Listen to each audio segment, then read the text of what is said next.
What's up, folks?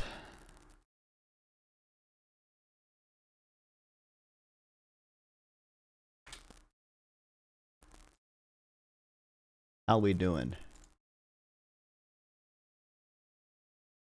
if anyone's here at 3 a.m. or whatever. You know, I guess on the West Coast it's only not quite 12 a.m. yet, right? They're 3 hours behind. So that's why PPG streams so late.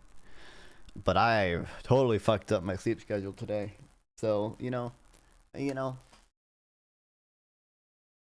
it's whatever. That's how I be. Animal hair. I don't know. I feel like China is probably up there. Could be. I don't even know who else it would be other than China. They're number 2. I mean, I know the U.S. has a lot. We got like beef. Could be like Argentina, but I don't know if like I don't know what animal's hair is the most valuable. So like I don't know. I know people buy horse hair, but I don't even know what country has a lot of horses. Mongolia? Does Mongolia have a comparative advantage in horse hair production or something? I don't even know. I'm gonna guess the US though. Oh, yeah, we're so low. Okay. Dude, I am gonna guess Mongolia. Fuck it. Oh, holy shit. Let's go, actually. I'm goated. Intelligent, smart. That was the play.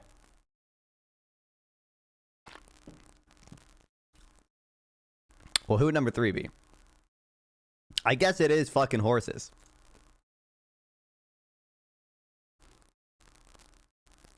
And I don't know what other country has horses.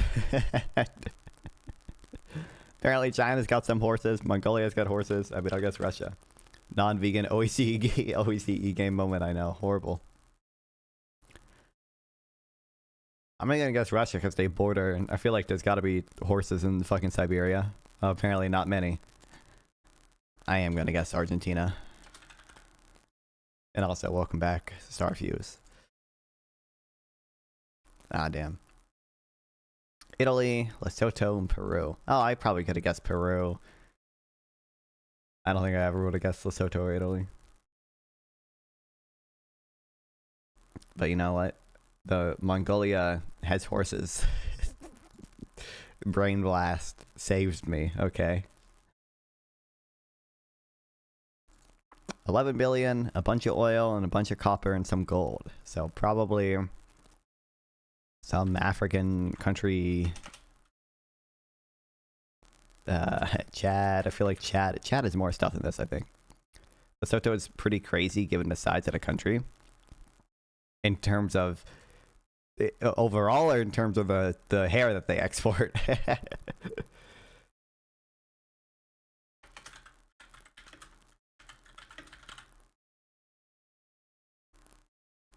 They don't have a very high GDP per capita.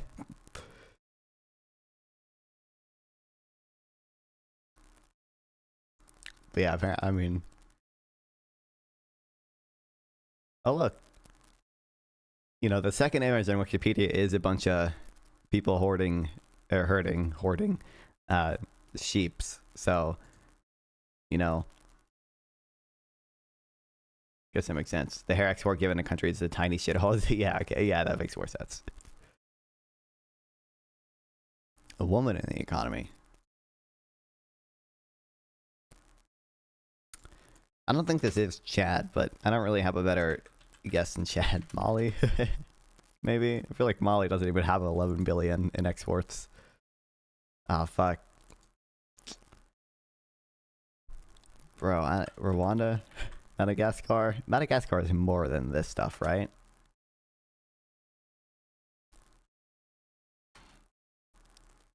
I feel like Uganda has more than this too. This is like literally only oil, copper, and gold. Oh, fuck me.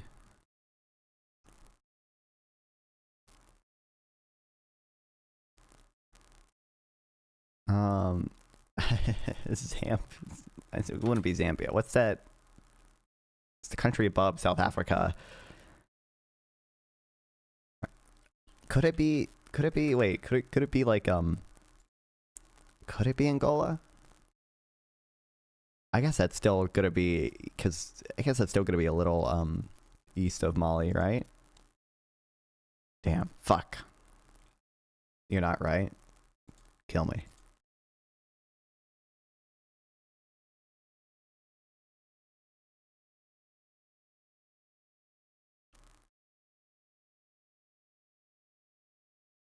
Your directions are very off.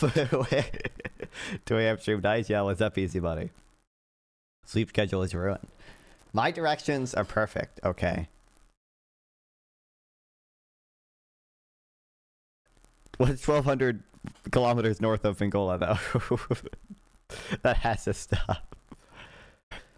I don't, it wouldn't be like Togo or whatever. Non-fun once a week streamer. Well, I was at Thanksgiving. It's been 3 days technically, right? I was at Thanksgiving or whatever. I don't know. I'm just horrible at time management, and well,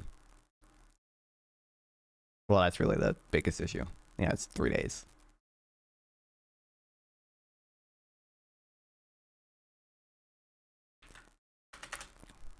Ivory Coast, except it's that's got to be too close to Mali, right? Yeah, fuck me, kill me.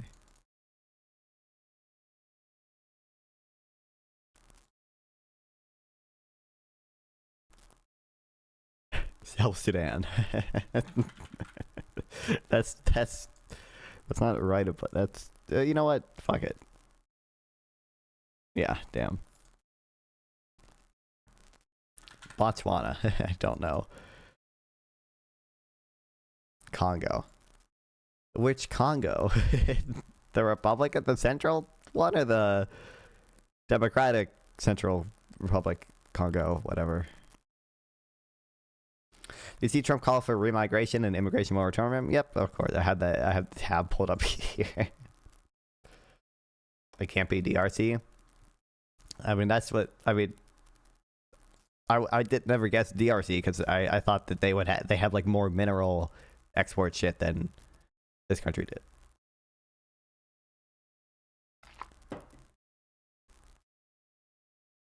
Very helpful thing. It's so. I love how no one cares. DRC is cobalt and stuff, exactly. It's so awesome how Trump does this every fucking holiday, bro. Happy Christmas, except evil fucking Joe Biden. It's it's awesome. What's up, Justin B? Thanks for the sub. Did you see a horrible TP USA? Oh, USA? No. Well, no one cares about anything he says. It's insane how apathetic everyone is in politics. Yeah. It's like a very happy Thanksgiving, a salutation to all great Americans, citizens, and patriots who have been so nice in allowing our country to be divided, disrupted, carved up, murdered, beaten, bugged. Like, holy shit, dude. Mugged and laughed at along with certain other foolish countries throughout the world for being politically correct and just plain stupid when it comes to immigration.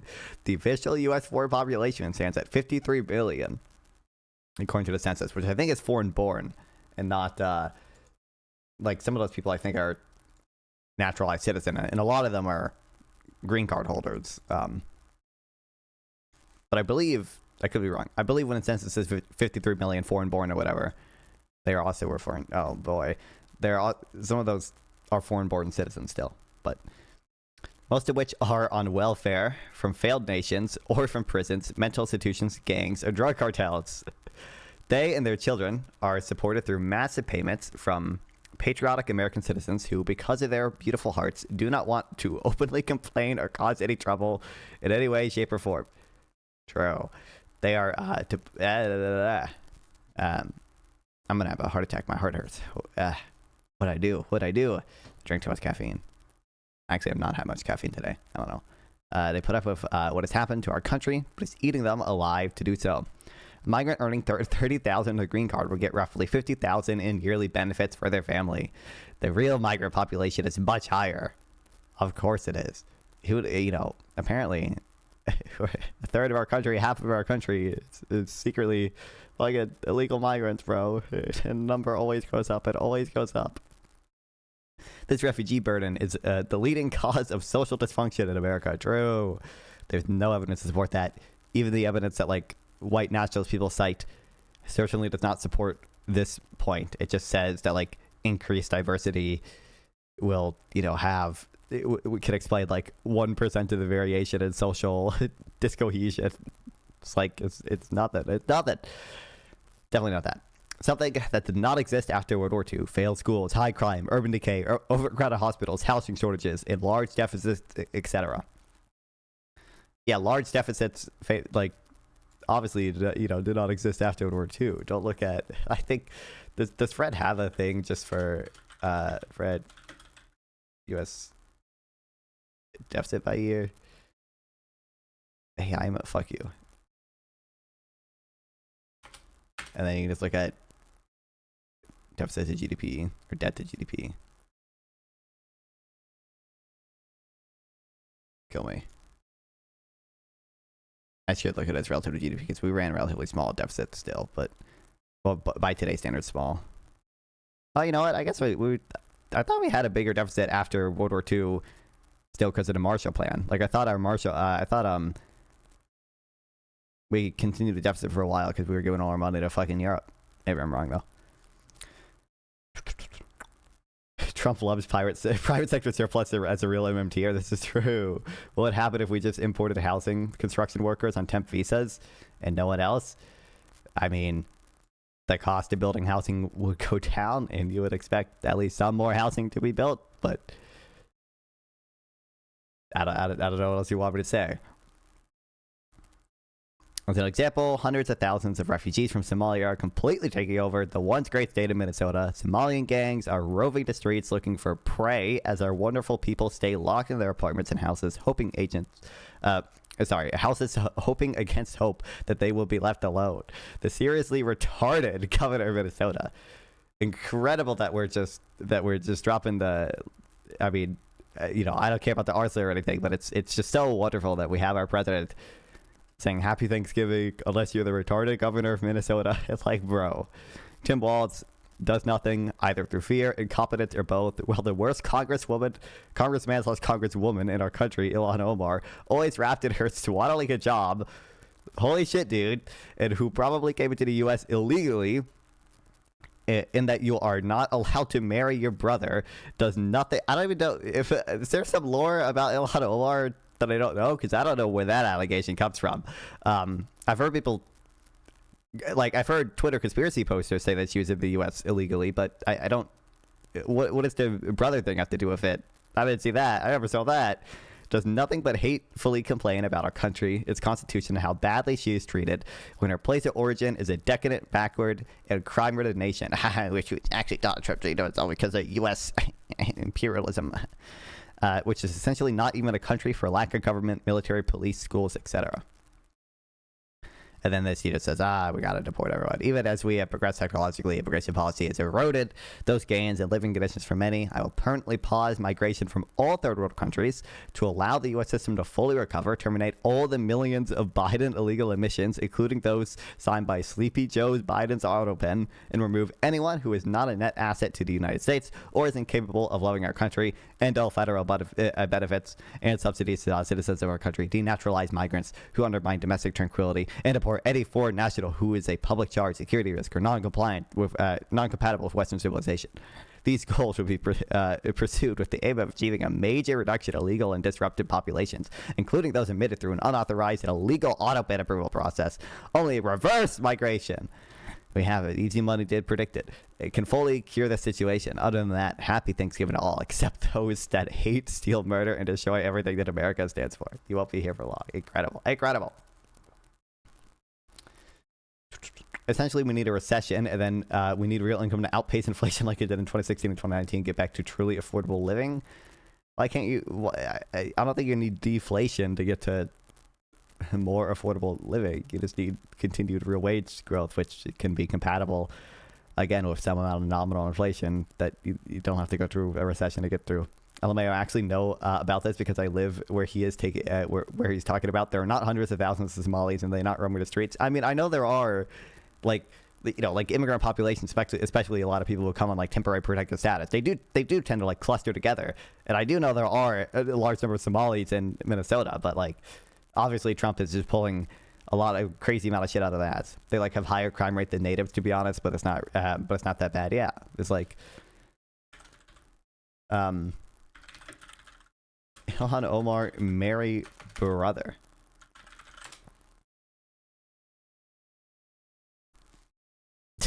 Like, results below are changing quickly. I've never heard this attack before. Do you think Somali immigration is a net good to the U.S.? Probably, but I don't have data on Somali immigrants specifically, so. It's all in Minneapolis, it's not hundreds of thousands. Yeah, I think it's, they were like, whatever, 30,000 brought over in temporary protective status. Or no, that might have been the Haitian Springfield thing that I'm thinking of. There might be more Somali immigrants, but I don't think it's that many. They're the worst performing immigrant group on what metric? Like on terms of well, you know, how much of the welfare use or whatever is distorted by the by the fact that how many ever one of them were scamming the autism whatever system for those type of benefits. I don't think it's that important. They aren't that great, lol. I mean, it's not going to be that important either way, but.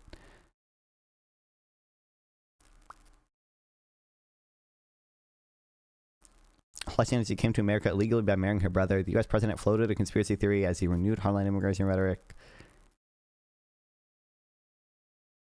There's, however, no proof that Omar, the first Somali American in Congress, ever married a relative or committed immigration fraud. Trump also did not elaborate on his bizarre claims. So that is something he also just pulled out of his ass. That's incredible. That's awesome. Like, it's so cool that I Googled this, and the things that come up are IMDb, did Ilhan Omar marry her brother Matt Walsh, a random Facebook link, and then like there's a few more recent articles just talking about how Trump said it.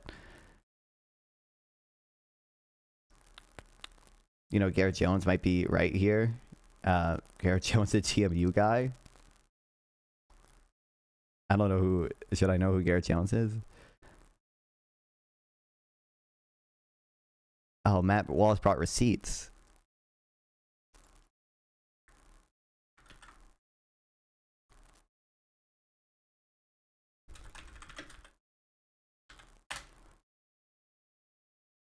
Six years ago. All right, hope you all. Why don't you follow Garrett Jones? I don't know who he is. Also, you told me to read this, right? I'll read that. All had a great weekend. The article it gets. I want to know what the receipts are. I'm not seeing many receipts. I'm just skimming through the timeline, though. I don't know.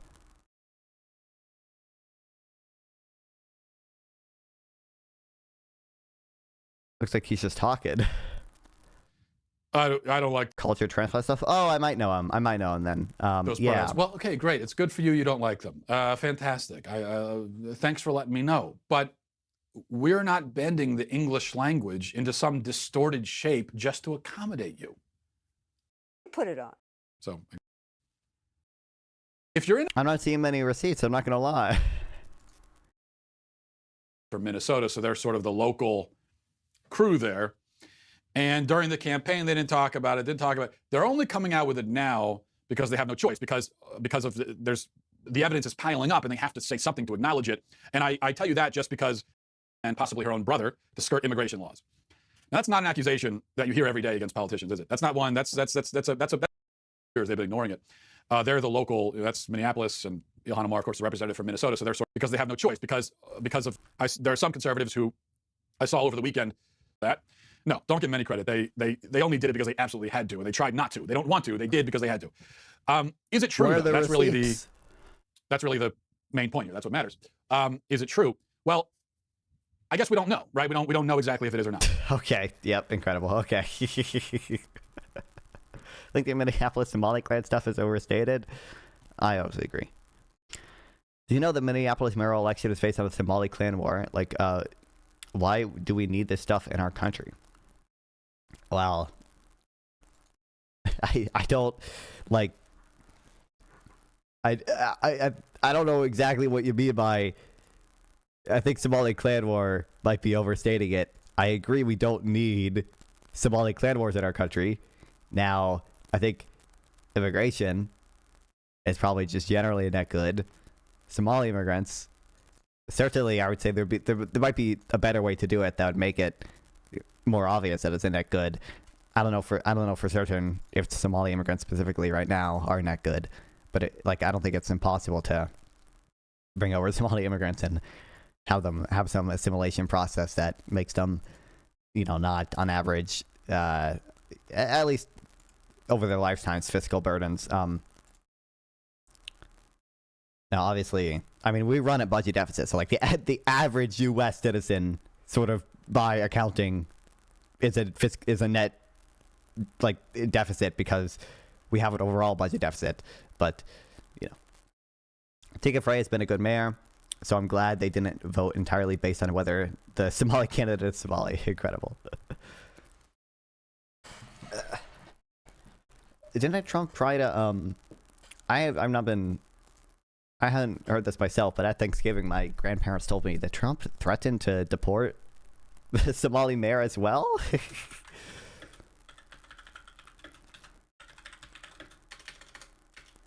I suppose Somali.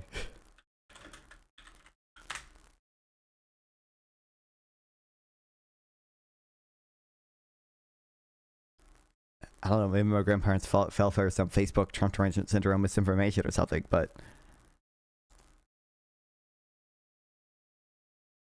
or it might have just been, they might just be referring to the fact that he's ending. Very few Somalis in Minneapolis are on TPS. Okay, they might have just been referring to the terminating some of the TPS for the apparently hundreds of thousands of them that are there.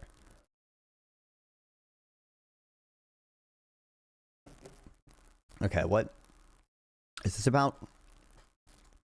For a psychology course at University of Oklahoma, Samantha Folnecki was asked to write a 650-word essay reacting to an article about how people are perceived based on societal expectations of gender. In her essay, Folnecki argued that traditional gender roles should not be considered stereotypes. She cited the Bible to support her stance that eliminating gender society would be detrimental because that would put people further apart from God's original plan for humans. Okay. She received 0 points out of 25 in the essay.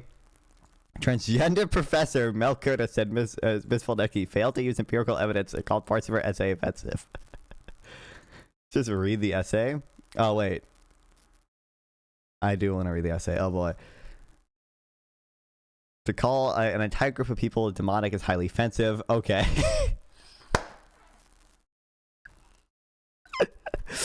Oh my god.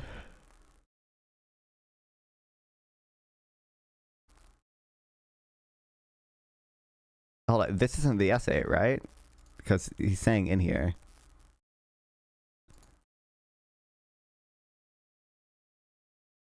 Oh, here's the essay. Okay.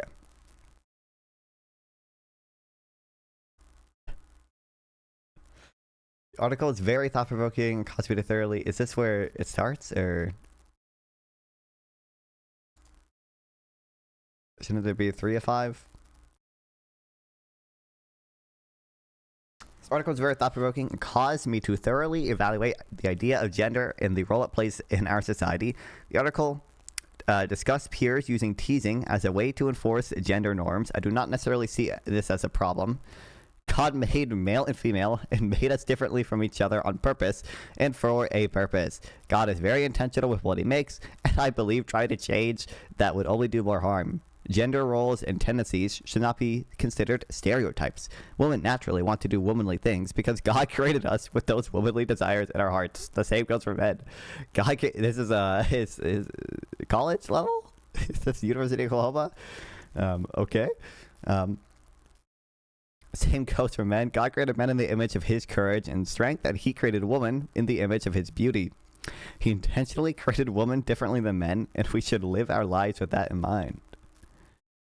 It is frustrating to me when I read articles like this, a discussion post from my classmates of so many people trying to conform to the same mundane opinion so they don't step on in what? Like,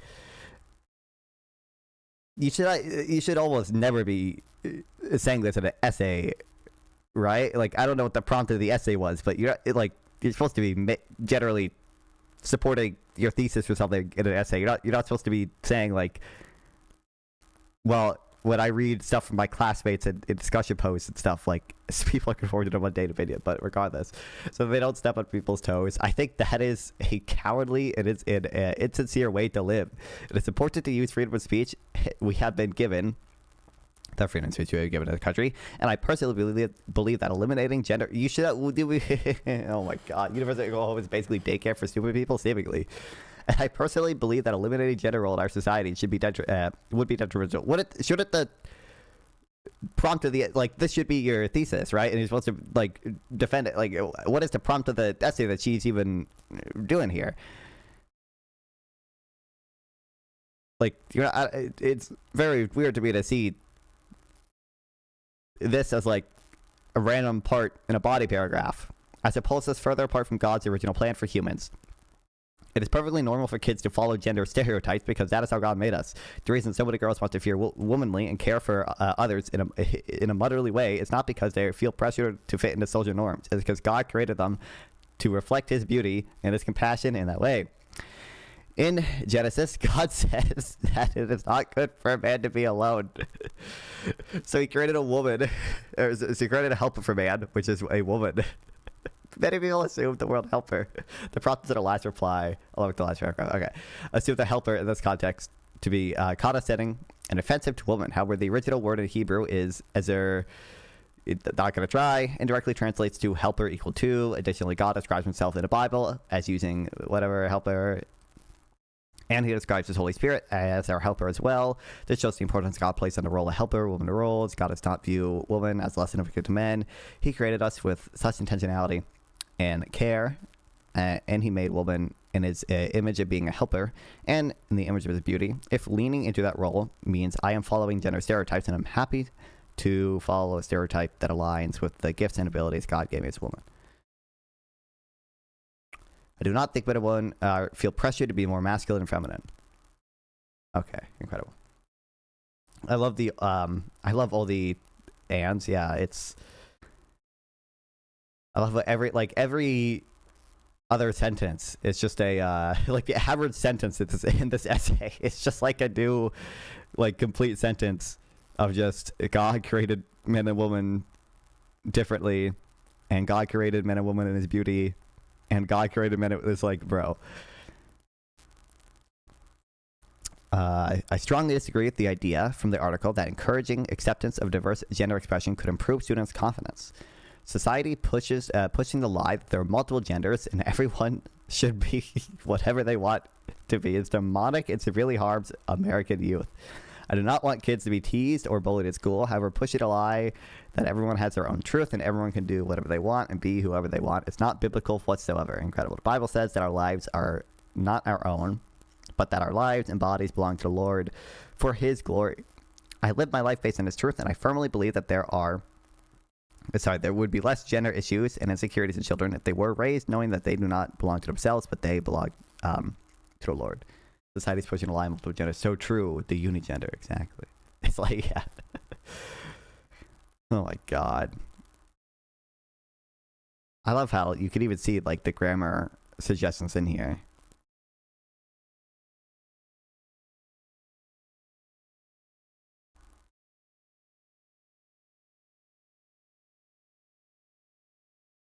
This is like, listen, the essays I write for school are not good, okay, but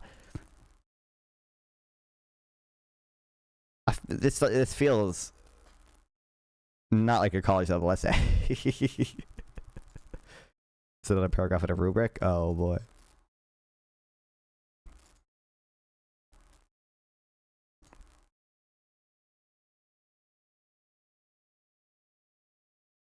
Overall, reading article says this one encouraged me to one day raise my children knowing that they have a heavenly Father who loves them and cherishes them deeply, and having their identity firmly rooted in who he is will give them satisfaction and acceptance that the world can provide for them.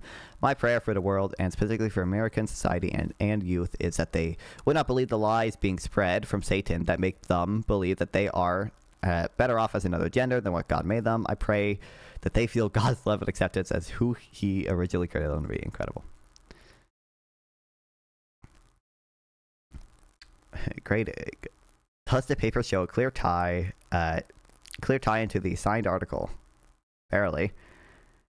Does the paper present a thoughtful reaction to or response to an article rather than a summary? Well, I wouldn't say it's very thoughtful. It's at least not just a summary of the article. Is the paper clearly written? Not really. Oh my god.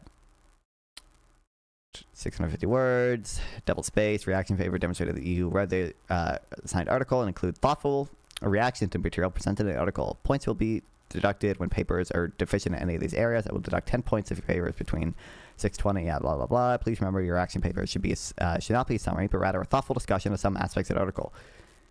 I think the paper should have got to the 7, not a 5. Or not a 0 out of 5. Oh, what's up, Sauce-Drapa? Welcome back. Yeah, I mean, like, it is at least more than just a summary of the article. It does not really thoughtfully discuss any of the stuff in it. It's simply, it's a reaction to only one part of the article, which is this idea of teaching everyone that there are more than multiple genders. And the only thing she brings up is the Bible. She just repeatedly reiterates, well, she says two things. That one, stereotypes are actually just, God's will. And two, she's going to raise her fucking children to feel accepted by thy heavenly Father. It's just funny how poorly written it is, yeah. Discussing why you feel a topic is important or worthy of study or not. In a sense, she kind of said this because she just said, it's not worthy of study because we should just be teaching the Bible. It's demonic to push the lie that there are multiple genders. An application to study results to your own experiences. Incredible. She's a junior at OU. I feel like if I submitted this for like any of my classes, I would also get a low grade. It is not well written. And I'm not a good writer by any means, okay? And I go to community college.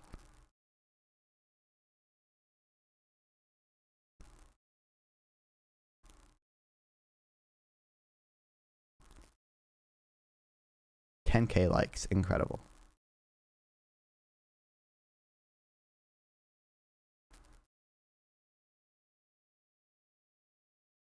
I feel kind of bad, but she chose you at the TV USA. Well, I mean, listen, she gets the good headline out of it, right? Transgender professor fails student for quoting a Bible in her essay. Like, it makes sense, okay? Singapore, what?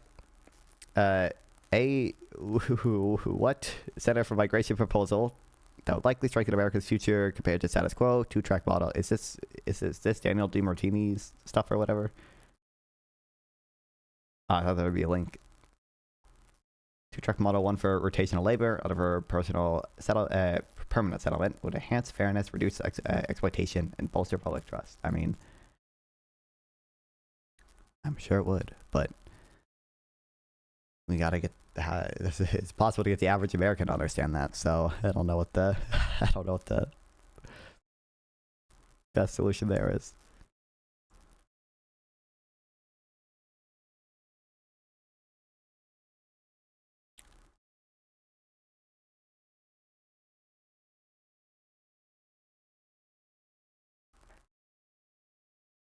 I personally don't want my writing to be shared with the general public. That said, I've said horrible things about these smokeless work in my writing.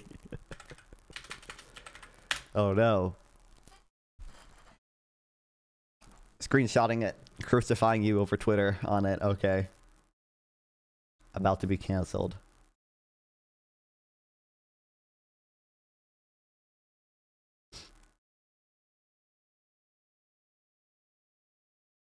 Never getting an econ grad school if that happens. Okay, real quick. Well, not real quick. We spent a decent chunk of time on this one. Dude. Well, the specific one part I want to talk about real quick. I should have bookmarked this tweet. But, like, More Perfect Union is, like, in the top 10, like, growing YouTube channels right now. OMG, that brain rot claim? Yeah. And like, you know, it's like if you look at like the top 10 growing political channels, it's like all like either like right wing crazy Candace Owen people, and then you have like More Perfect Union in there. It's like the More Perfect Union is also just slop. It's also just slop. All of their stuff is slop, bro. It sucks. It sucks. Corporate Democrats. Right control is good actually, and so is banning. We need to ban private equity. We need to have infinite single payer healthcare. CEO pay a bajillion %. And a shocking new analysis. A Substack post by a react to one. I've reacted to several of them. Corporate Union is literally just lying constantly. They admitted to Andy Messley they don't care about facts. That's not surprising. It doesn't even, yeah, they'll, you could, like, if you look at the video, on fucking, you know, well, most of the videos follow the same format, or they get some host to do it. Like, I don't think they have many people, like, permanently employed there as, like, journalists. It's usually, like, they're sort of financing ideas other people have. You know, and this person goes around and interviews like 5 people and then cites maybe one thing from the EPI and says corporations bad, unions or something good. That's most of their fucking videos. Okay. It sucks. The poverty line isn't really $31,200. It's $136,500. Whoa. New analysis, aka Substack post. This is poverty line apparently for like a family of 4 with 2 working children, I believe is what he argues or whatever. And it's not even like, if you like the median household that has that is 2 income earners with 2 children makes pretty close to this anyways. And obviously this is official poverty measure, which is really only used for like determining who gets benefits. It's not actually a very good measure of keeping track of who is in poverty. That's why we have the supplemental poverty measure, and various economists have made their own consumption measures of poverty that, you know, are like absolute poverty measures that are not that. On Sunday, Michael Crean released a Substack interrogating America's poverty line.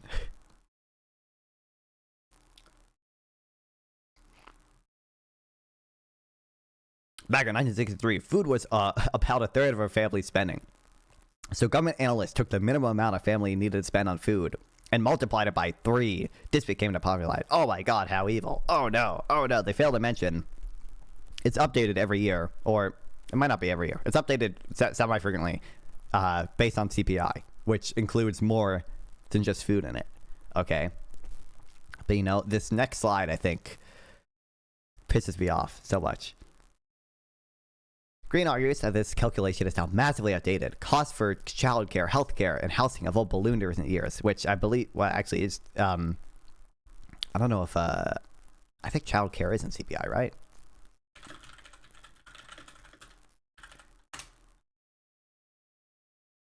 They are. Okay, never mind. And groceries no longer make up 33% of a family's budget. What? Hey, wait. Just real quick. Why is that more perfect? Why is that more perfect union? Why is that? It's like, you will never find more perfect union saying this anywhere else except here, when like it fits their narrative. Like you'll always hear them stressing cost of food has gone up a bajillion %. Wages are stagnant. You know, you'll never hear them saying, if you just look at the percentage of income that you know, the median person or a household unit is spending on food, that's been going down over time. It's been going down over time because the food has been getting, you know, cheaper in real terms, and incomes have been going up in real terms. It's like, oh my god, the CEO admitted massively embarrassed himself in an argument with Andy Messley, one of their best Twitter accounts. Let's go. I haven't actually seen. If you want to link that thread or whatever, you should. I can't type. Well, neither can I. Or I can't read. And I also can't type. No worries.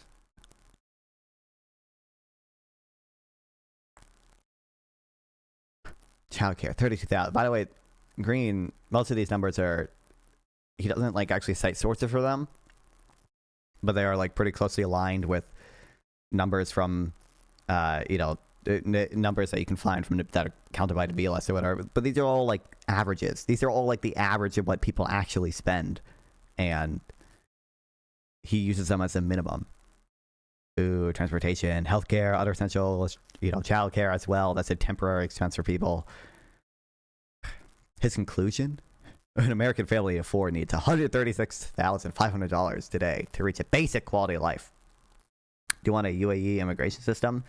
I mean, probably not that far, but the idea, you know, the idea of having more temporary workers is, you know, at least somewhat appealing to me. Being able to have more seasonal workers, being able to have more people brought here that don't have aren't on a pathway to permanent status, I should say. Like, you know, I don't believe we should necessarily wall them off to having some permanent status, but I think that likely would be, I mean, it'd be good economically, I think, obviously, but it would, you know, also hopefully politically help with all the issues we see people complaining about. Hopefully. Which means as you measured income inadequacy today, the way, or Kanchi measured it in 1963, the threshold for a family of four wouldn't be $31,200. It would be somewhere between $130,000 and $150,000. Remember, Orchansky, I don't know how to pronounce it. Should have looked it up before the stream started. Was only trying to define too little. She was identifying crisis, not sufficiency. If it's crisis threshold, yeah, blah, blah, blah, blah, blah. What does it really tell you about the $31,200 line we still use? Again, we use it for who gets benefits, and a lot of benefits are like, you get them even if you're earning like 130% of the poverty line. Like, it depends on the state and things, but like, I believe you can qualify for food stamps up to like 130% of the federal poverty line or something. SNAP benefits by percent above poverty line, like,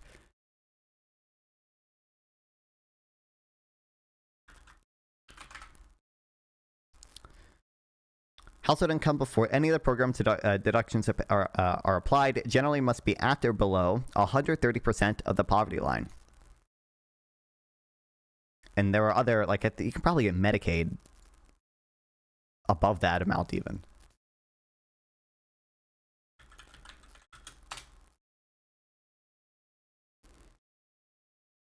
%138%, Google AI is telling me.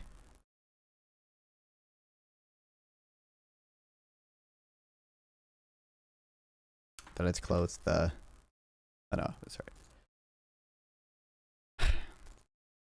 But yeah, these people are...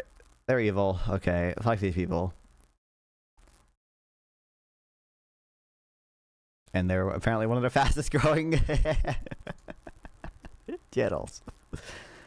And that's what we like. This is the analysis they're talking about. This dude is a like finance dude. I don't believe he has a economics degree. Graduate at the University of Pennsylvania. I don't know what he has it in though. It might just be like finance or whatever.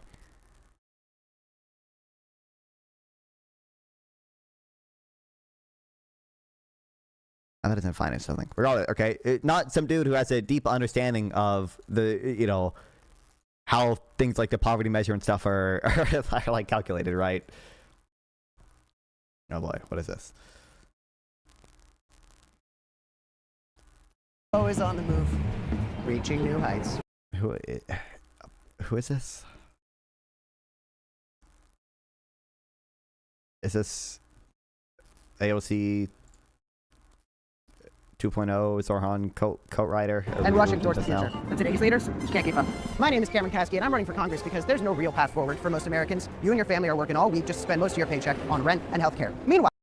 But work... Oh shit, wait, it is double. I didn't even recognize that. Move, reaching new heights. And rushing towards the future. But today's leaders can't keep up. My name is Cameron Caskey, and I'm running for Congress because there's no real path forward for most Americans. You and your family are working all week just... Oh, also... I just realized, did Food Shops raid or something? I'm assuming Food Shops raid. Thanks for the raid, Food Shops, if that was you, I'm guessing. I'm gonna take a wild guess and say that was probably Food Shops. Man, YouTube's got to update their rating system so it actually lets me have alerts for it and lets me know who did it. Spend most of your paycheck on rent and healthcare. Meanwhile, the richest people in our country are telling us that we can't afford real solutions like social housing and Medicare for all. No, we can only afford genocide, Palantir mass surveillance contracts, and ICE housing and Medicare for all. No, we can only afford like Israel gets roughly $3 billion a year or whatever.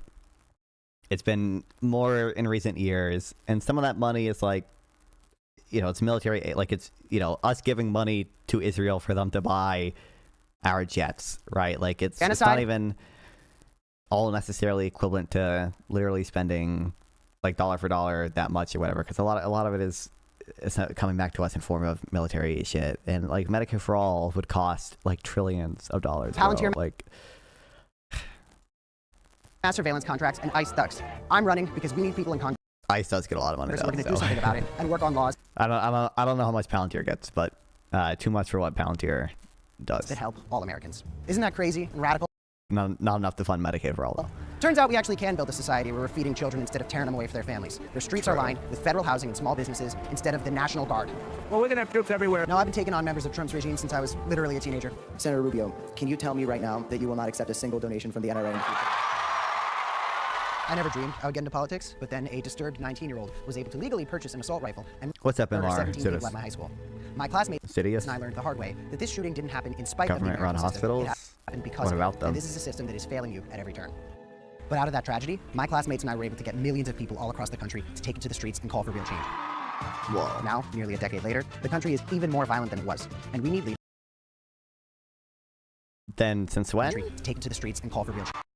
Now, nearly a decade later, the country is and probably depending on where you're looking at. Like, I don't think New York is back to pre-COVID levels, but even more violent than it was. Oh no, he's a school shooting kid. He should school shooting politics kid. He should go away. We need leaders. The entire group is so We're cringe. going to coddle their billionaire donors. They are, like, I think, you know, instrumentally they might be net positive, but all of them won't support a genocide, and who aren't going to settle for flaccid incrementalism. New Yorkers don't put up with hate and bigotry. New Yorkers look out for one another, and New Yorkers lead the way, which is why it's up to us to take back our future.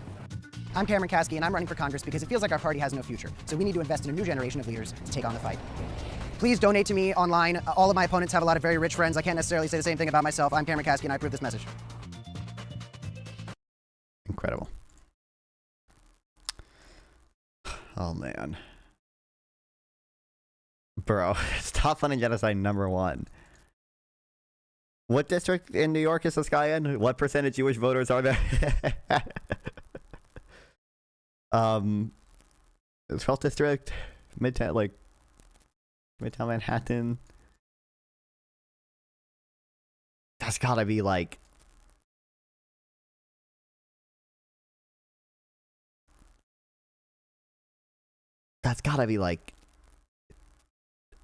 you know, close to double digit, if not 10%, like Jewish voters there, right? I'm extremely anti-gun America, but they are so insufferable. Well, you know, that's what I'm saying. Instrumentally, I think they might be good if they are actually effective at getting gun legislation, which I don't know whether they are or not, but the emotional appeal of them probably 30%. Like it could be like 12. They're not. You don't think like the emotional appeal of them works for people? I bet it probably does.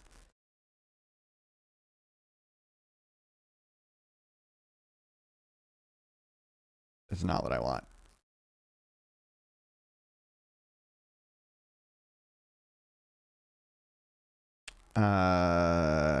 This does not break it down into Jewish.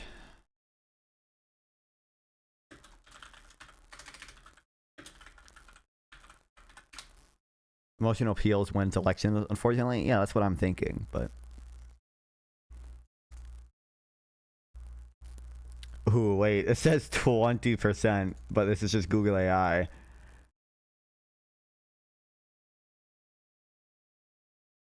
JewishBankData.org. Okay, this has got to be a trustworthy source.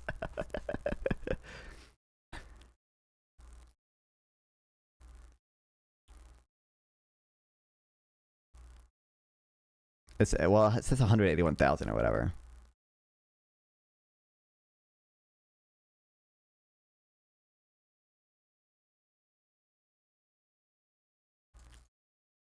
Yeah, 23% in New York's wealth, it says. Ooh. Which, they're going to be disproportionately, like, progressive Jewish people, obviously. And I don't think it... But, like, having your number one issue... This is your number one thing on your website? I just don't know, guys. I hate the young kid in politics stuff. First of all... Okay. I'm 20. Okay, I'm legally an adult and stuff at all, but regardless, they're always clueless activist types, which are always horrible. I agree. I think the gun violence, teenager people, never seem to know that much. They seem to be able to quote spam some studies or whatever. You know who comes up on my Instagram reel sometimes, and who I've thought about. Just being like, DMing me, like, do you want to fucking debate? Because she annoys me so much, even though I don't think she would say yes.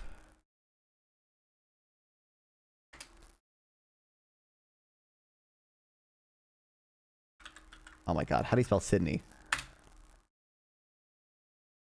This girl. She spelled Sydney in a stupid way. She has 300,000 followers. She's 20 years old. Oh my god, I hate her. Okay, you're getting a degree and aren't a paid influencer. That's true. Expensive boy TTS in the chat. I need money for a computer that I... hold on, I totally forgot to have my... There we go.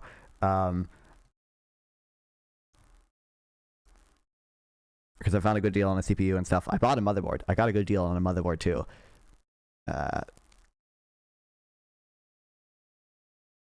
I don't really have enough money for both RAM and a CPU cooler and a case. I don't need a case, but my case I have right now is just really bad and old.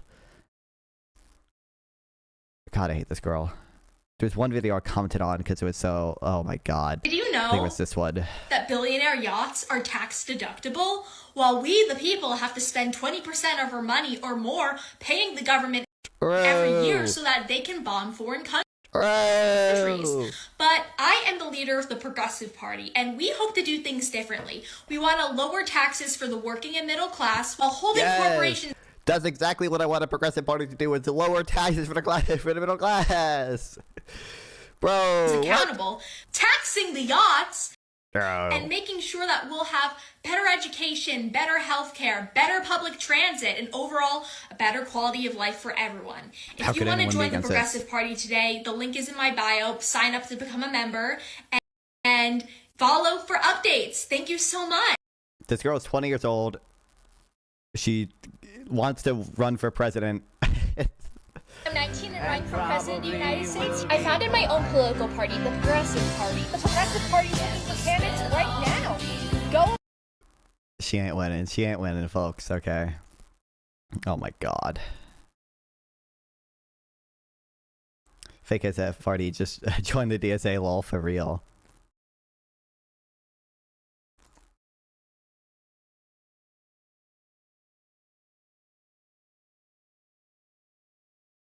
I don't know if they have anyone who's not a child in this party. They're probably all too young to run. Oh my god, one corporation owns all these grocery stores. There's Canada, Mexico, Panama, Haiti, Jamaica, Peru, Republic, Dominican, Are this even... Cuba, Caribbean, Greenland, El Salvador. Some of these aren't even American stores, are they? There's no way Ruler Foods is in America. Everything's deductible if you prove it happened company use. I'm assuming, yeah. I don't know the specifics of what you were talking about with the yacht things, but I am assuming that is the reason they were deductible, is that they were able to get them classified as some type of business expense. And now maybe, I'm sure there are a lot of games people do where they try to get stuff classified as a business expense to make it deductible. But the GOT problem specifically is not the biggest issue with our fucking tax code, okay?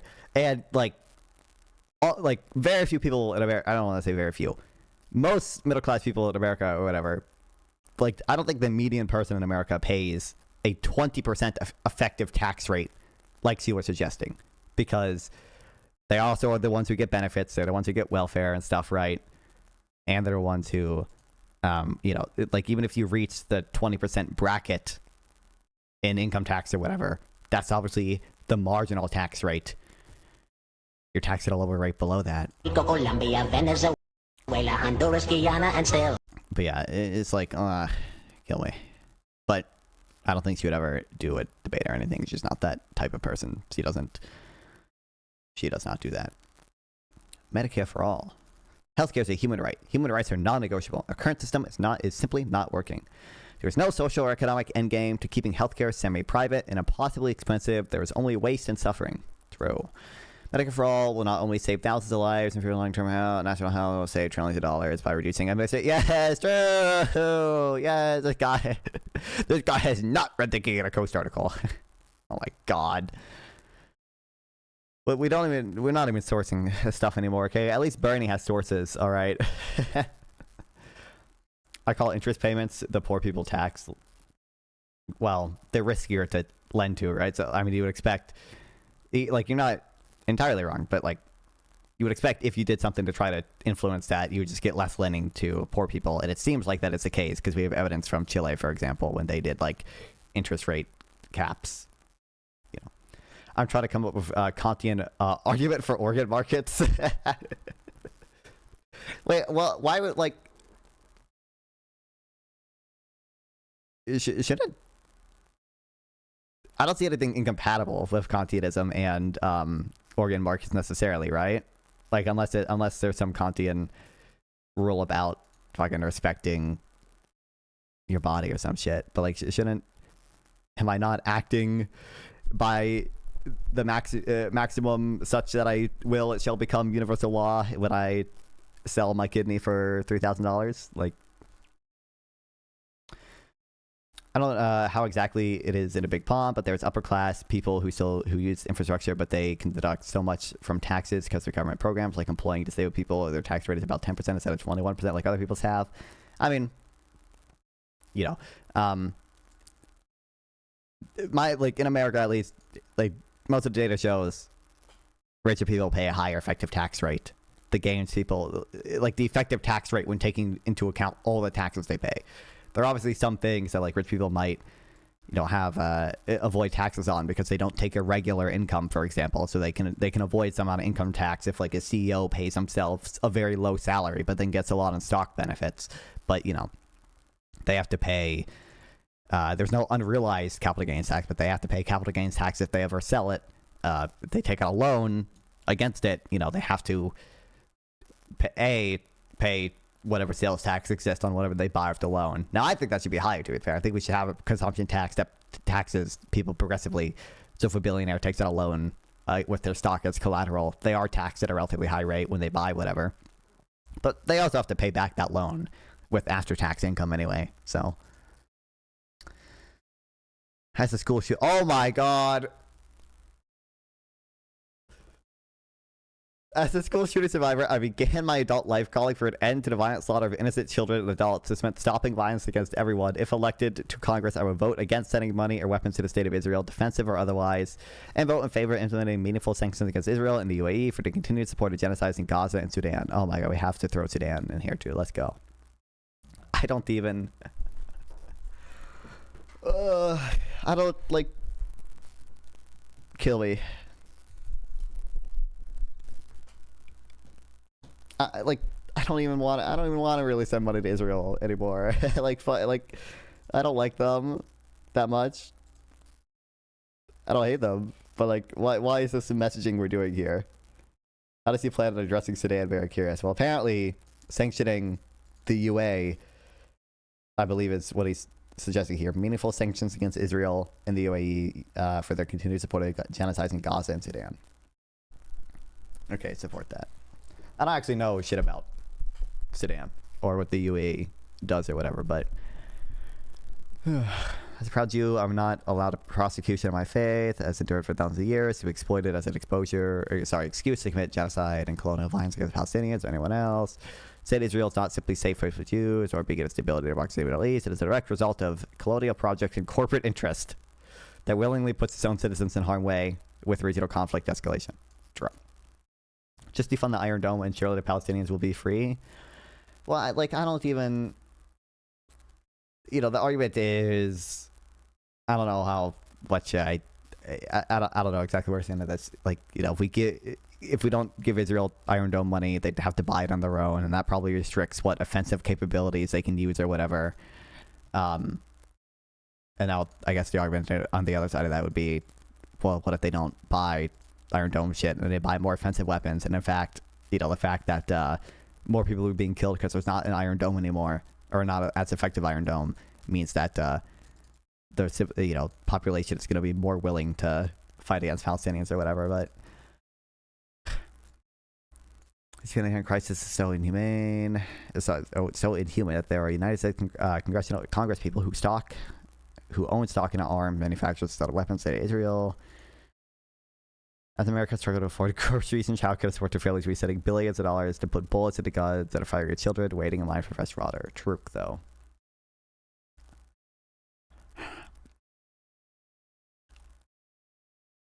I don't even want to give money to Israel, okay? It's just, why is this the messaging we have to go with? Bro, chill out. When this guy finds out that a lot of OG Zionists are socialists, that's fake socialism, bro. You don't understand, okay?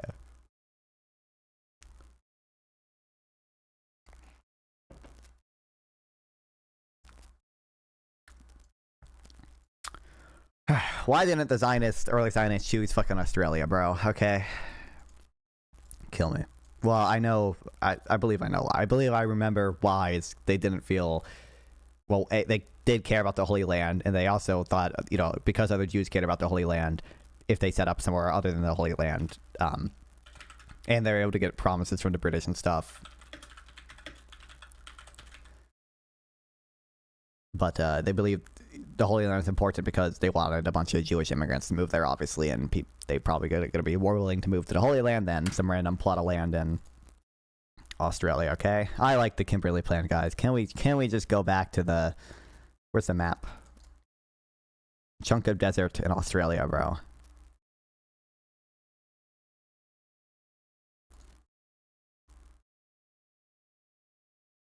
What happened? It was beautiful.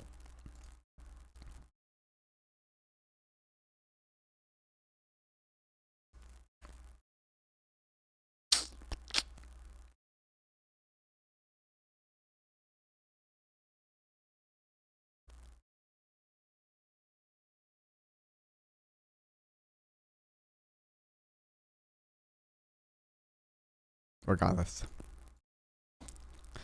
Abolish ICE. As one of the youngest congressional candidates in the country, I'm still older than ICE. It is unnecessary, unchecked, and poorly administered agency that's now infringing on foundational rights without anonymity and impunity.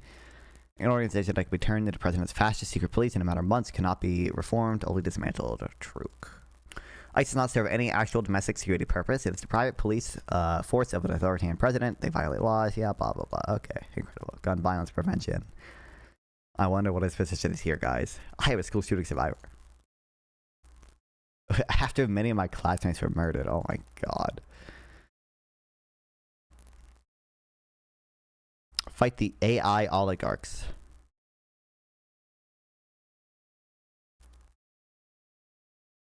I don't think ICE should be abolished. I don't think it would be catastrophic or anything if ICE was abolished. Because certainly it seems like the DHS was able to do shit relatively fine before we had ICE, but I'm not convinced that we can only glorp real. I'm not convinced we can only solve stuff by abolishing ICE. What up, MTV77? MTTV77. Okay.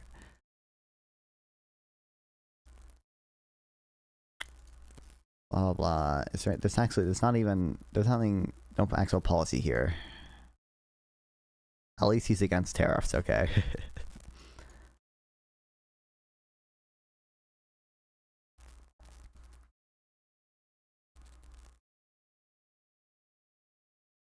Free public college and student debt relief. Whatever. Supporting Ukraine. Well, at least we got that. That's good. Climate change. Climate change is number 12. That's interesting, but okay.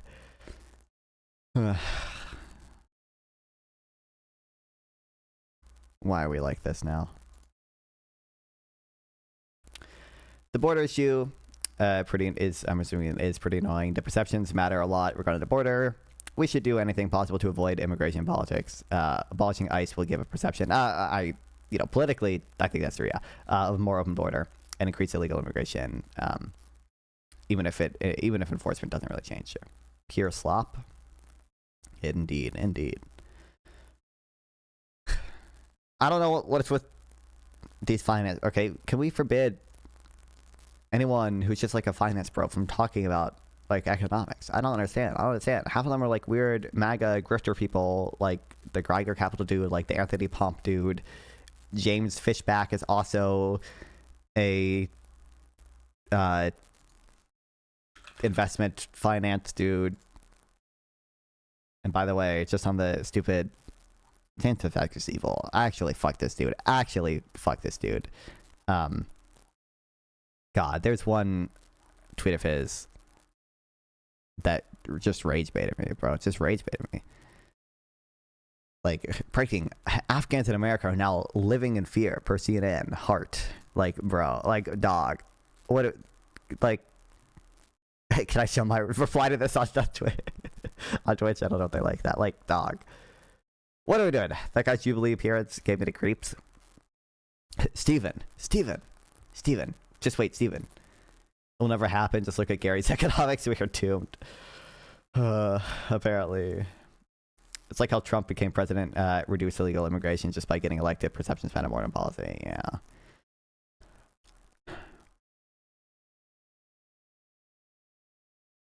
Fuck this dude.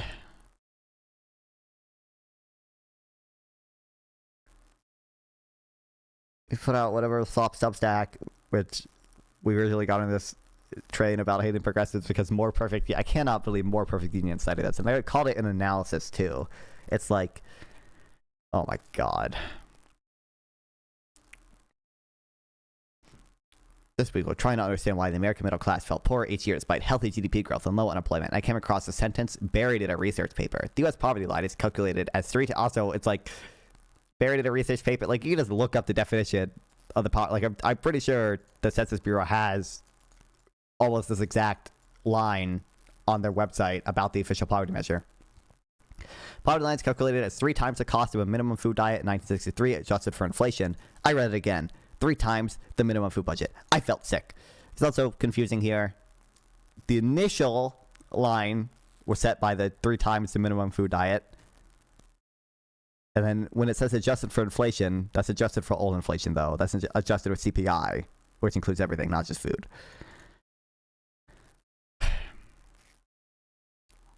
Fuck this dude.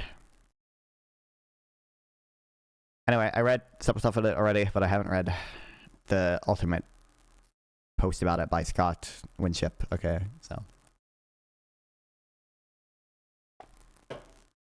Fishback has a horrible tweet where he gives the worst possible policies. Yeah, when he announced his campaign or whatever, I took a screenshot of his policies and I literally said, like, my ideology is the opposite of this. It's like, ban H-1Bs is like horrible. Get rid of property tax, like horrible, absent some incredibly efficient tax plan that you have, which he doesn't. Stop Blackstone from buying homes, okay? And stop AI data centers, bro. It's like, dog, like, bro, kill me. What's the difference between a captive dreamer and a Quintez besides you hate? Dude, I'm pretty sure I've only seen, I don't know, like, I recognize the captive dreamer name, but I think that's just because I've seen, like, tweets of him. And I don't actually know anything about him. The Quintez is much more well-spoken. I've definitely heard the name. But I feel like I've just seen tweets from him or about him.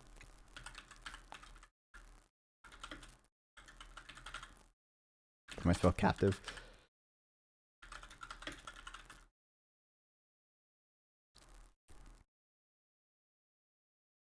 Yeah, I feel like I would have seen like random tweets. I don't think I've actually seen a video of him. I don't even know what he looked like, honestly. Is this actually him?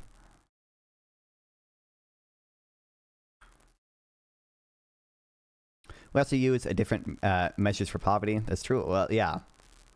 I was talking about that earlier, but obviously the official poverty metric nowadays is kind of just used to determine who gets benefits, and you get benefits, you know, up to like 130% of earning the federal poverty line, even the official poverty line. So for actually tracking who is in poverty, we have a number.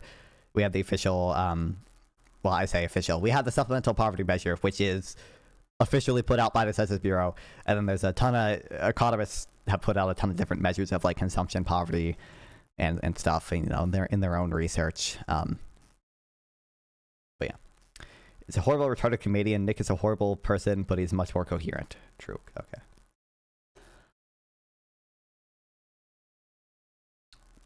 But this is by the way, I got it as stupid.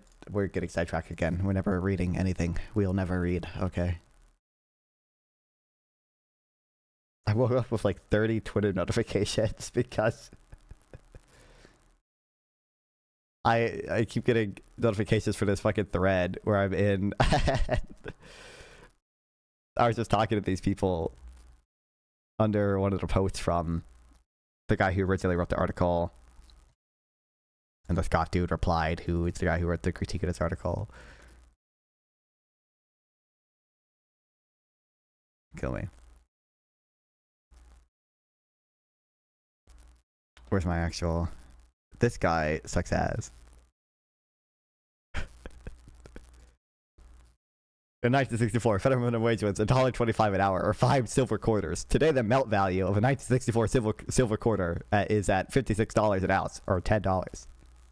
So had federal minimum wage kept pace, it'd be 5 times $10.17, or $50 an hour. And then, you know, that darling, my goat, just says, I prefer to compare prices across the wide basket of goods instead of silver. We're not comparing silver. We're comparing the value of the U.S. quarter, $1.64 versus 2025. It's like, bro, you wouldn't need the words melt value if you were just talking about silver. This guy fucking sucks ass.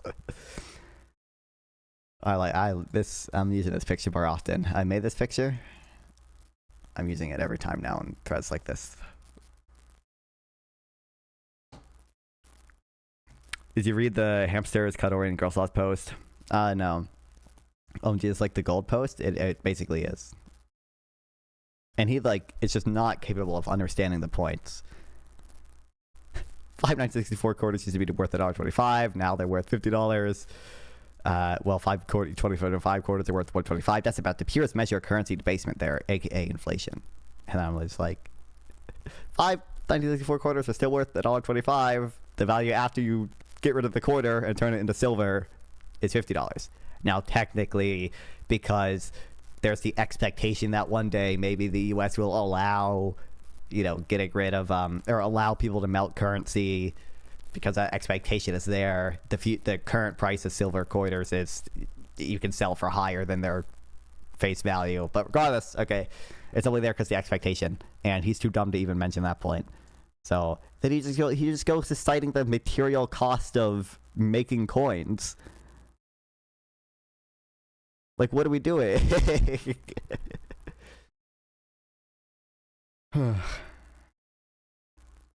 Oh, then he cites well, actually, real inflation is a bajillion times higher because of the housing price thing.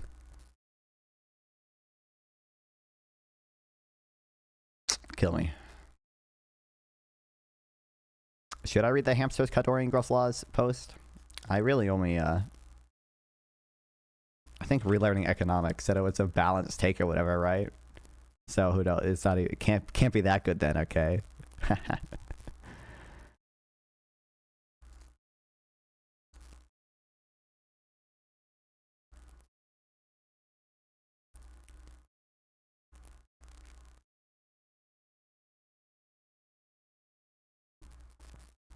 I think it might be good to read, but like just from, guys, actually, it's buried under some other books. Yes, you must read more econ stuff instead of slop politics slop. Well, I was just gonna say, like, I feel like I already know that, like, just generally, okay. Oh, the hamsters only post it to his fucking thing and not his, like...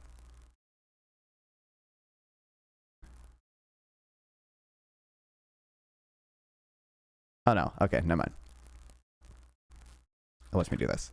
But just from what I've read from, like, Robert Z. Lawrence's work, he talks about the manufacturing share of employment and its relationship to growth.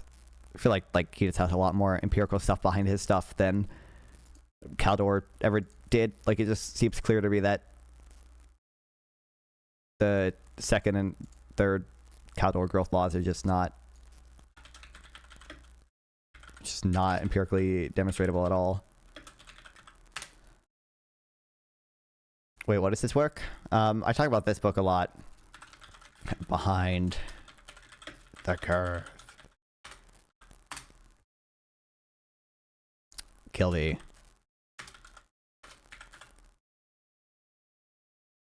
This book goes over, like, this is a like, research book. It has a lot of research in it. Like, it cites a lot of models that he didn't make in it. But, you know, when I say his work, his summary of a bunch of other people's work, and I think some of his own original work too. It's demonstrating how the share of manufacturing employment changes in countries over time, based on, you know, there's a lot of different models for holding different things fixed. You know, holding consumer, like, the share of consumer spending fixed or in closed or open economies, or holding trade deficits fixed or not, or whatever. But you know, he just talks about how, you know, structural shifts in consumer spending that appear to happen across countries. And as well as, like, the, you know, relationship of incomes and relationships of prices, you know, price elasticity across sectors and productivity growth across sectors. Although those all, you know, have a lot of tend to make the manufacturing share of employment follow an inverted U-shaped paths. And then over time, we've also seen the sort of slope of it shift downward. So developing countries no longer reach as high of a peak of manufacturing share of employment as industrialized countries did. We should read this paper, which I think I've already sent.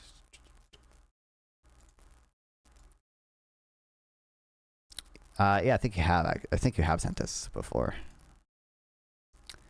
We provide a model connecting the global saving glut to productivity growth. The key feature is tradable sectors, is the engine of growth of the economy, capital flows from... Yeah, I've read it. Yeah, I remember reading this abstract. For developing countries, the United States boosts demand for U.S. non-tradable goods, reducing a reallocation of economic activity from tradable sector to the non-tradable one. In turn, lower profits in tradable sector leads firms to cut back investment in innovation. Since innovation in the U.S. determines the evolution of the world technological frontier, the result is a drop in global productivity growth. I am 40% sure it's wrong. By the way, on your quote treat from Mike from PA, Medicare sources most of its funds from general fund, not from a dedicated tax. Okay. I mean, I was just... The quote tweet from Mike from PA was just me. I was just happy that he got the tax incidence right.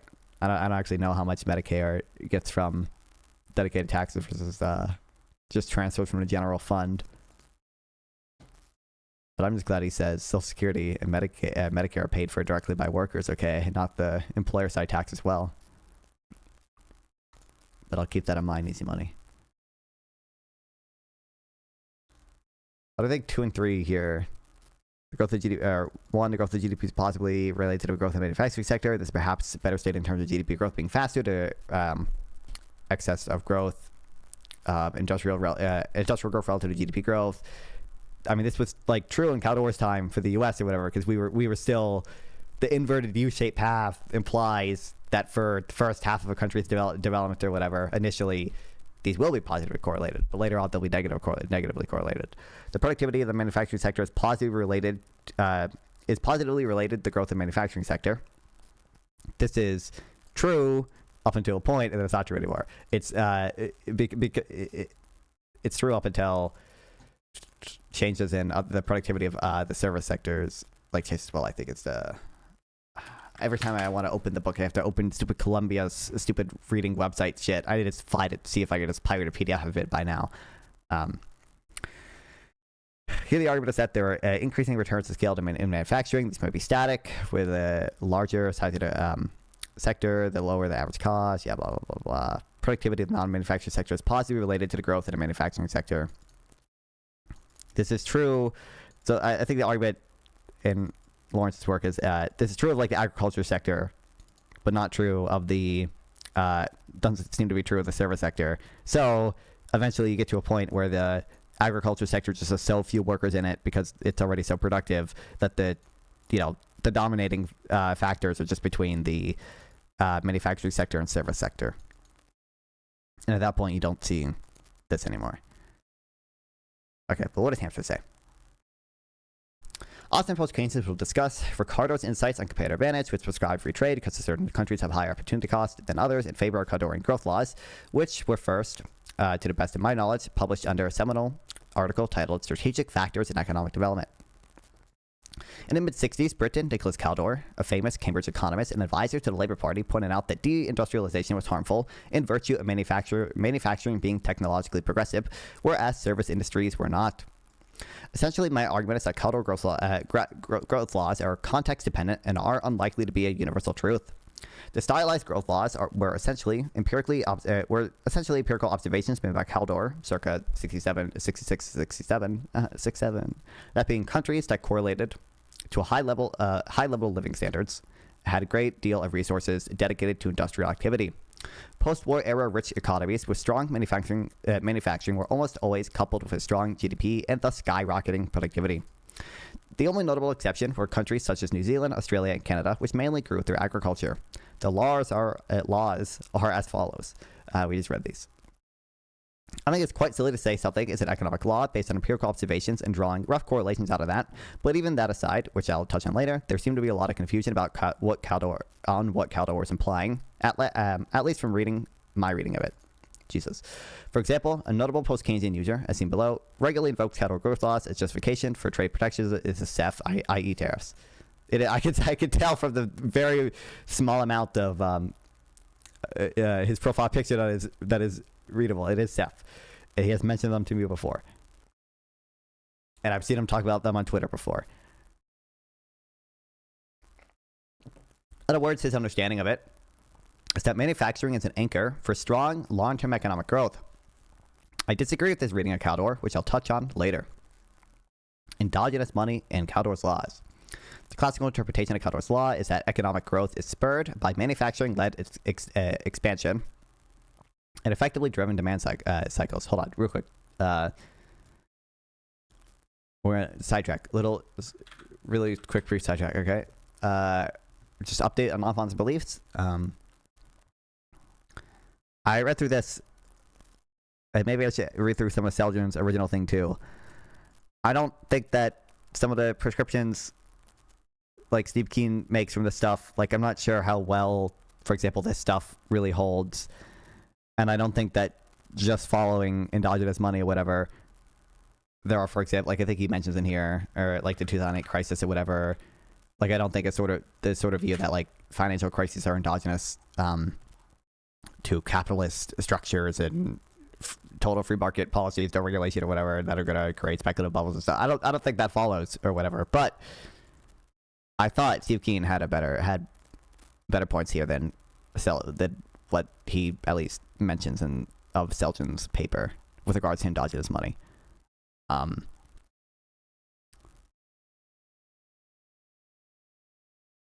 But there might be more stuff I can read in it. I don't know. Regardless. In Caldor's time, manufacturing is characterized by increasing returns, high productivity, and large spillovers, something that's now not true in many sectors. That's now true in many sectors of the service economy. Tooth Nuke. What's this from? In a very similar vein, Caldor points out that investments are induced by increases in demand, and that this occurs because it occurs both because the producers adjust the rate of their production in response to changes in their sales or in the state of their order book, and because the rise in current sales causes a revision of expectations of future sales. The rationale for the second assumption lies in Caldorian effects that as aggregate demand increases, firms react by increasing production, which implies and entails in their size and increasing returns. These assumptions are inserted into a theoretical schema where money supply is endogenous. The dynamics of aggregate demand will be treated as basically dependent of that on that of public expenditure, and some considerations will be put forth on the links existing between expansionary fiscal policies and the external balance.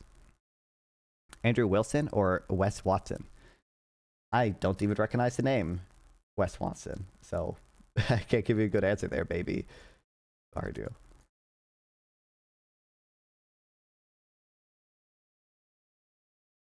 Should I know who this person is? Oh, well, I feel like I've seen this dude.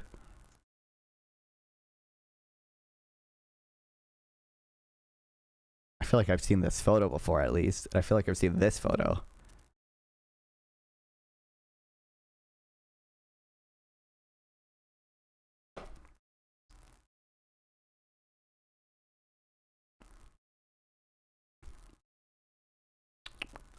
Mechanically, the high levels of investment in manufacturing growth will translate quite linearly into productivity growth, as Caldor observed, stating firms never ignore the existence of diminishing cost. In other words, central to the Caldorian dynamic, we have growing effective demand, manufacturing sector result, utilize increasing returns, plus finance through endogenous money. Presumably, this cycle would continue given manufacturing hypothesis being correct. Empirical critiques into manufacturing primacy. There's been a great deal of work since Caldor demonstrated that many of his findings aren't empirically aligned, as Bob Rothorn put it. Further, Caldor's observations were never concretely established by the empirical literature. You might want to read the article in the 1972 Economic Journal, What Remains of Caldor's Law, by fellow Cambridge economist Bob Rothorn, who was also sympathetic to Marxian interpretations. And also noted that following an inappropriate statistical procedure, and he followed an inappropriate statistical procedure, and used a misleading sample of countries, leading to spurious correlations. Shark attacks and ice creams are correlated because they both happen during the summertime, but ice creams only cause shark attacks. Wow. Economists like Bagwadi pointed out that such an interpretation of Caldor assumes that service sectors behave in one way and manufacturing sectors behave in another way, which is patently false. Furthermore, Caldor's laws pertaining to manufacturing just haven't held up well empirically. That being said, I don't think Caldor's insights are entirely bunk. I think most people have strawman them into oblivion, even when they are post-Keynesians themselves. Anchoring the economy doesn't lie in the service sector manufacturer distinction, but instead in specific characteristics. Structural change. Since Caldor's original publication, economists have transformed to unrecognizable lengths. Economies. My bad. As an OECD report examined, manufacturing or services noted market and non-market services account for about 3/4 of GDP in the OECD nowadays, following the 2008 financial crisis. And and growth was doing great. True nuke. I anticipate objections, maybe something along the lines of, but if it would have been higher under a counterfactual, which we had in manufacturing. However, there is an element of unfalsifiability here. Whatever sort of economic tool you deploy, whether it be curve fitting, splines, polynomial fitting, or difference, it's very unlikely your model will survive after spending a period or two out of sample. Thus, it wouldn't be very robust. In other words, I doubt any econometric tools can even come close to mapping reality for such complex case study, but maybe I'm wrong, who knows. What may be more instructive is mapping counterfactuals onto protectionist trade policy, on what protectionist trade policies do, through my impression, though my impression is that the evidence is overwhelmingly in favor of free trade, laissez-faire side. I wrote something longer, just other sort of medium. Whoa, Cato. I love Cato. The point is that Caldor's growth laws have been rather inconsequential, at least when you interpret it to mean there being some sort of universal metaphysical primacy in protectionist industrial policy through mass reshoring manufacturing. What Caldor meant, and from my understanding, what many other post-Keynesians agree with, is the idea that Caldor's laws were relative to their time and pertain to sectoral behavior, and not a specific and special sector, manufacturing. Thus, I believe that many post-Keynesians have simply misapplied and misinterpreted Caldor's insights to fit their own social dogma. True. Yeah, like I think... okay, I guess I'm logging into Columbia University, my press. Kill me.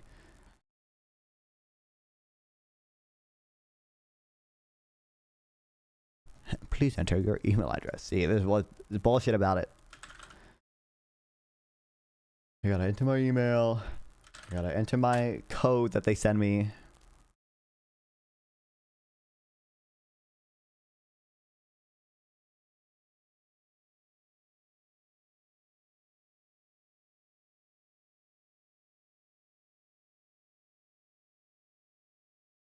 Well, while I'm waiting on that,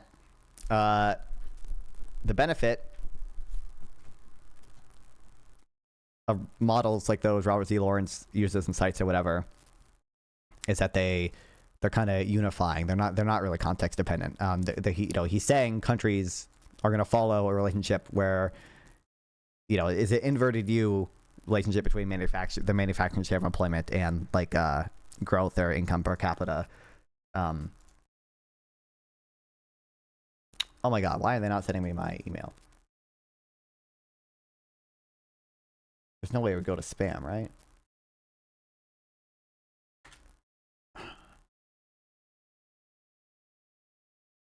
I guess I can look at my notes for it or whatever, but it's been a bit. I'd prefer to just look at the original highlighted text or whatever that I have, and I don't think I took notes on the later parts.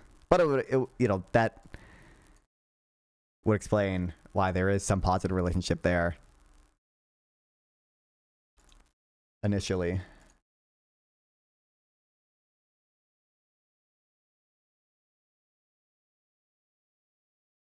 Okay, you know what? I guess it's just not going to give me my code. That's awesome.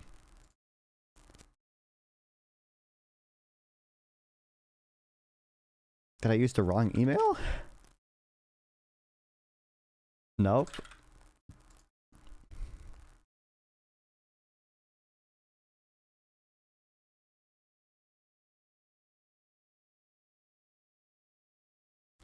Maybe there might be...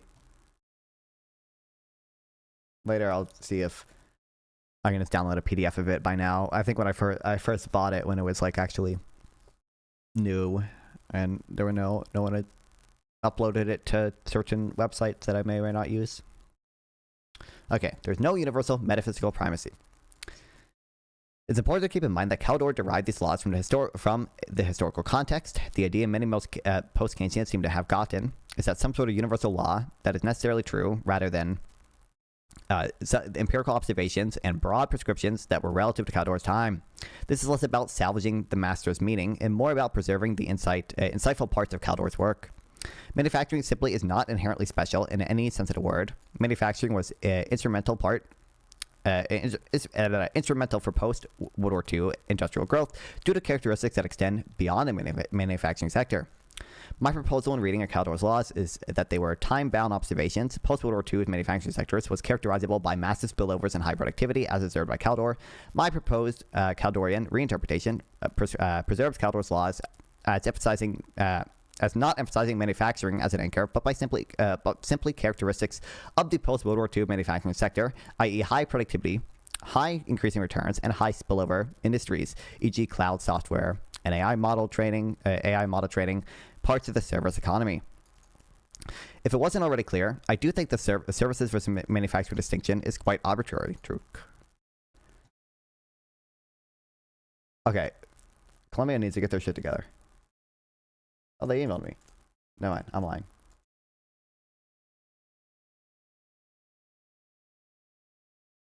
Ha ha ha ha.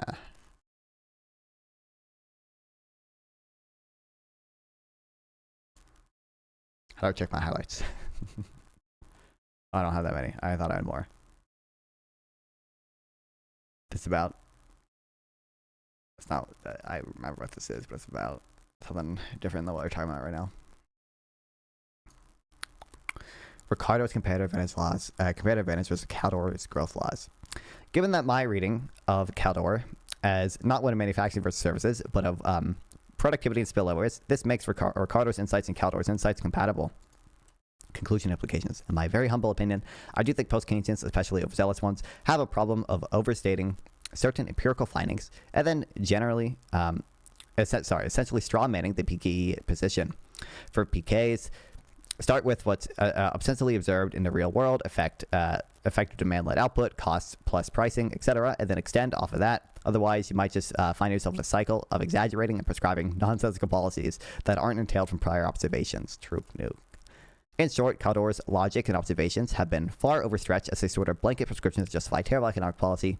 He surely would have been rolling in his graves to see the state of his laws.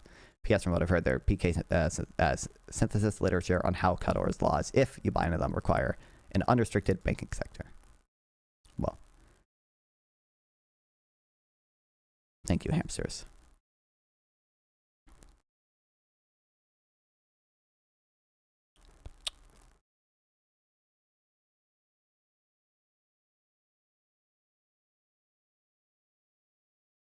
But look at all these fancy graphs, okay, that Lawrence has, where he shows the inverted U-shaped paths for a lot of countries, and you can see it's been shifting down over time, but it seems relatively stable. That is an inverted U. We will all eventually become PKs. True. Like I did say, okay. I read some of the just Steve Keen, George Selgin drama shit. I don't think some of the further stuff that Steve Keen goes off of, or like prescribes from endogenous money stuff, really follows. But like it does seem that just on banking, like it seems that he's more right to me. Like I don't know. Like I understand George's point about banks needing reserves to be able to settle what's it called? Interbank settlements, right? But I don't actually. But like Steve Keen just went, just broke down the double bookkeeping accountant, bro, and then the fact that there are at least some cases where you will see banks loan to each other for the purposes of like settling reserves, right? I think he said, but.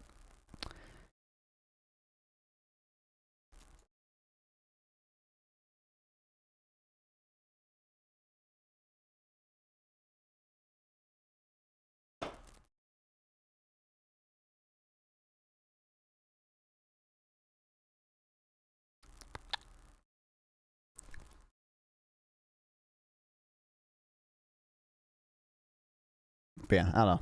It's a good book from what I read of it. I read like the first half, but I didn't take super detailed notes on some of it, so I forget half of it. I should go back and read through some of it, and also had the citations for some of the models ready for stuff like this. The entire debate seems quite silly. I mostly just hate the weird application of Ricardian equivalents by some freshwater types. Yeah. I think the stupid Twitter's shit it comes off as quite silly to me between Selgin and Steve Keen, and I think people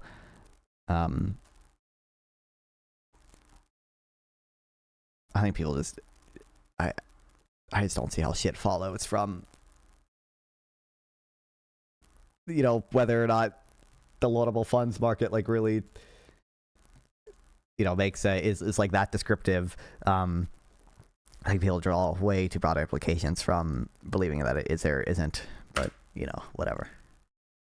I'm just me. Okay, the poverty line meme stuff. Okay.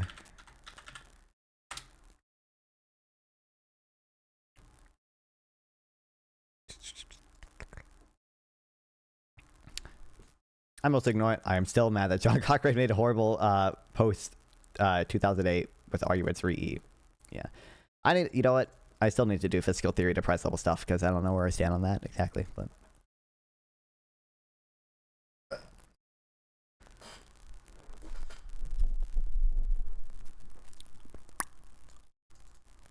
I try to let it go. Someone mentioned the essay to me on Monday. When it was a Substack post, I tweeted out some quick thoughts in it as to why no one should take it seriously, pointing out the glaring problem I'll walk through below. I try to get back on my other work, a paper showing that the declining home ownership rate among young adults is falling due to marriage rates rather than vice versa. Thanks for asking. But the essay was posted at the Free Press, and more people started sending it my way. It had gone viral. The essay is by Michael W. Green, who is Chief Strategist Portfolio Manager for Simplify Asset Management. The Free Press version was subtitled Why 100,000 is a New Poverty, but Green actually argues, I'm not making this up, that the new poverty is $140,000. Since a typical household only makes a little over $80,000 a year in income, that means roughly 2/3 of Americans are poor. True. It is the worst policy analysis I have ever seen, and I read Matthew Desmond. R equals stimulus isn't effective. It's the most brain dead shit on earth. Yet Cochrane and others kept using it in arguments with Krugman. Let's go. I do remember. I forget what I was trying to look up at the time. I remember finding though some like old blog post where Cochrane was just like pissed off at Krugman about it was something about budget deficits. I don't think it had specifically to do with there was no Ricardian equivalent stuff in it, but yeah. Oh god, it was funny though, but I forget what it was about. Much of the essay involves other arguments about middle class expenses, and I'll try to address those claims separately. Here I just want to convince you that Green's claim about poverty is, I'm sorry, hot garbage. Rather than a Free Press piece, I'll be critiquing his longer Substack post. What's up? Stream Hub World. I have a feeling that's a bot. Yeah, what's up, Venezuelan Kangaroo? Not fun. So, I'm feeling easy. What are people talking about in the U.S. Right now?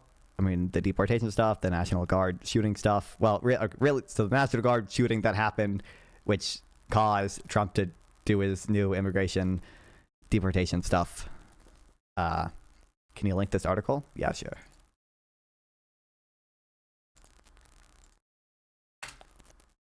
Yeah, I heard that, yeah. And then I feel like those are the biggest things right now.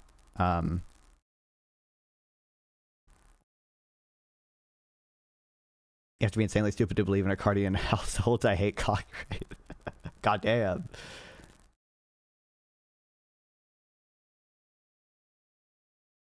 Thoughts on this econ friends? Do I really count as I don't count as the econ friend of this dude. It's a pretty orthodox take, orthodox I/O take. In nearly all mature markets, you get oligopoly competition, which means prices sit above marginal cost and quantities below the competitive level. I mean, this is like basically my understanding. Every firm would privately benefit from selling a bit more, but they can't openly cut prices without collapsing tacit equilibrium. That's why you see persistent discounting. It's a sanctioned way for firms to grab. I don't know if this is true. Sanctioned way for firms to grab extra volume without triggering a price war. Black Friday is basically the periodic detente in an oligopoly. I don't know how to pronounce this. Détente. Détente. Black Friday proves that we already know big corporations can still make a profit at 75% off. I don't believe that corporations necessarily make a profit on many of the things that are 75% off. We're getting ripped off the rest of the year, so true. It's there are a number of, sales that go on that firms do just because they want higher market share or because they want to, they want to build up their reputation with customers so they can, have more customers in the future, or that they think that we have, they want to get people in the door to buy other goods that they have higher margins on, right? They're loss leaders. The idea that people internalize government budget as constraint is insane. It has been debunked for at least 30 years. Yeah. I mean, it's funny. It might have been like Matt. It might have been Matt Darling or someone. But it's just like, bro, like even economists don't even act that way, right? It's like, do the economists who believe in it even act that way? No, and particularly no to the part about being a tacit coordination mechanism, which particularly doesn't make sense because then Black Friday would represent not an opportunity, but a mass defection that firms would prefer to eliminate. Well, I think that's what he's saying, that it is Black Friday is a periodic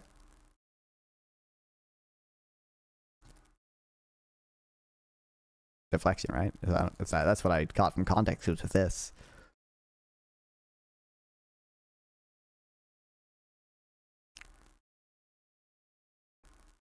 But obviously not. I mean, most markets are not perfectly competitive. So like, it is the case that like you see markups in most products, obviously.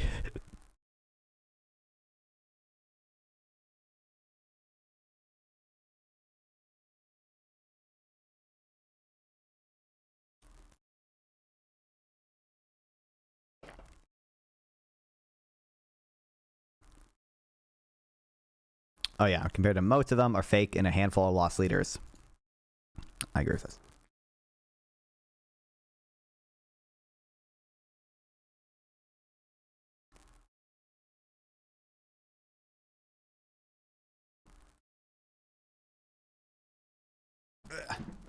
There's your pass into macro, and now he thinks he knows more than he does. Oh, sorry, intro macro. My goat. Me for real. Where's the meme? I need that meme. I need to make that meme and email it, actually. Fuck.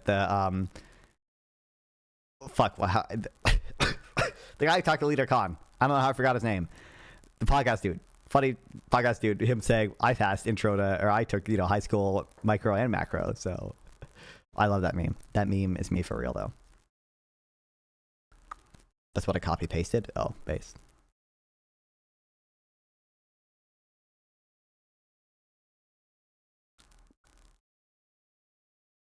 Where are we?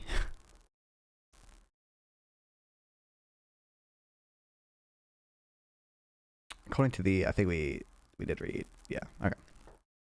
Official poverty measure used by the federal government, 19% of Americans were poor in 1963, falling to 10% in 2024. The official poverty line is supposed to reflect a constant standard of living after adjusting for inflation over time. There are actually 48 official poverty lines, depending on how many people are in a family, how many children they have, and whether the household is under age 65.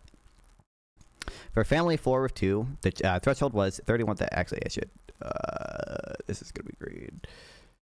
This is gonna be blue. And then this is going to be green. Family of 4 with 2 children, the threshold was $31,812 in 2024. If a family income was below that line, or rather, the line specific to the family type, they were officially poor. These thresholds are not entirely arbitrary, but nor are they especially meaningful. The first attempt at a kind of official poverty rate came in the 1964 economic report of the president, which adopted a $3,000 poverty threshold for families and a $1,500 threshold for individuals living without a family. My discussion draws on the definitive history by Gordon Fisher. The $3,000 was consistent with research by Molly Orkansky, a government economist who had estimated a $3,165 threshold for a non-farm family of 4. Is it It is, or Orchansky, is that how I pronounce it? I think. Had gotten to this figure from the starting point that in 1955, families with at least 3 people spent an average of 1/3 of their after-tax income on food. Using food budgets for different kinds of families that are reflected in adequate diet for temporary or emergency use when funds are low, she created poverty thresholds by multiplying the budgets by 3. This is something of an oversimplification, but you can read Fisher if you want to go deep. A number of other contemporary studies, including by Staff Council of Economic Advisors, which produced the economic report of the president, had also gotten to around $3,000 in using different approaches. In no small measure, the choice of $3,000 and $1,500 threshold seems to have reflected a desire on the part of the president, Lyndon Johnson, to deem 1/5 of Americans poor when he declared war on poverty. Over the next 5 years, Orchansky's approach with its numerous poverty lines was informally adopted until an interagency committee in 1969 agreed to an official measure. That measure took Orchansky's estimate for 1963 and extended them backward and forward based on the change in the cost of living. That has been the basis for updating poverty thresholds annually ever since. I do want...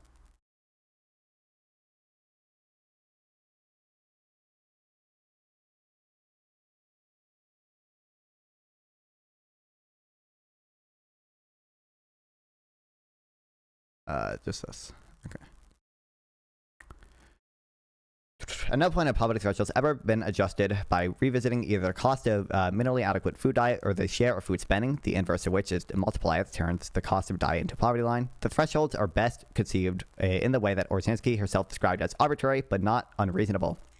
One could set poverty thresholds higher or lower, but whatever the levels, they should be updated annually to account the change in cost of living. Don't talk to me about relative poverty measures. What does he say for this? And then one can see whether we have more or less poverty over time, whether it's higher or some places than others, or whether there's more hardship among some groups than others. And if you measure poverty this way, and with an absolute measure, it doesn't really matter what levels you pick. Far fewer Americans are poor today than back in the past. Let's come back to that.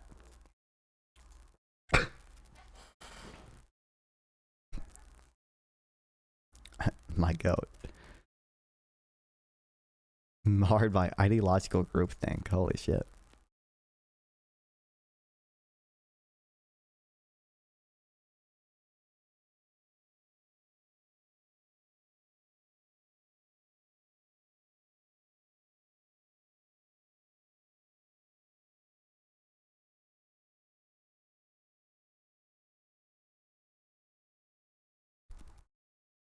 Green claims that Oshinsky's principle is that poverty can be defined as by the inverse of food budget share. However, she never would have agreed to this as a principle for poverty measurement. We know this because Oshinsky was well aware, as well as Green apparently is not, of something called Engels' law. As she articulated in two different 1965 publications, the proportion of income allotted to necessities and a particular food is an indicator of economic well-being, and a low percentage of income for food can be equated with prosperity and a high percentage with privation. Engels' law says that as societies grow richer, they spend a smaller share of their income on food. For instance, according to one study in the U.S., the share fell from about 17% in 1960 to under 10% by 2019. Is this the Cato thing, or at least the thing Cato cited? There might be something Cato cited once, but I think Cato Institute actually has their own analysis on essentially the same thing. Engels' law renders the way Green is proposing to revise the property line absurd. He's saying that rather than multiplying a minimally adequate food budget by 3, as Orszynski did, we multiply it by a larger number because we spend a smaller share of what we make on food today. He seems to think, wrongly, that smaller share of spending on food is because everything else has gotten expensive without our being able to buy more and better non-food and goods and services. Who did I talk to that said the same thing? I think it was one of the socialist Jubilee people or whatever, where I brought this light up to. It might have been, it wasn't PPG. It might have been PPG, but I think it was someone else. And they were like, well, they're spending a lower income on food because everything. It might have been Grace. It doesn't really matter, but it was just really funny when people pointed that out. Because I remember having to go through with them. Okay, like if we just look at the number of calories ate per American, that's also up, right? So it's probably not because other things have gotten more expensive and people buying less food. It's probably just because their incomes have grown. I think it was Grace. Oh my god, it was miserable.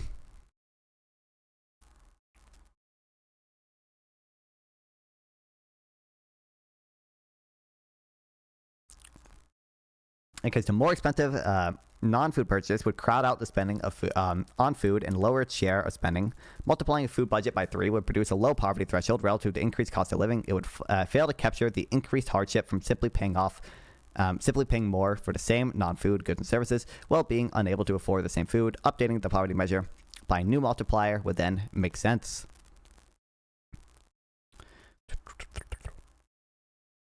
I should point out.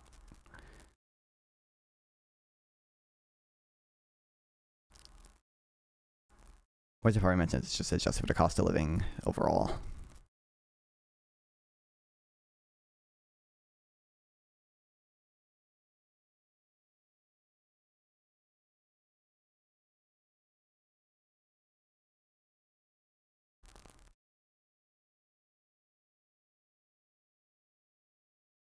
Regardless, okay, whatever. But in reality, we devote a smaller share of spending to food because we could afford what we could in the past, plus a lot more non-food spending. In 2023 dollars, the average household spent about $10,000 in food. In 1960, about $10,000 in food. And in 2023, sorry, wait, the average household spent $10,000 in food in 1960 and about $10,000 on food in 2023. See here for 2023, here for 1960, that adjusts for the ladder for inflation using this index. But does it use CPI or PCE? PCE, my goat. But average family income rose by over $85,000 in inflation-adjusted dollars, and median family income by nearly $55,000. The multiply Green advocates is larger than 3 because we spend a larger share of incomes on things that aren't necessities. For example, one outdated federal study found that American spending on non-necessities was just over 20% of all expenditures in 1901, about 36% as of 1960, and about 50% by 2002. saw did something that I.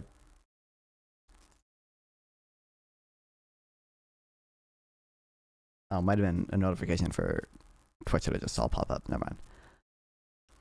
Let's look at Green's calculations. He says again, without citation, that most families today spend 5 to 7% of total expenditures on food, on food prepared at home. Taking the inverse of 5 and 7, he then says today we'd have to multiply the minimum adequate food budget, not by 3 that Ortega had used, but by 16. The inverse of 7% is 14.3, while the inverse of 5% is 20. Green indicates that the true poverty line is between 130,000 and 150,000, settling for 140,000.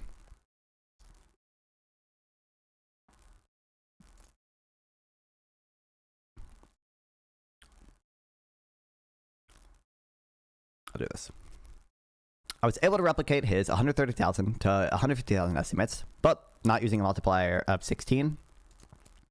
Green takes his federal poverty guideline for a family of 4, $31,000 in 2024. He then divides it by 3 to get back towards Shaky's minimum adequate food budget. Then he has to multiply it by the inverse of the food share of the budget and gets to the new poverty line. In 2023, food at home accounted for 7.8% of spending. If I assume the food share of the budget is 8 or 7%, then the resulting poverty threshold are $130,000 and $148,570. Those are multipliers of 12.5 and 14.3, not 16. Using a multiplier of 16 produces poverty threshold of 171,000. Using 20 yields 214,000. Note that Oshrinky was using not just food at home as a basis for the multiplier, but all food. The total share of spending in 2023 was 12.9%. Plug that into Green's equation. The poverty line is just $80,620. But this is only somewhat crazier than saying the poverty line is $140,000. The whole exercise is crazy. And I should take that, I guess.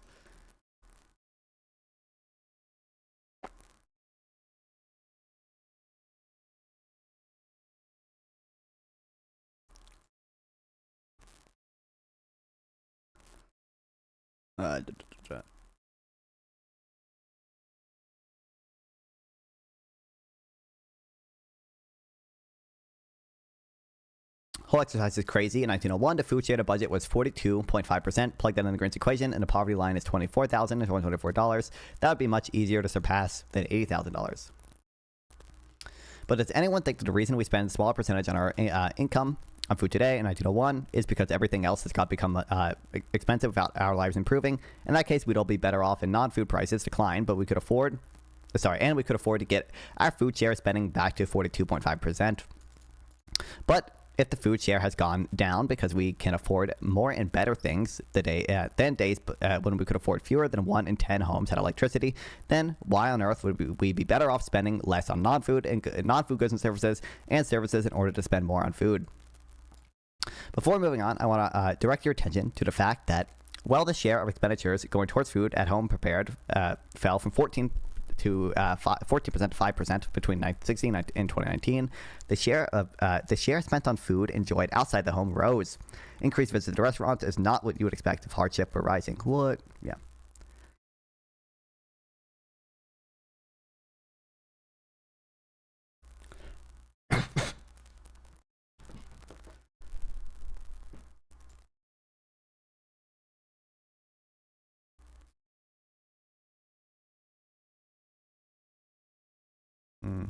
I don't need that. Okay, never mind. Or 60 poverty lines are arbitrary but reasonable, but Greens are arbitrary and unreasonable. No one in their right mind should think that the meaningful poverty line can be set at $140,000. But say you're not in your right mind, we could still set the poverty line at that level in 2025. But then to figure out how bad we're doing at alleviating hardship, we would want to adjust it for inflation, create an equivalent poverty lines going back to say 1963, and determine how much poverty we have today compared with the past. The answer is we'd have less.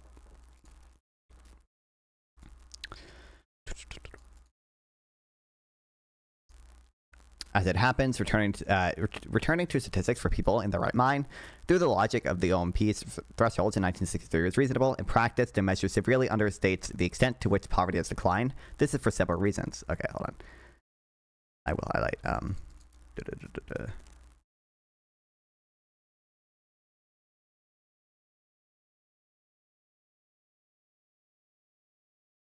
Wait a sentence first. It makes it hard to highlight efficiently.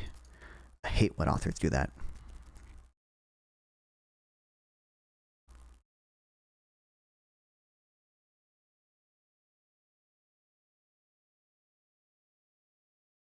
It's purple.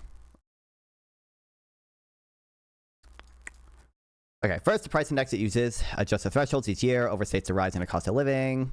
Green sites without any real numbers increase the cost of housing, healthcare, and childcare, and higher education. To just the OMP has become obsolete, but guess what? Well, some costs have gone up, others have gone down, or risen more slowly than others have. Price indexes account for all these products rather than cherry picking specific items that Green mentions. True with new price indexes also distinguish between people spending more for better stuff and people paying more for the same stuff. It's the latter that represents an increase in the cost of living. Adjusting the OPM for inflation is exactly what one should do to account for any increase in the cost of living. If costs go up, the poverty threshold will go up, putting more. Green uses tried and facile arguments, to cast doubt on the relevance of inflation adjustment for the question he's posing, but his price of participation has all the flaws of Oren Cass's cost of thriving, and I won't spend thousands more words shooting down his claims. Go here for that. I kind of want this as well. Fuck. I'm never going to be done with reading anything, ever. Nor will I take up more of your time by patting down the idea that the economy used to be support a single earner model, but no longer does. Another argument Green touts without evidence to say the price of participation has risen. Go here if you're interested. I do want this, actually. I don't know where to put it, though. I'm going to put it in populist memes.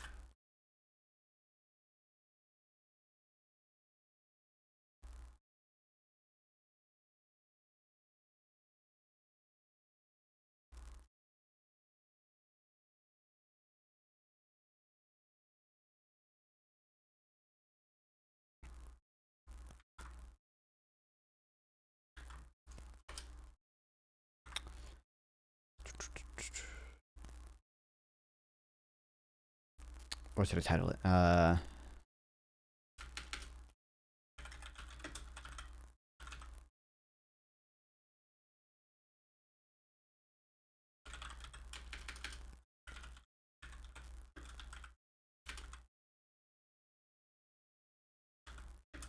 Single earners could pay for everything in the 50s. That's the meme.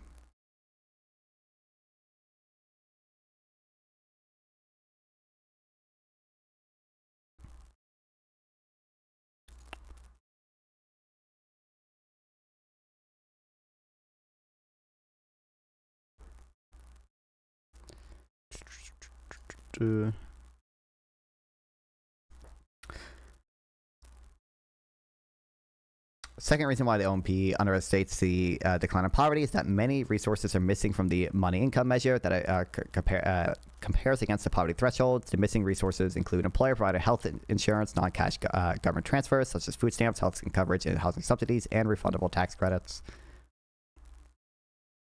I'm obviously familiar with this. What's up, Chrissy Chan? Incredible name. Welcome.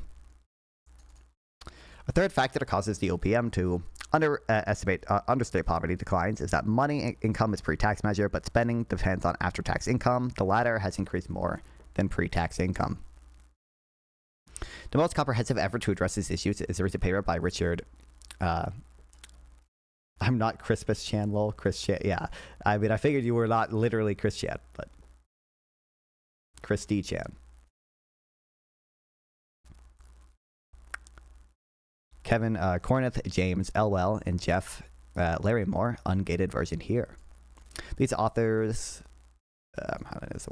authors use a complete after-tax income measure, set the poverty line so that 19.5% of the population is poor, as the Orchinsky's OPM does, and update that threshold for inflation with the better price index that the OPM uses. They find that poverty fell to 1.6% by 2019, much lower than the decline to 10.5% by the OPM.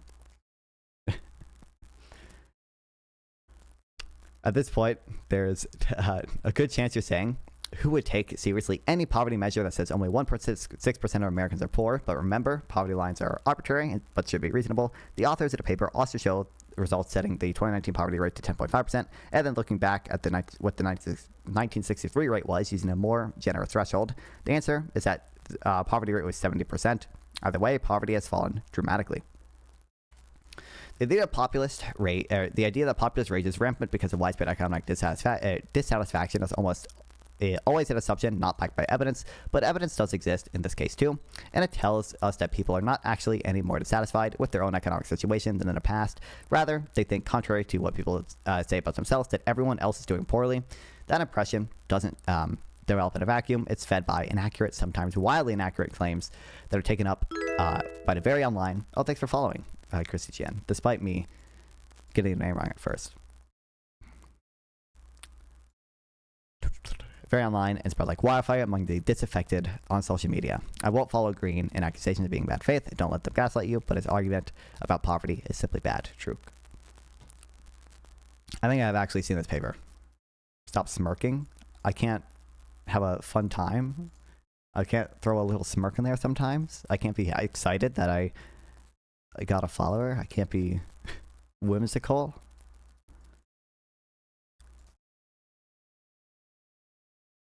God forbid a white boy have a little whimsy, okay?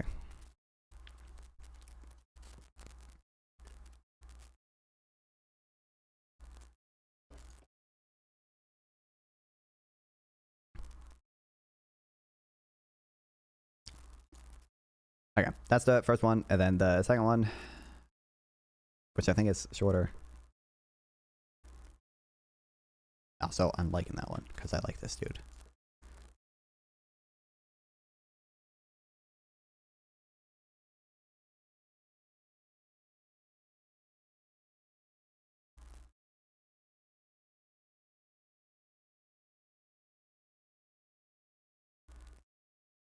So I want this.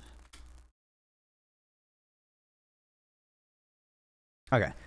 The real math of survival is the cost of existence $140,000. This just goes over all the bullshit numbers that he used in the stupid. Oh, JK, I appreciate it. What? I didn't even know this was paywalled. Oh no, it's right here. All these numbers that he doesn't quite pull out of his ass, but he does not give citations for. Earlier today, I posted a critique of the new viral post by Michael Green, claiming that families with less than $140,000 in income should be considered to be in poverty. That critique focused on a truly absurd revision of how we measure poverty that has the effect of making us look dramatically poorer when in fact poverty is plummeted. Here I want to address some of the pushback I received on the critique. A number of people on X said that my technical nerd talk about poverty measurement and my rejection of Green's claim that poverty line should be 140,000 missed the point. Green wasn't really saying that 140,000 should be the new poverty line.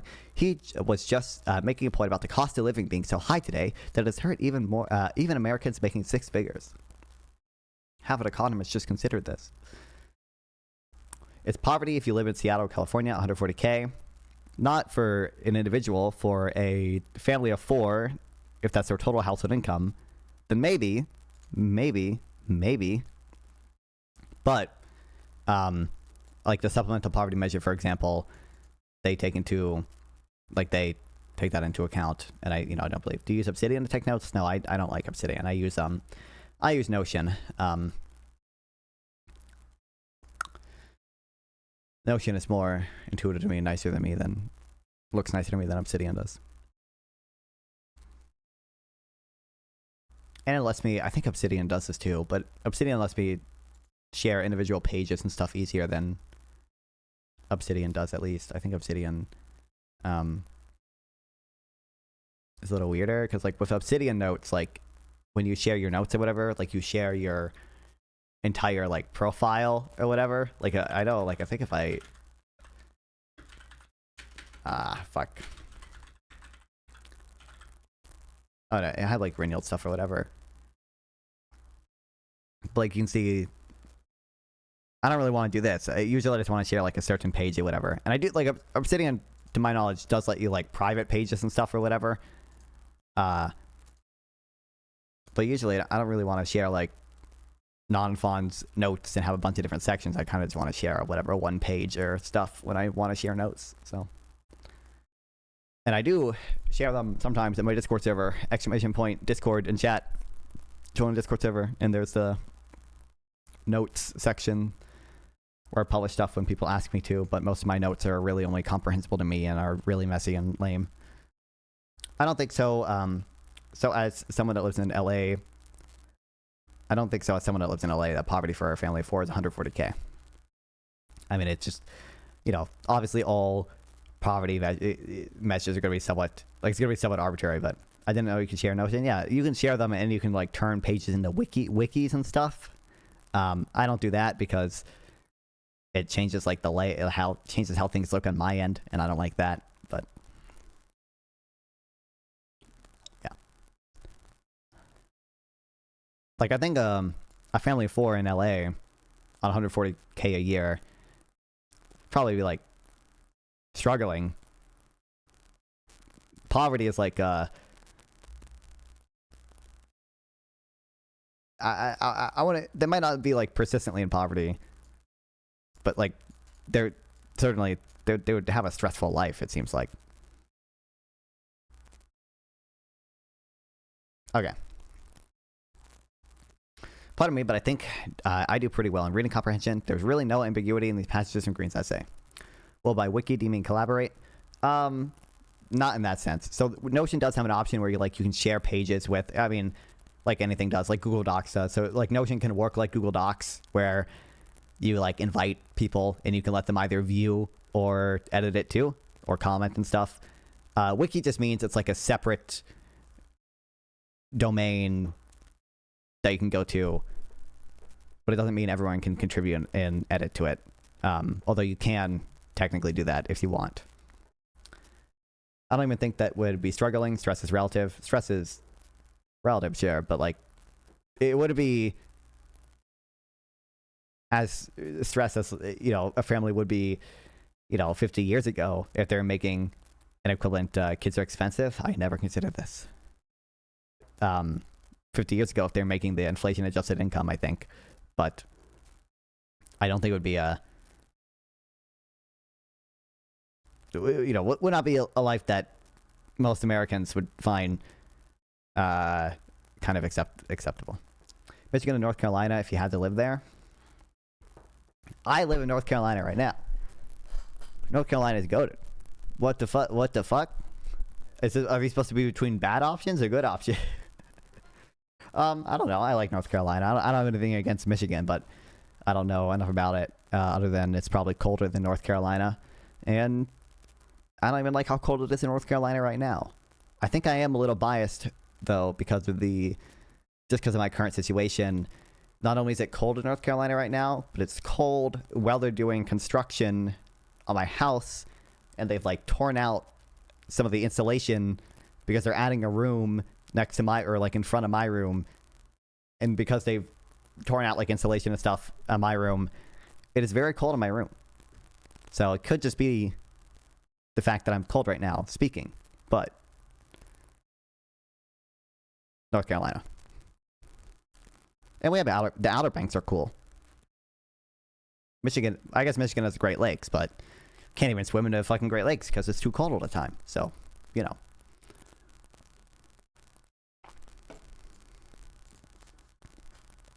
Okay.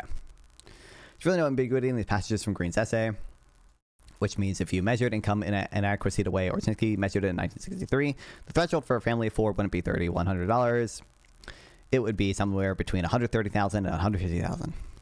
And remember, Orczynski was only trying to find too little. She was identifying crisis, not sufficiency. If the crisis threshold, the floor for which below, yeah, blah, blah, blah. I get it. I read the article too. So when I say the real poverty line is 140,000, I'm being conservative. Look at its chart through the lens of real poverty. If the cost of basic self-sufficiency for a family of 4, housing, childcare, healthcare, is 140,000, then the top light blue tier is an upper class. It's survival line. Yeah, okay. And that's without even noting this subtitle, the condensed piece he wrote for the Free Press, Why 100,000 is the New Poverty. Others complained that I didn't have anything to say about Green's analysis using extensive expenses on different categories of spending. Well, actually, I did have something to say. Much of the essay involves other arguments about middle-class expenses, and I'll try to address those claims separately. Here, I just want to convince you that Green's claim about poverty is, I'm sorry, hot garbage. Most households in LA make less than 140K using 4-people households. Really?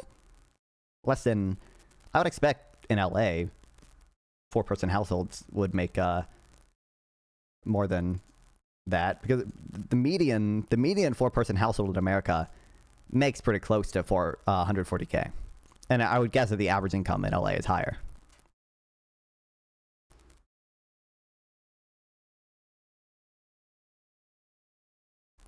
I should have highlights on this page. Hold on. It might be because my laptop.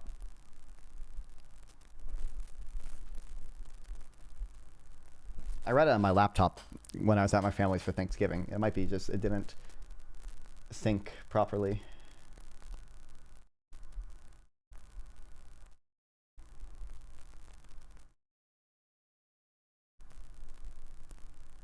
How do I make it sync?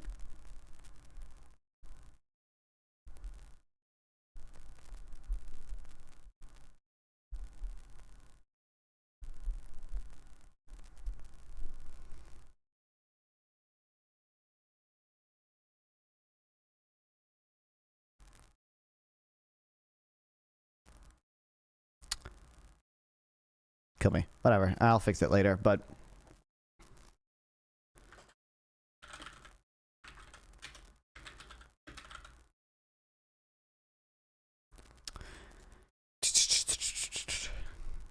for married couples with children, regardless of the numbers, it's a much higher figure, $132,000 in 2024. For families with 2 earners, the median income is even higher, $142,000 in 2024. Can't find the publicly calculated Census Bureau tables for married couple, dual earner, families with children, but it would likely be in this $140,000 range, if not higher. So I would expect LA to just have higher. I'll look it up. I mean, so it wouldn't be that crazy to me if it was wrong. I would say, I would expect the median income in LA to be higher, because I would assume the people who live in LA are disproportionately people who live there because there are high paying jobs there for them. But maybe I'm wrong.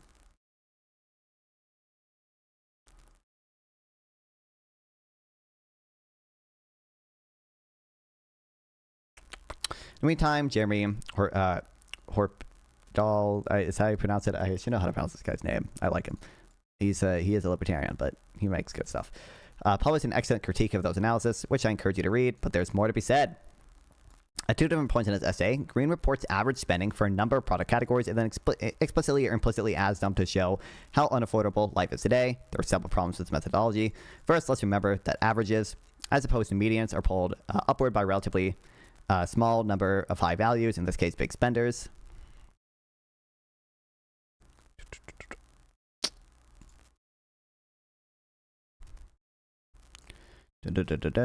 Median household income in the US is $84,000, but the mean is $121,000. The average in this case is 45% higher than what the typical household gets. Using averages overstates what typical people spend, and therefore what typical people need. I can't find just the city, so it's probably higher. But for the county, it's 106,000. Yeah, I don't know how dense LA County is, but certainly LA County, that wouldn't surprise me. But I could be wrong. I don't know. I believe, it's not impossible to find in LA County a house that's affordable relative to the city in LA. I could be wrong there. I don't know.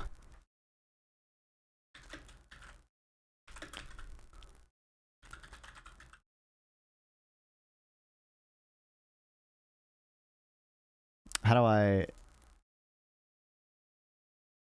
A lot of sites like Zillow want to fucking leak where I live when I pull them up. I could open incognito, I guess.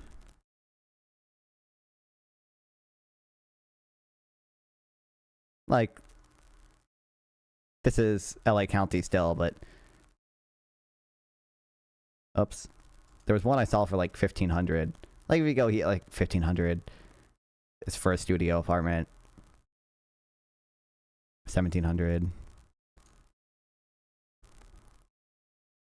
These are homes.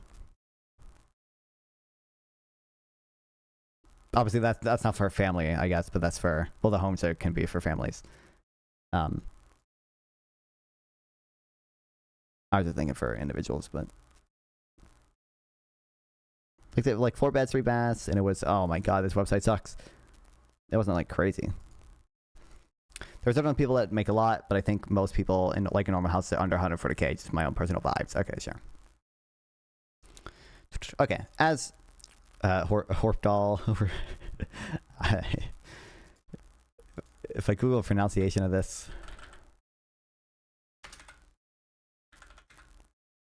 is there gonna be a useful thing for me? Oh my god, it's such a rare name that his fucking podcast comes up before anything else. But they gotta introduce him, right? I'm Julie. Great antidote to the poison of enthusiasm and superstition. Named for Adam Smith, AdamSmithWorks.org.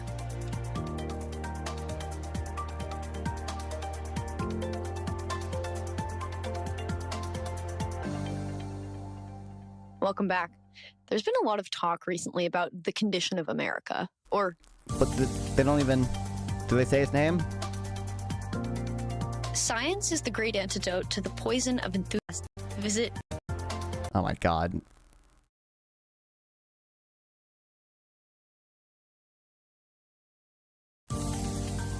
And this is my podcast, Enthusiasm and Super... Yeah, okay, I don't think I'd say it. I was just... Hold on, real quick. He went on this fucking podcast? This looks like a... They had like 200 views. What is this? What is this place?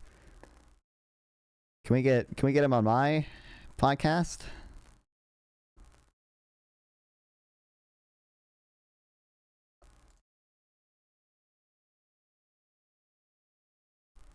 I don't recognize these other names.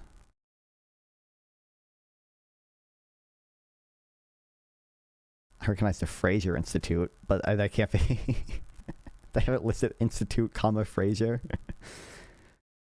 They were listed like it's a name. Okay, don't care. Whatever. I'm calling him Mr. H. Okay. Average households. Averages should not be floors. Indeed, medians should not be floors. By definition, half of families will have incomes below the median income. If the median is a floor, half of families will be poor by definition. More to the point, if the average family is spending the some amount, we should not assume that it's the amount they have to spend, as Green does. If everyone's income is doubled, they now have to spend twice as much on, say, housing. One suspects that in the world of abundance, Green would decry how the poverty line has risen to 280,000.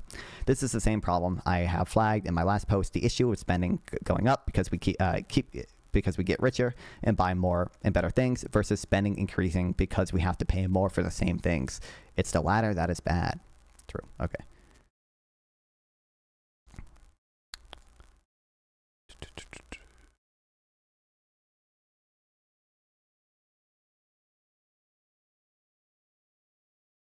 Do you believe the American dream is dead? No. I think, like, depending on how you measure social mobility, it might be a little lower today than it was in the 50s and stuff. But on the whole, I think it's a bit, but let's just say it's dead. And I think there are other people who argue, like I know Gregory Clark argues this, but I think he does it on some weird hereditarian ground sometimes. So I don't know, but it might be the case that social mobility has just been almost entirely constant over time. Facts, you have to work for it. Real. And that, like, even in the 1700s, social mobility was roughly where it is today. It has been that way for a while. Although I think he talks mostly about the UK. I don't know how much work he has in the US specifically, but okay, third is also the median too. Some people spending the average of total expenditures typically does not spend the average amount for each product category.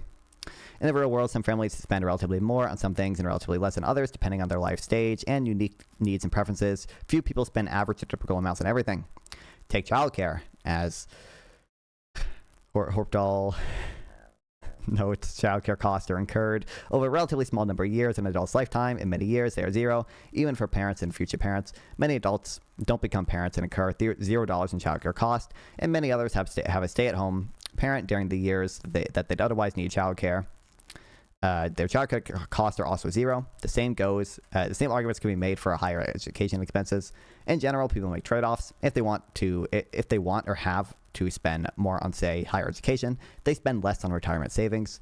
Then they can spend more on retirement savings later once they are done paying for higher education. If you want to spend more than average on food at restaurants, you might have to spend less than average on vacations. If you are spending more, spending the average amount on every category of product purchased by citizens, one of the richest nations in the world has ever known, you are probably not poor. True. No.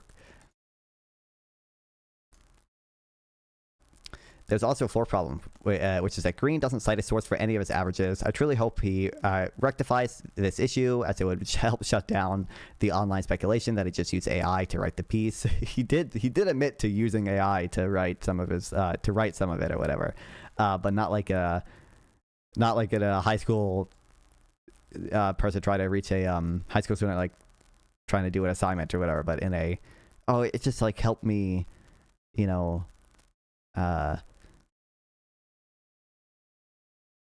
it helped me, write do like a little bit of research or whatever.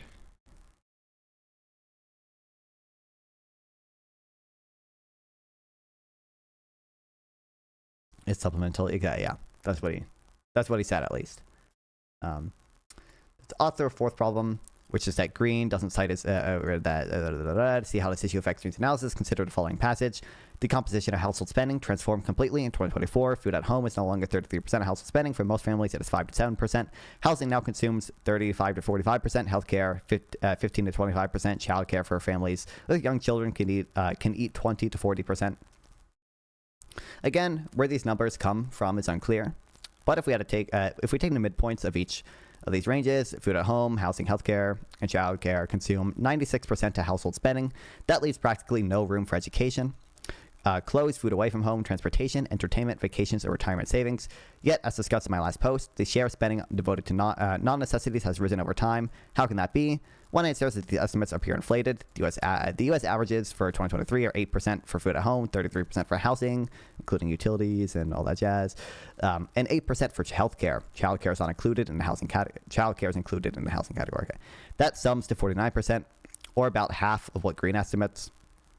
If we want to separate out childcare from the housing category, then sometimes less than 1% of expenditure was in childcare. Yes, you read that correctly. The reason for it being so low is that lots of households don't incur childcare expenses. Green is reporting an amount, again, on sorts of families with young children.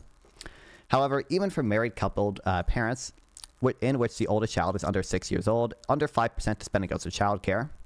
Personal services, which include childcare, accounts for 5.2%, and the rest of housing, food at home, and healthcare you'd have unaccounted for is 48% of total spending, half of what you'd get from Green's numbers. If you pull the other stuff out of housing that the reader is unlikely to think is included, the remainder, shelter, is just 19% of spending rather than Green's 35 to 45%.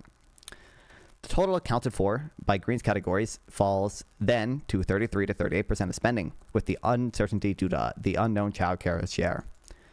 Update. I realize one can use another spreadsheet to get a breakdown for 2022. Nearly all personal services involve childcare, so 38% is the better estimate.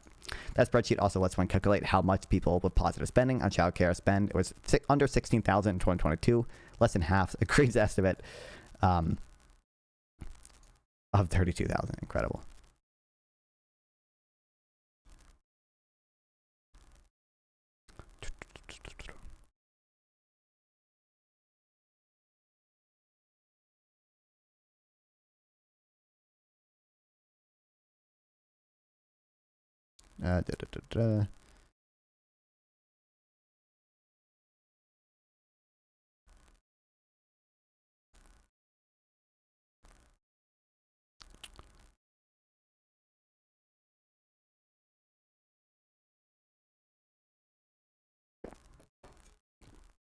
And again, not everyone spends the average amount on each of these items.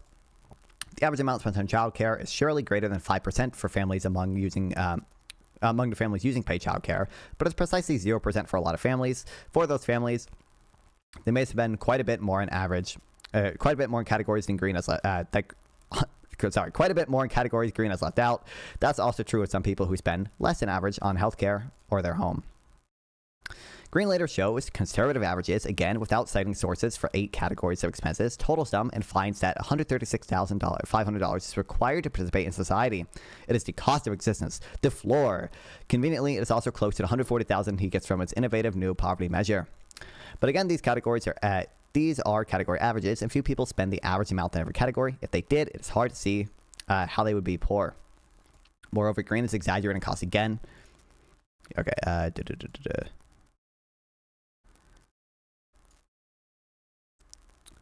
these category averages. Green's exaggerating costs again. Let's try and recreate his total. Just an FYI, your mic is Poppy. Poppy, how so? But I appreciate you telling me, Chrissy Jen.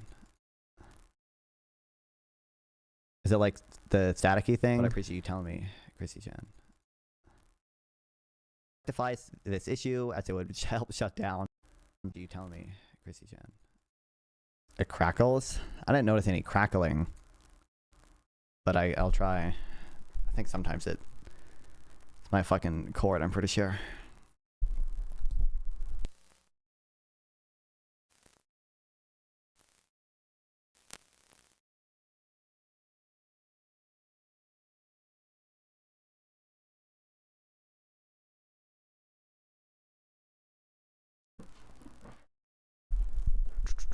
And I should turn the threshold up a bit. I don't know. It might be the background noise too. That's fucking with it or whatever.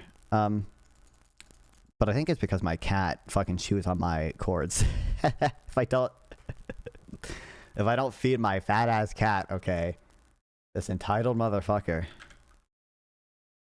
He's not in my room right now. Otherwise I would show him.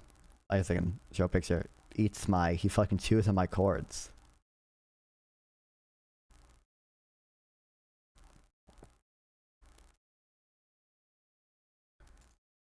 Okay, look at this dude. I can hear a crackle, but it's not a big deal. Okay. I think it might be, I think it's probably just a background noise. Here, let me tell me if this might change other stuff.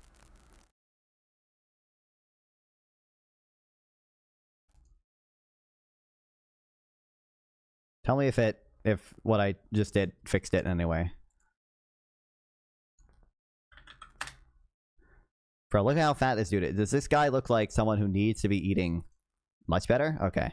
Needs to be eating my fucking cords if he doesn't get fed for 10 minutes, bro. Oh my god.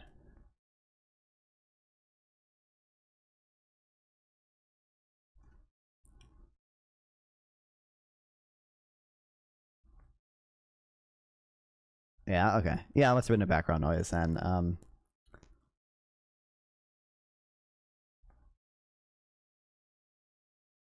okay. How we can do it, I'm just using the default OBS noise suppressor, and I know there's better ones out there, so I might after the stream see if I can find one that works the best for me. But yeah.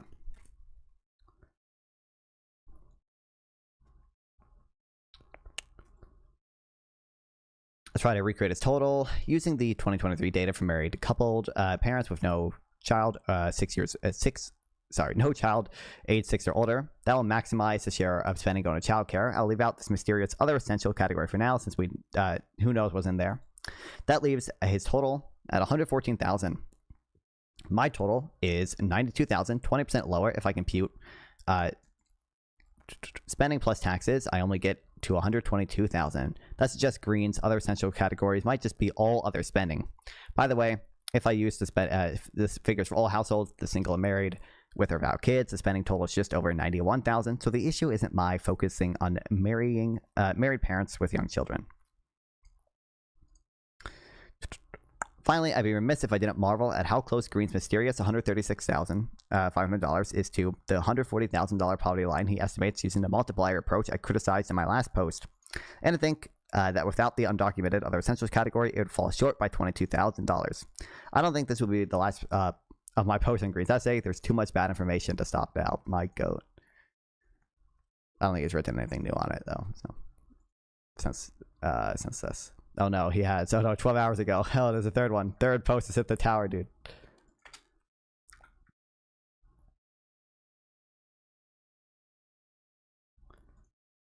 They hit the fucking Pentagon. Noah Smith made one too, but it's paywalled, and I don't think he talks about anything that I don't either already know or is going to be mentioned in these other posts.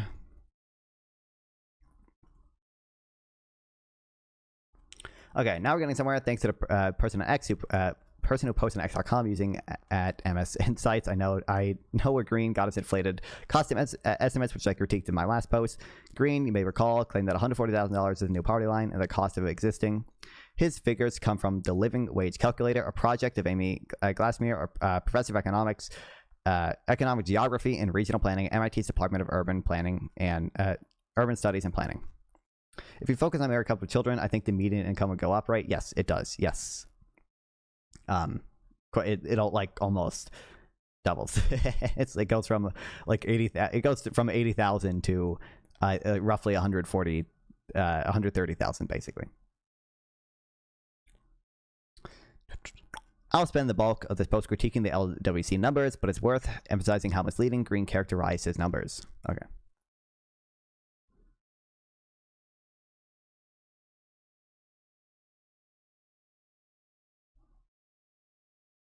First, he claims to have built a basic needs budget for a family of 4 himself. No citation of the LWC at all. Actually, I think it was I was writing this. The free press version of his post was updated to include the link to the LWC site. His original post was unchanged when I published this. It's a data analytical equivalent of plagiarism, not to cite someone whose numbers you use and pass them off as your own. I said this earlier. He's using the living wage as a line, and he uses New Jersey law. Who is? I don't think Green uses New Jersey ever. He just is pulling, well, this is talking about where the numbers are coming from. He does the multiplier approach where he said, hey, in the past we multiplied the percent of incomes, food was 30% of families' incomes, and they got to the poverty line by multiplying that by 3. The money spent on food by 3 to reach 100%. I thought he did. I don't remember him doing that. And, so he does the same today. He's like, oh, food is now only 5% of people's income, so we got to use a 20 times multiplier. Or the second thing he does is he uses these numbers, which we now know are from the Living Wage Calculator project, and says, I'm just going to add, the average of childcare, healthcare, and other stuff, other spending, and whatever, and get to the 140, close to the 140,000 line as well.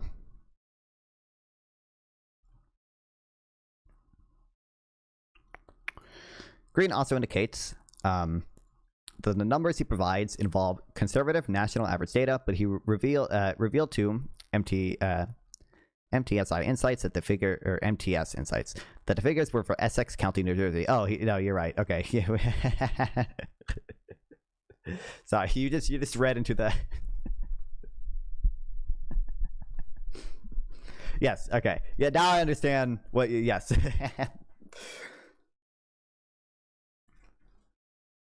Now I understand what you mean. Yes. Okay.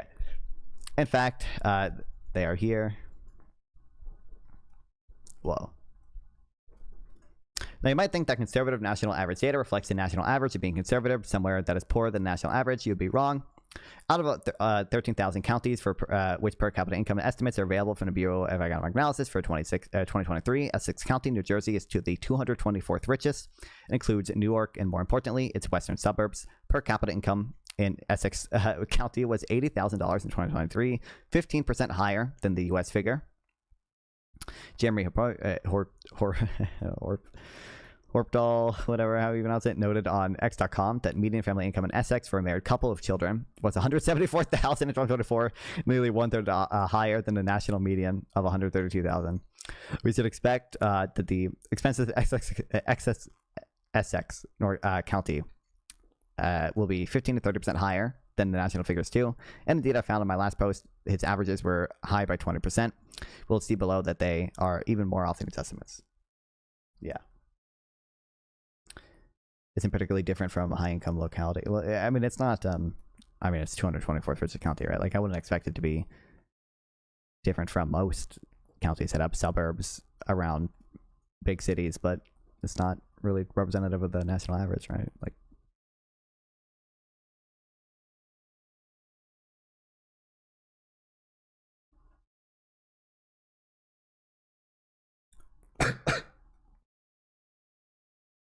Finally, I noted that Green said nothing about its other essentials category in his post, a $21,857 expense. I can tell from the LWC documentation what it represents: entertainment, fees and administration, auto, and visual equipment and services, pets, toys, hobbies, and playground equipment, entertainment, other supplies, equipment, and services, reading and education, apparel and services, housekeeping supplies, personal care products and services, household furnishing and equipment, and miscellaneous household equipment, and cellular phone service. These are the components LCW categories: civic engagement, internet, mobile, and other necessities. It takes a bit of digging to uncover this, but these categories reflect the entirety of spending tracked in the Federal Consumer Expenditure Survey on categories outside the other one's green list, exempting alcohol and tobacco and a couple other small categories. So whether we call them essential or necessities, what they really are is all other spending, more or less, as I anticipated in my last post. In particular, while Green says his budget involves no vacations, no Netflix, that's simply not true. They are implicitly included in its other essentials.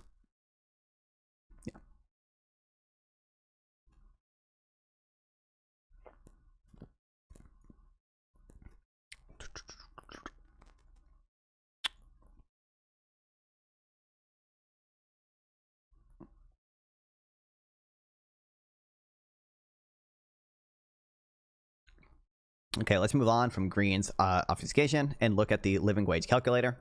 First of all, let me make lest one make too much of the authority of the MIT on Gleischer's CV. It's worth emphasizing that DPUSP is not part of MIT's renowned economics program. Of course, it sits within the University School of Architecture and Planning. Oh boy, it's just so clear it's not where we're starting from. Here's the mission of DUSP. I think there's an argument there on what you need to fully participate in society today, but to mark it as a poverty line is insane, obviously.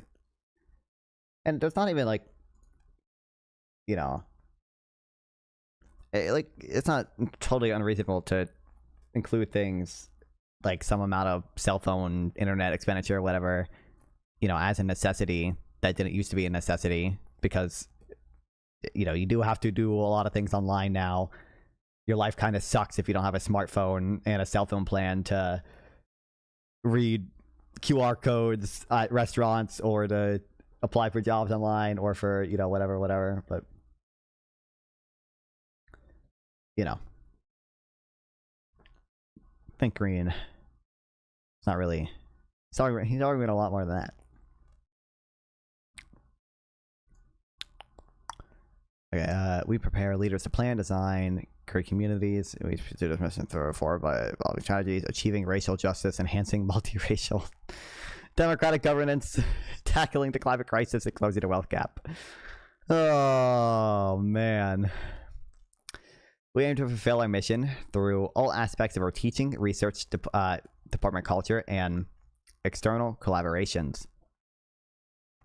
Now hold on, I'm just noticing my audio levels are kind of a little lower than they probably should be, but not like that way lower. So I'm just going to increase the gain from 2.5 to like 3.2.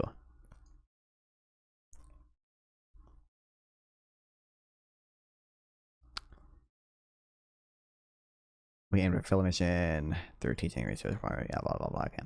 Now, the clear point of the review doesn't necessarily mean that the department has sacrificed rigor or ideological for ideological goals. It doesn't necessarily mean that the living wage calculator is bunk. We need to dive into calculation methods to ascertain that. But when you do that, you find a living wage calculator is bunk.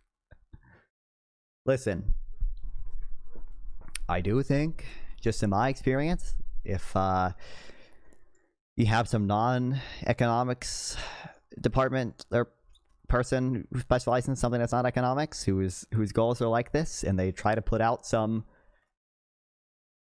research or index related to economics, you know, I'm just saying historically, safest bet has been to assume that it's just not very good.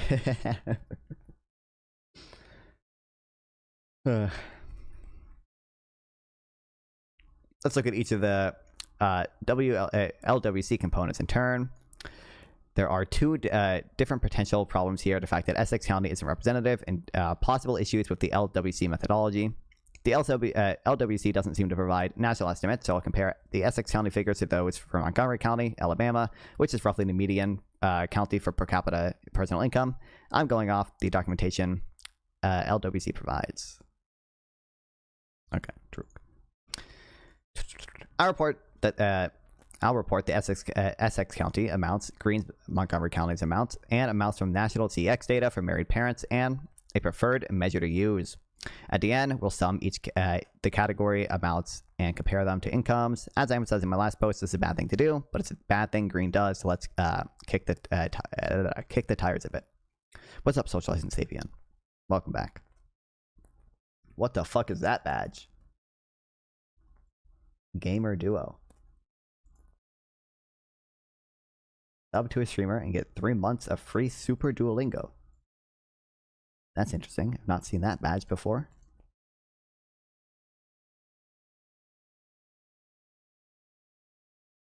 Twitch just throws new badges on my shit all the time. I don't know. Yeah, I was just curious because I haven't seen that badge before. But I reckon that's a Duolingo bird. Okay, LWC gives typical food expenses in Essex County for a family with two workers and 2 children at $14,000. Everything aside from LWC below for the 2 working families with children. This estimate is superior to several other categories. We'll get into that. It's not simply an average expenditure amount based, but on some standard of need from the U.S. Department of Agriculture. The USDA amounts vary by size and family type and reflect the cost of a given standard if food is purchased and then prepared at home. It is adjusted by the LWC folks to reflect county-level amounts using other data. It's not an unreasonable approach. The amount for Montgomery County is not much lower than the amount for Essex County, $12,811. That said, nationally married couples with children spent $15,000 on food in 2023. 40% of that was on food away from home. Just over $9,000 was spent on food at home. These are rough bounds on how much the average married couple family with children would have to spend if they bought all the food at home. Let's just measure go with the LWC amount for Montgomery County as a preferred measure. Any special political news for the day other than Republicans are completely fumbling their trifecta? I mean, I don't think there's been any actual, especially relevant news today, right? It's all just the stuff I've seen is just to continue to fall out from the shooting of National Guard people, and then Trump's response to that stuff. And I don't think I've seen. I think that's kind of the big stuff people are talking about right now. I haven't seen much else. I know there's some pretty bad Hexeth stuff that would have. Oh, yeah, that too. Yeah, that wasn't today either. But yeah, the Hexeth. The reporting that came out that Hexeth, said leave no survivors, and then they shot the or drone strike the people clinging to survival on the raft, which is almost certainly not a legal thing to do. That's been interesting. Hexeth denies responsibility. Well, of course he does.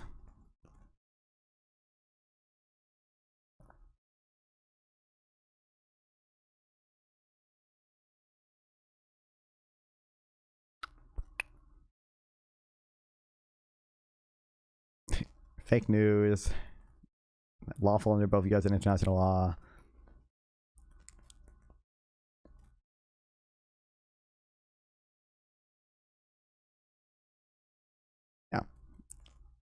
We don't live in a world of truth anymore. Okay, it doesn't matter. I see the old, it wasn't me, real defense. Yeah, you can just call stuff fake news. The news is fake is gay. This is true. What's it? Welcome back, Yoshi Airhead. Okay. That's actually like, I'm not the first to have said this or anything, but it is kind of crazy, and maybe this would have happened without Trump, but it is kind of crazy that like the Trump and MAGA movement are primarily responsible for people just being able to say this shit's just fake news and get away with shit.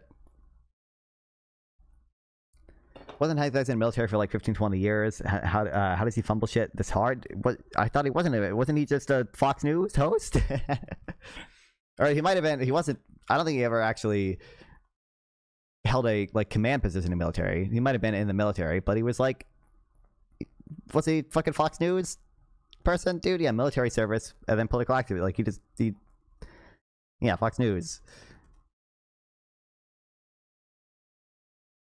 I don't think he got that far in the military. He was a captain of a Minnesota Army National Guard, I guess. Why did Windows just get what? Generally, what the fuck? What? Excuse me. I just gotta add as a Windows notification. What the? Why? Okay.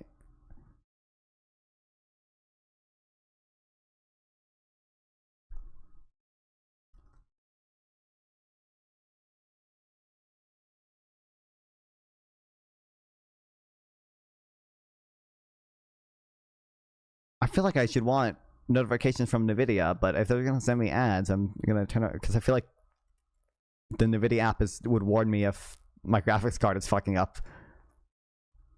But all right, he was a captain, yeah, national. Yeah, okay. Check if he went to Jesuit college.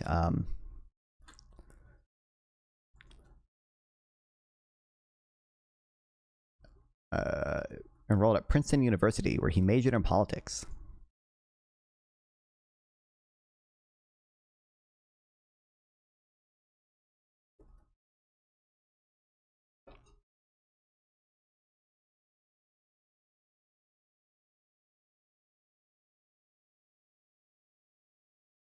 Incredible.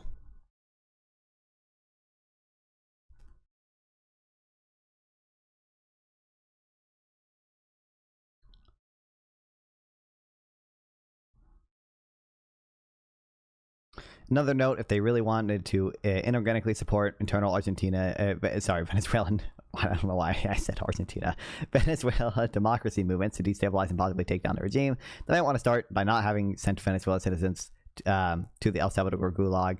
But, you know, maybe I'm crazy. Oh, that's probably true as well. I mean, I know the U.S. already, like, we do already sadly somewhat support, you know, opposition candidates in Venezuela. But, you know, like the reporting I saw was that there were like already people in Venezuela, in the Venezuelan opposition, like planning for what to do if the current president, or it's gonna have how to pronounce his name. It's like, because it's not what I would guess just based on it being spelled out, because it's not just like Marjo or whatever, right? It's fucking whatever bullshit. You know, if he was overthrown, what the opposition people would do? They're like in talk with the State Department and stuff. But yeah, I support opposition candidates. God, believe it. God, I'm gonna take a bold stance though and say, yeah, I actually think it would be better if Venezuela was a liberal democracy. This is true. Like, I agree, but you know, yeah, there are definitely op movements down there. It's just kind of hard to expect those people to trust the U.S. Well, seemingly they somewhat like the people with some amount of power do. I don't know if the general populace does, but I support no candidates voting as fake and gay based. You try to say, yeah, how do you pronounce it? I don't know how you pronounce his name.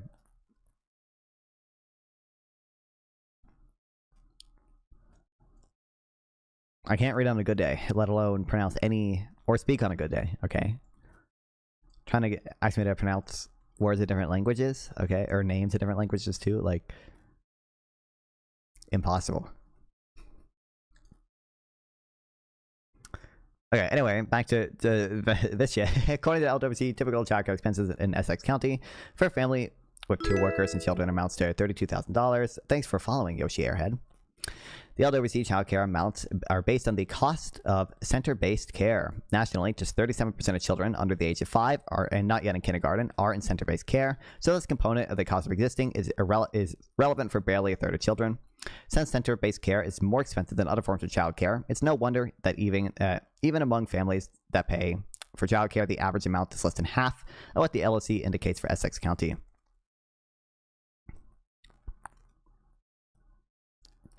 If we look at Montgomery County, the LWC reports typical expenses at $15,000. Again, this is the amount of people for people who pay for center-based care. It would be lower for families who don't pay for care, or pay less than for formal arrangements. The national data obtain a value of under $16,000 for 2022 for people paying for care, an amount that falls to $5,300 in 2023 for married couples or families with no child over age 5, including those not paying for any child care and those with fewer than 2 children. It's just $1,500 for married couples families with a child older than 5, and if you look at the married couples families with children, it's $1,700. That's the most appropriate estimate to use because families with children do not spend an average of $5,300 each year. A child leaves home. Remember, though, that this is a average and not a standard of need unless you think everyone should be able to afford the average. Don't you know, child care is a human right.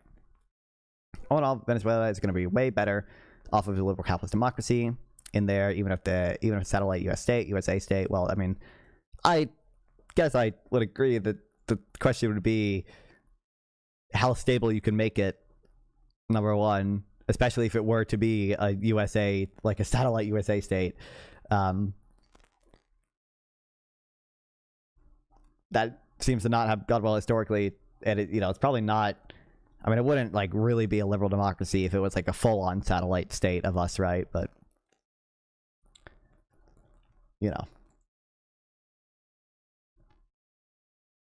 exactly, low, kind of hard to keep that shit duct taped together. Yeah.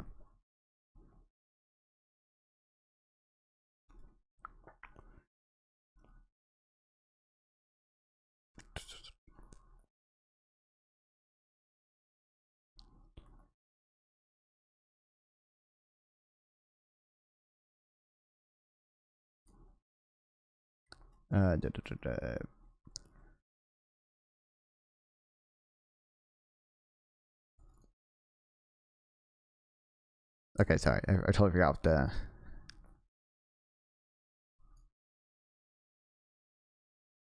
$1,500 for married couples, families with a child older than 5. If you just look at all married couples with children, it's $1,700. That's the most appropriate estimate to use because families with children do not spend an average of $1,500 a year. Every year, a child lives at home. Okay.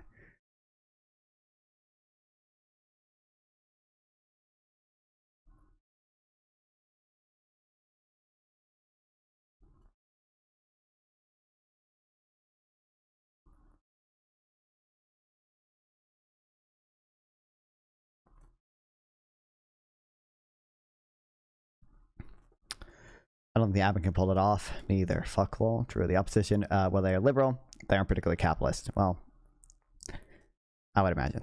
I would imagine it's not exactly easy to message on super capitalist principles there, even. But you would hope as they liberalize, they also would get more capitalist, but.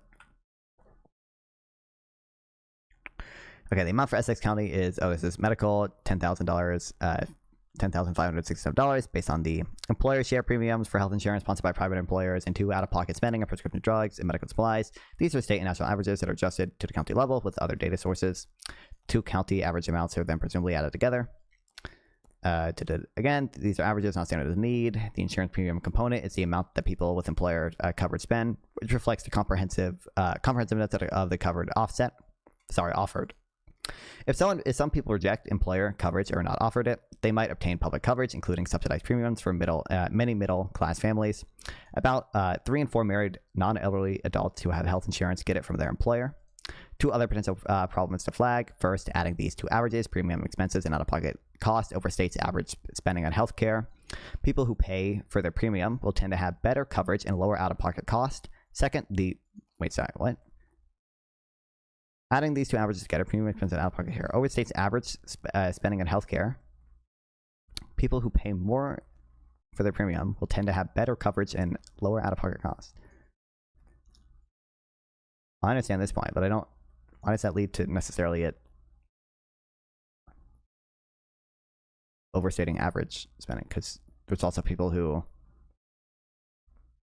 have really low premiums and pay really high out-of-pocket costs.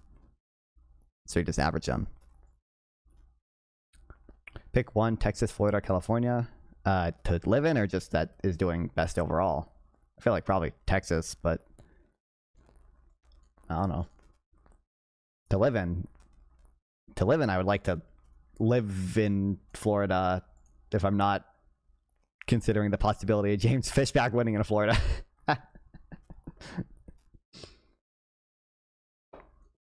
If I get to choose where I live in the state, probably Florida. Oh, James Fishback will? Yeah, that guy sucks ass. And I know there are definitely parts of Florida that would not be nice to live in, but I think it'd be nice to live in an apartment in some Floridian city. That'd be cool. Near the coast and or whatever amusement parks they all the amusement shit they got there now in Orlando. Insurtech wants an immigration moratorium, so he wouldn't be able to go. Well, that's only on. I mean, he can't legally stop U.S. citizens from going to Florida. It's not something states have the power to do, and I don't even think his intention is to stop native people from moving to Florida. Right? It's just non-natives. If it's back considers non-Floridians as illegal. Wait, what? I thought it was. Maybe I'm being too charitable. I thought it was just foreign-born people that he didn't want moving there. Which, again, is not something legally he can stop them from doing either way. He's pretty crazy, bro. He is pretty fucking crazy, but...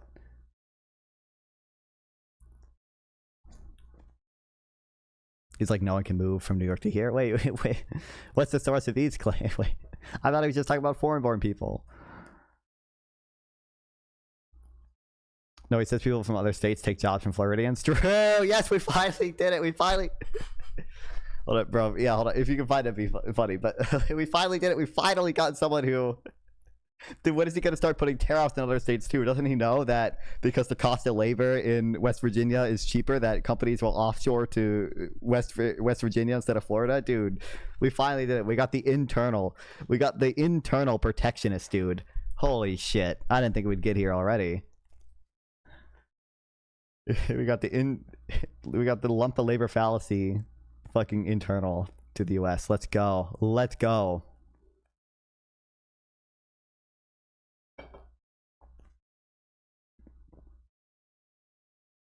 Okay.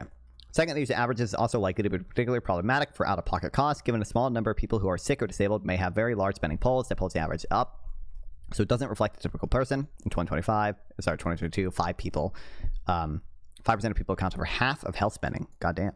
Even for employee premiums for family coverage, the mean is 18%, higher than the median. Third, out-of-pocket averages are not confined to those with health insurance. Basing the average on only people who with employer coverage would probably increase them. Florida needs to build its own manufacturing base. This is true. How long can they rely on California to do? Oh my god. We did it, folks. The economic illiteracy has finally spread all the way to wanting internal immigration protection. It's crazy. That's crazy. Hold on, because Easy Money? You might be the only econ bro here right now. Or avocado doorbell, is he still here? I don't understand this point. Adding these two averages, premium expense and out-of-pocket cost, overstates average spending in healthcare. People who pay more for their premium will tend to have better coverage and lower out-of-pocket costs. I don't see why it follows if this... I understand this. I understand why this happens, obviously. I don't understand why that translates it to overstating average spending and healthcare cost. Because this is just people... Some people will be like, risk averse or whatever, and will pay more for premiums because they want to have lower out-of-pocket cost or what. Like, some people are going to prefer a plan that has higher out-of-pocket costs but lower premiums, and like an average, which just you're just averaging that. You're just taking the average. So why is it overstating it? I don't get it.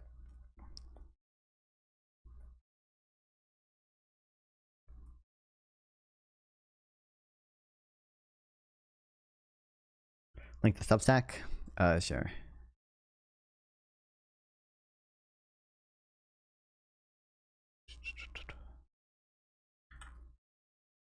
Oh, thanks for the link, by the way, for the fishback stuff.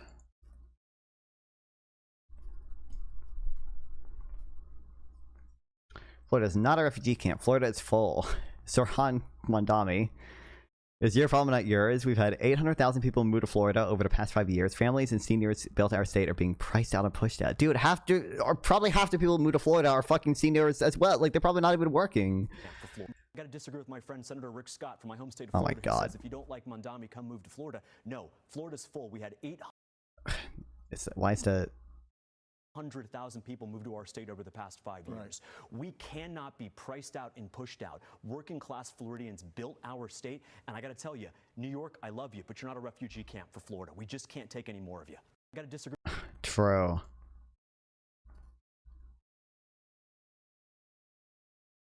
With my friends. Incredible. I mean, he can't legally prevent people from moving to Florida. I don't know the legality of like some type of tax for moving there. Maybe he could do like a first year residency surcharge to like state income tax or something. It's like if it's your first year living in Florida, you have to pay 5,000% income tax, and that would effectively ban it. But I don't know. Actually, Florida doesn't even have state income tax, does it? I mean, you could do other taxes that.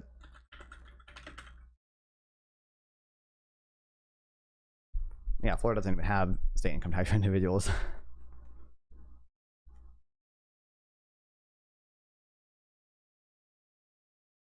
Those just Republican income tax, property tax. Dude, Fishback wants to get rid of the property tax too. It's crazy.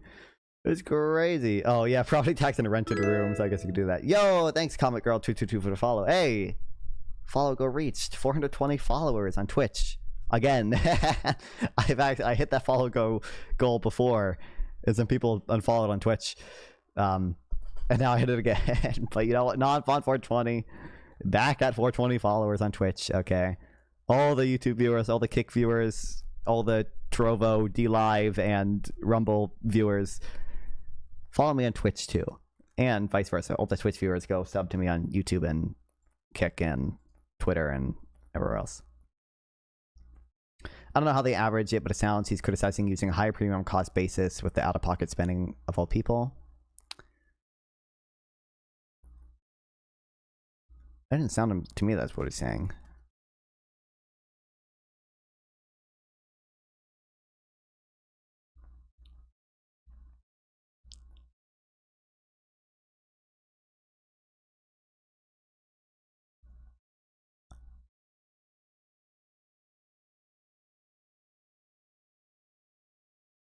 Californians used to have border guards to stop Oklahomans from moving there. Lol. I mean, in the 1800s, right? Like,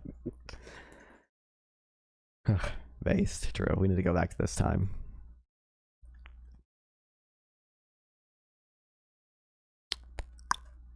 The insurance premium component is the amount people with employer coverage spend, which reflects the comprehensiveness of coverage offered.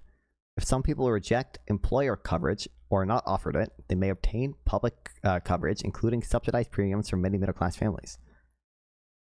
No, I think you're right. I actually have a cut over. I think I understand what he's saying now. Okay.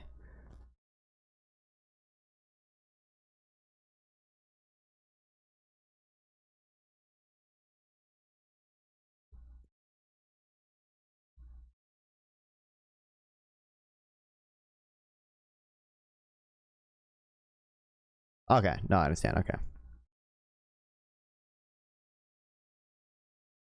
I think Trump's third world country ban applies to Oklahoma and Arkansas. This is true. That would be base. Okay. And Mississippi and West Virginia are the poorest states, right?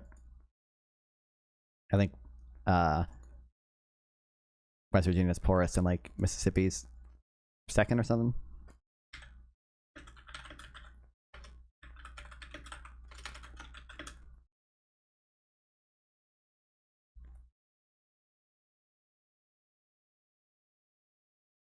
This is just GDP and doesn't let me sort it. Okay, kill me.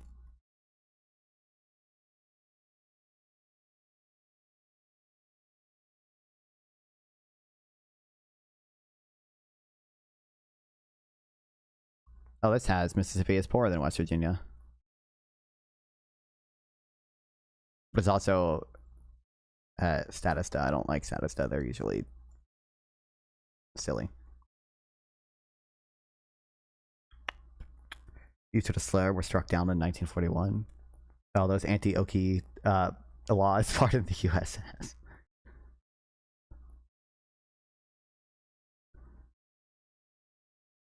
Real. Okay, yeah.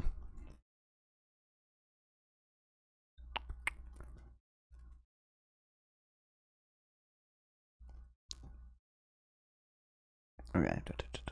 I don't actually think we need. I don't need to. I do want to know that. I do want to at least have memorized some of the issues that LWC indexing, but I don't actually care to about the difference between SS and more representative county like Montgomery. Well, I care about that, but only for the end result. I don't care about each category, how it breaks down exactly.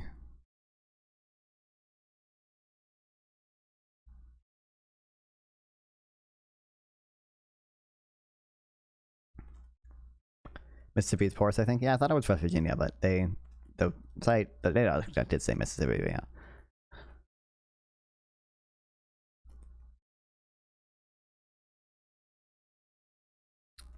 Transportation not clear to me how LWC estimates transportation costs to be this component as the least reliable to major ones. It uses an elaborate not necessarily well modeled set of county level estimates from another source, and then adjust them further. Estimate Essex counties 1,400. Sorry, I keep saying 14,000.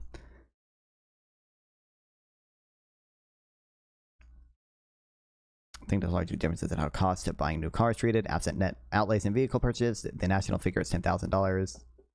That's too low, but it's not the case that buying a new car entails the full cost of outlay. One is partially transferring assets from one bank account to a vehicle, though the vehicle depreciates rapidly, and one will incur interest expenses if a car loan is used to finance the purchase.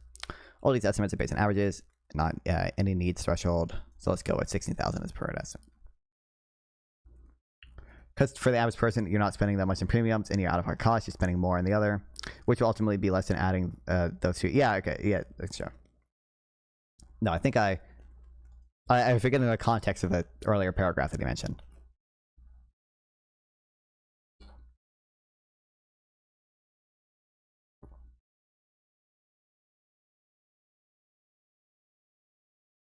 Yeah.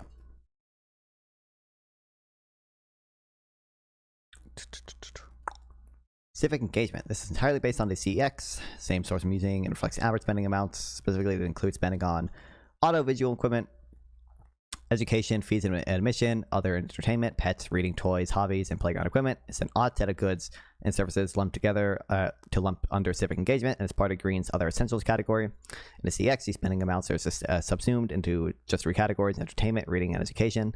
The reading amount is negligible. If Green and LWC were consistent with their approach to childcare, they would wrongly determine how much families with non-zero spending on education and assign that to education as if the amount were paid every year rather than primarily occurring when children are in college. You can think some level of spending on these things represents a necessity, but it's probably not the average amount people spend. The Essex County amount is $8,000. Montgomery is just $6,400, again much lower. National average for married parents in these categories is $8,000 if we're talking about essentials. Let's stick with the education amount for the preferred estimate, which is $3,000.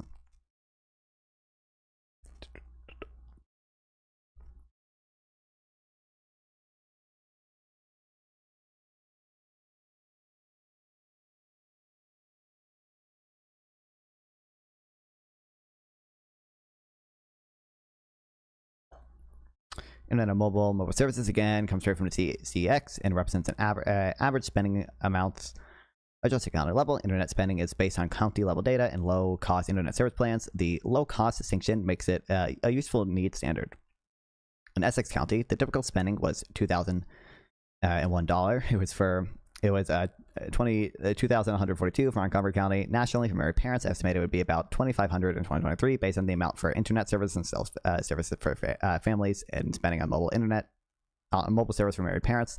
Let's use money to be conservative.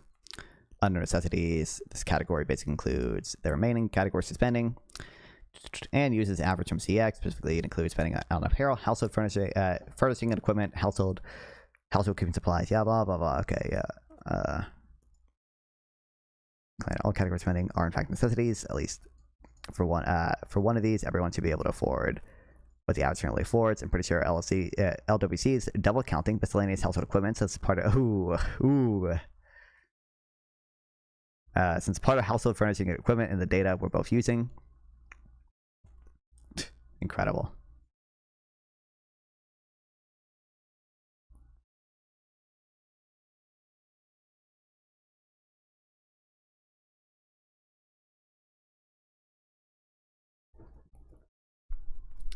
Typical amount in Essex County was 11,000. Okay, you don't care right now. Okay, yeah. I'll look at it at the end when he actually shows the math. Okay. LWC assumes that everyone spends their entire after-tax income, then runs the amounts for different family types through a widely used tax simulator called TaxSim to get income and payroll taxes. However, I'm pretty sure that LWC folks are understating these taxes because they assume that after-tax income is pre-tax income and then compute taxes on the after-tax income. That's the only way I can interpret the methods that are offered as being familiar with TaxSim. I think it would be very difficult to go from after-tax income and back into pre-tax income. On the other hand, by summing the amounts at each of the spending categories, they are overstating how much people really spend or need to spend, as I discussed in my last post. That will tend to push the tax estimate higher. Wait, hold on. I might not be understanding. This seems crazy. I'm pretty sure LWC folks are understating these taxes because they assume that after-tax income is pre-tax income and then compute taxes on the after-tax income. That's the only way I can interpret the methods that are offered.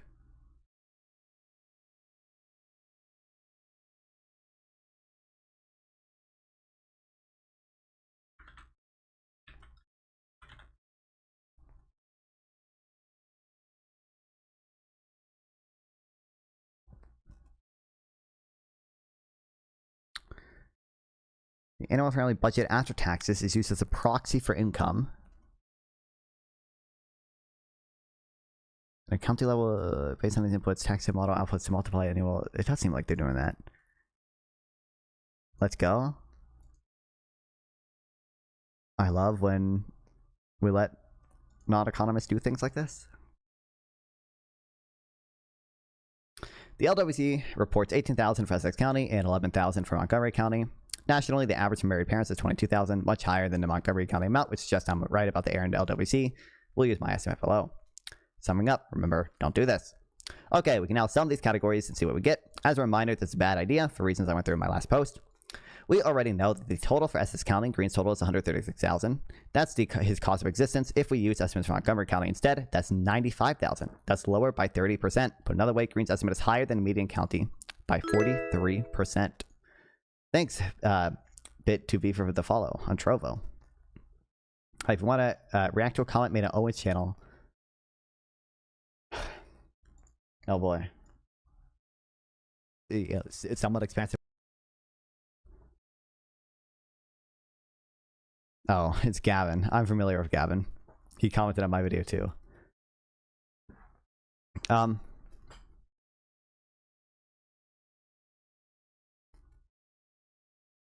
like Gavin, okay? I like Gavin.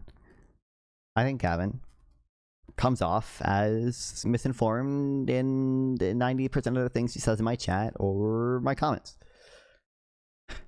The big argument that capitalists cannot seem to get around is that in terms of quality of life, the standard of living GDP means absolutely nothing. This is the same thing he commented on my channel. Yes, I know. If you look at GDP growth after the earthquake in Japan, it's higher, but I would love a capitalist.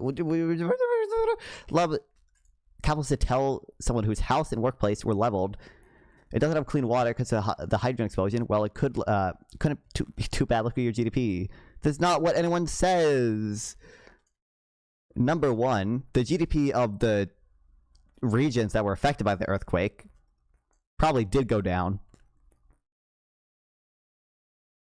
and you would assume from that it would be funny for Gavin to simple. Like if you looked at, I don't know what earthquakes he's talking about because there've been multiple earthquakes in Japan. But if you destroy a ton of homes and power plants and everything, GDP in those areas will go down, and that will reflect the fact that quality of life in those areas went down when, or imply, the quality of life in those areas went down too But okay, no one is saying that the national average of GDP means that everyone is doing fine. And I didn't just cite GDP or anything. Like, I don't think anywhere in this debate that I say quality of life is great because our GDP is high. I think most of the, like half the debate was me just trying to get Owen to understand that the SNAP spending has not been hit by some insane amount of austerity. And then we talked about whether inequality is like morally important or not. And we talked about the amount of power, like price setting power firms have.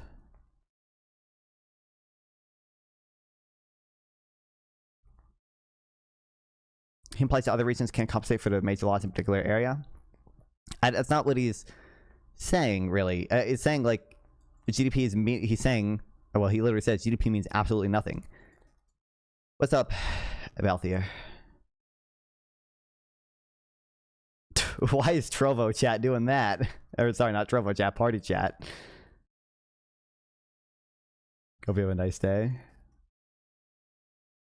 Hope you have a nice day, too. How do I fix that happening? There should not be a giant fuck-ass gap.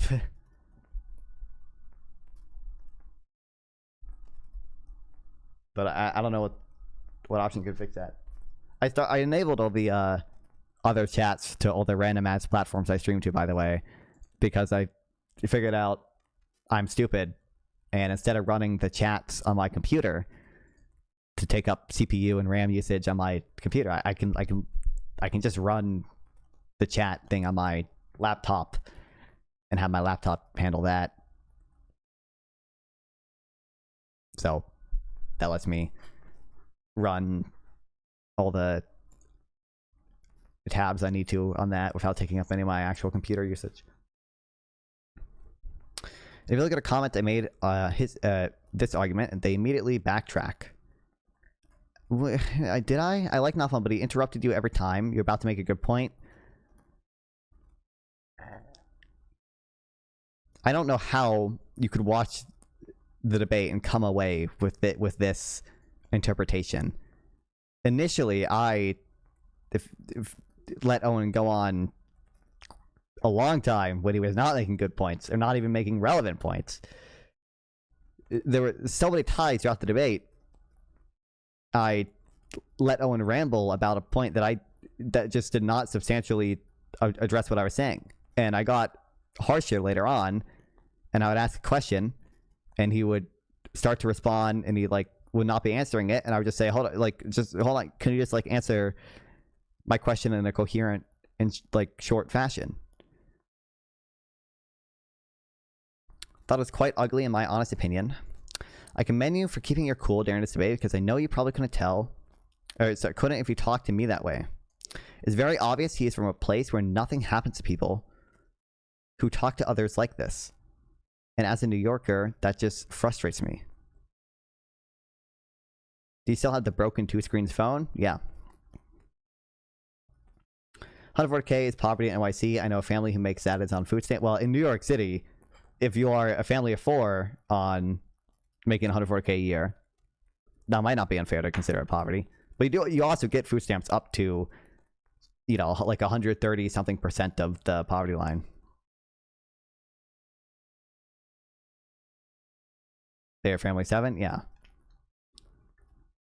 Look, I use it as a stream deck. My broken phone. Everyone that's new here. Well, it's not, I mean, it's not broken. It still works. It's just that the back, the back glass of it came off. So it's just got tape in the back, but, it just looks like a regular phone, right, guys? Right, guys? So check this shiz out. Boom. Boom. Incredible. Amazing.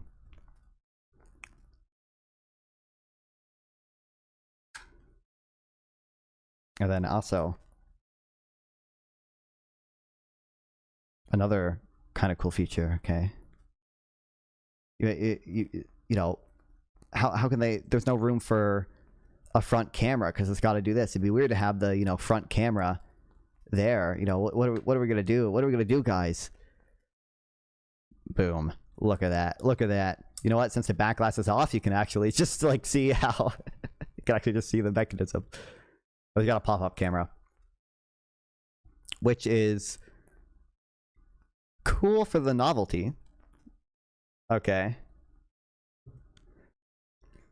Not cool when it opens and makes a noise every time you open an app that can use the camera. Like even like if you open Snapchat, for example, even if you just want to use Snapchat to chat, it will like automatically open the camera. So that's a little annoying. But the solution to that is just stop using Snapchat.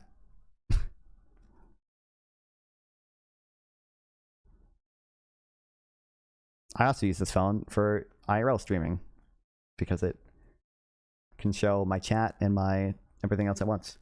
How long until the tiny servos that drive that pop-up camera burn out? That is another issue too, is that you know, they pop-up cameras did not take off for a reason. Now, I didn't use this phone. I daily drove it for like 2 years, and it was used when I got it, but I don't think whoever used it before me daily drove it because it was in really good condition. So I mean, it'll last a long time, but certainly it costs more money to have that component, and it definitely can break. Just rinse in WD-40. If it gets sticky, no problem. This is true.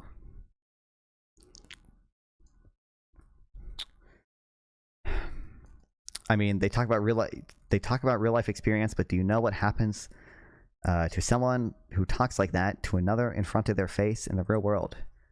You got a new sub for sure. Thanks, and yeah, I agree completely. Everyone overlaps speech sometimes, but when you're constantly making remarks under your breath and speaking a billion miles an hour to over someone, it can be a bit frustrating.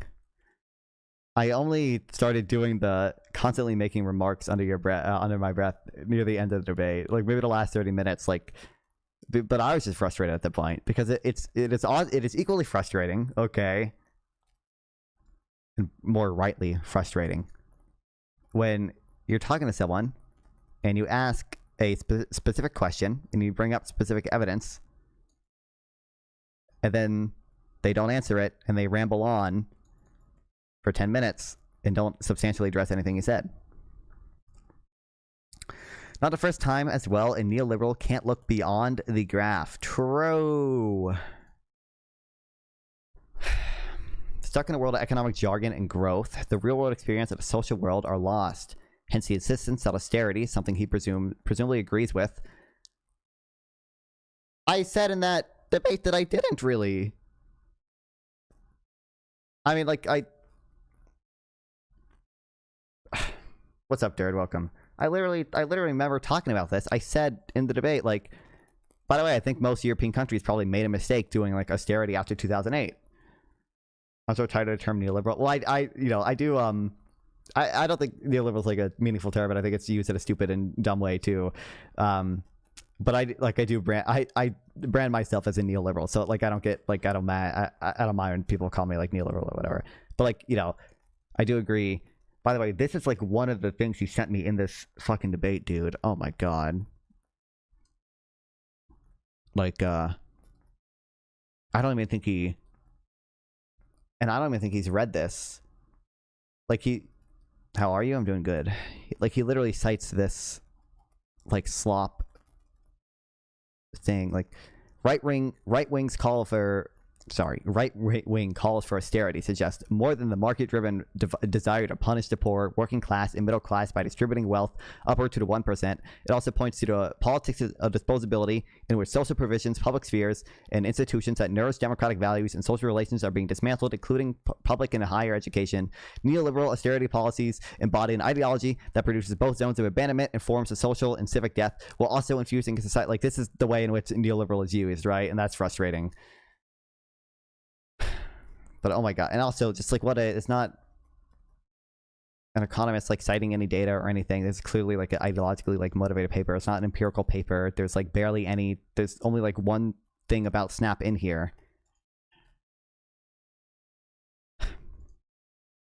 I guess so. It's another chat, but for family 4, absent, disability or something, the maximum income to qualify, it's like 42K, with exceptions like disability or dependent children, 65K, or family 4. I know I say make it under 40K is qualifying for SNAP.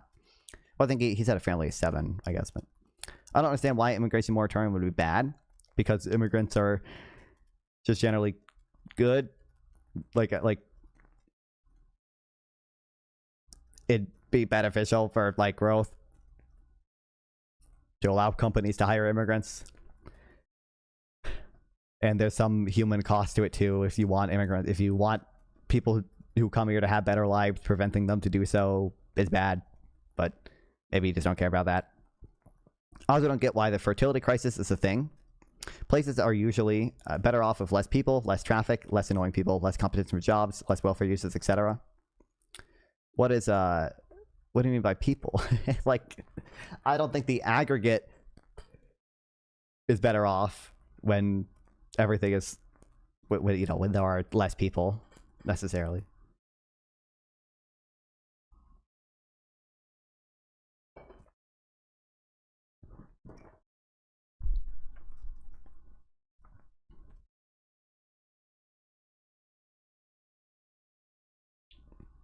Okay, something hasn't happened, certainly it hasn't happened on the basis of spending has gone up. I said, have you seen India? That's what happens when there are too many people. So there's something called thinking on the margin. On the margin, I don't think an immigration moratorium would be good. On the margin, I think most places benefit from having more people, including probably most US cities. That doesn't mean that infinitely it'd be good to just have a ton of more people in a confined space. I also don't know for certain that India is worse off than the counterfactual where there were less people. It could be the case that whatever the cost there is to, the population density and pollution that exist in India, in Indian cities like Delhi, New Delhi right now, they'd actually be worse off overall if there were less people and less economic activity. And maybe in the long run, it will have been worth it to have this amount of population density for some time in order for them to reach developed status. That could be the case. I don't know for certain or anything that is the case, but that's possible. Neoliberal will be getting applied from everyone to Reagan to Ezra Klein, of course. Yeah, at times. Well, yeah.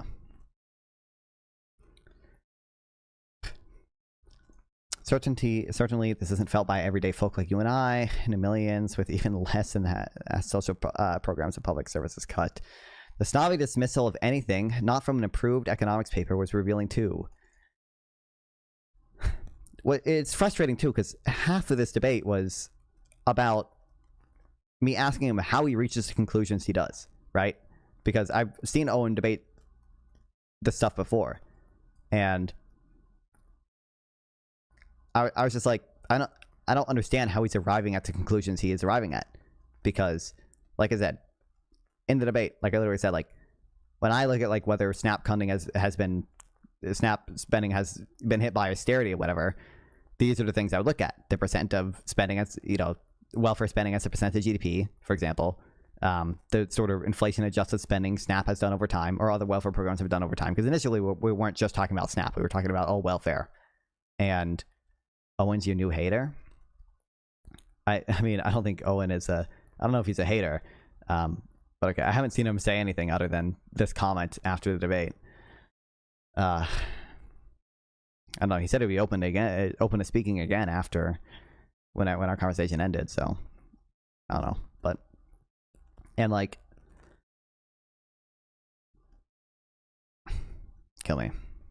I was like, for other things, I was like, I just like generally how I arrive at my conclusions. Like I'm weighing the opinion of experts, the opinion of economists who are more informed than me. I'm weighting sort of what I know about economic theory, and I'm weighting the empirical evidence we have, right? And it just doesn't seem like he's doing that. And I asked him how he gets at these conclusions, and he never gave me a satisfactory answer, other than the only thing he said was like, well, the facts on the ground, what people feel on the ground matters too. And I don't even think he had a way to like really measure that. I remember mentioning in the debate, like if you just ask people about their own financial situation, they tend to say they're doing pretty good. It's, you know, just about like the state of the economy overall that people are concerned about. And I think there are reasons for believing they might be somewhat mistaken in that. There are reasons for believing they might not be as well, but, you know.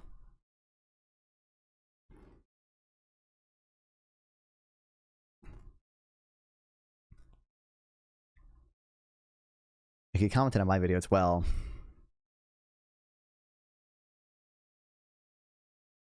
GDP doesn't matter, all I have to say. And then I just said GDP is highly correlated with almost every measure of quality of life, individual consumption. Here, let me just go to the other thing so it's like full screen. I looked it up though. Even a family of 7 disqualifies at 97,000, which is 200% of the federal poverty line. Ooh. Metro or maybe Metro just knows someone who's committing SNAP fraud.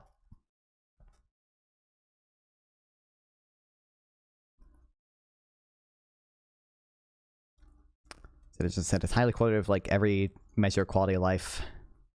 GDP also ignores distribution metrics. Does not respond.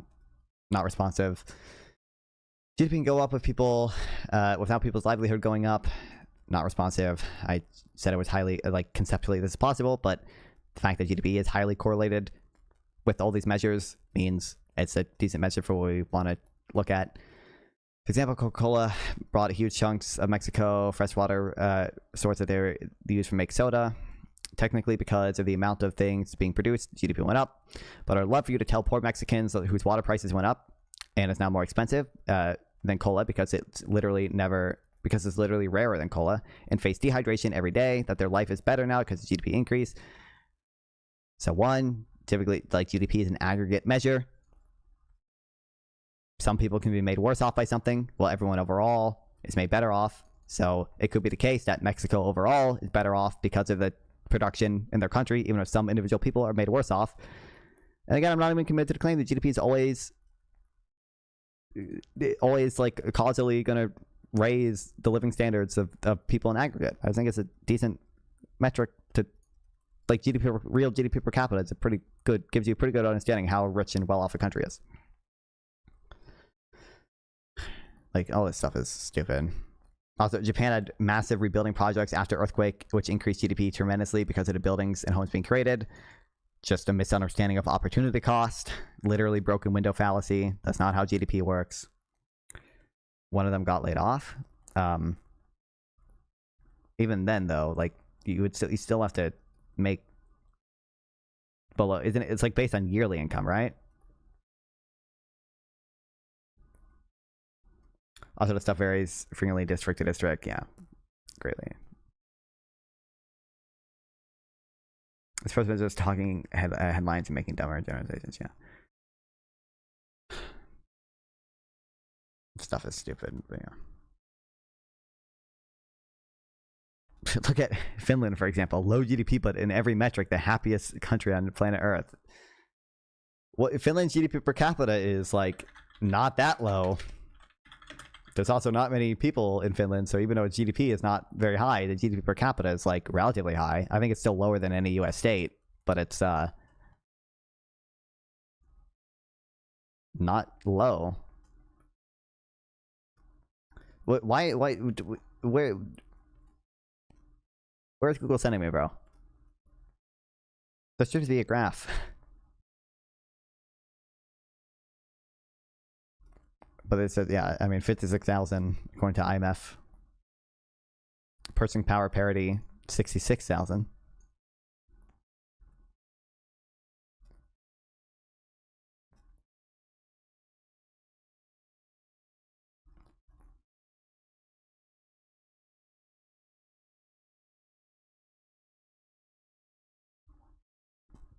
Okay, well, it's just broken, but regardless. Oh, there we go. Like, it's not like a low GDP per capita.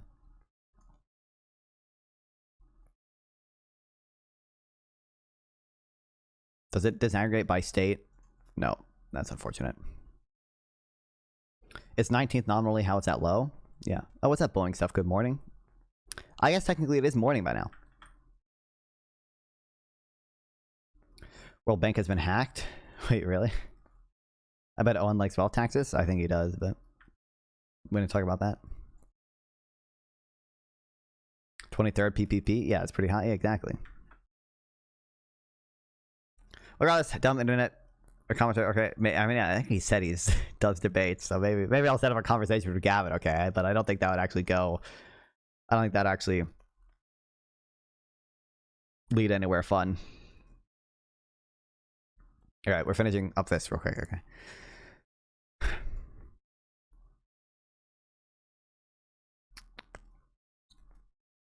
If we use the preferred estimate, I flag each of these three categories for married parents. We get $90,700.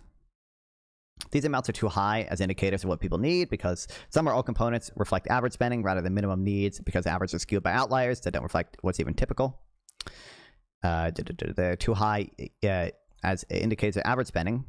Average spending does not equal the sum of component averages since people will trade off different kinds of expenses, especially at different points in their lives. But yeah.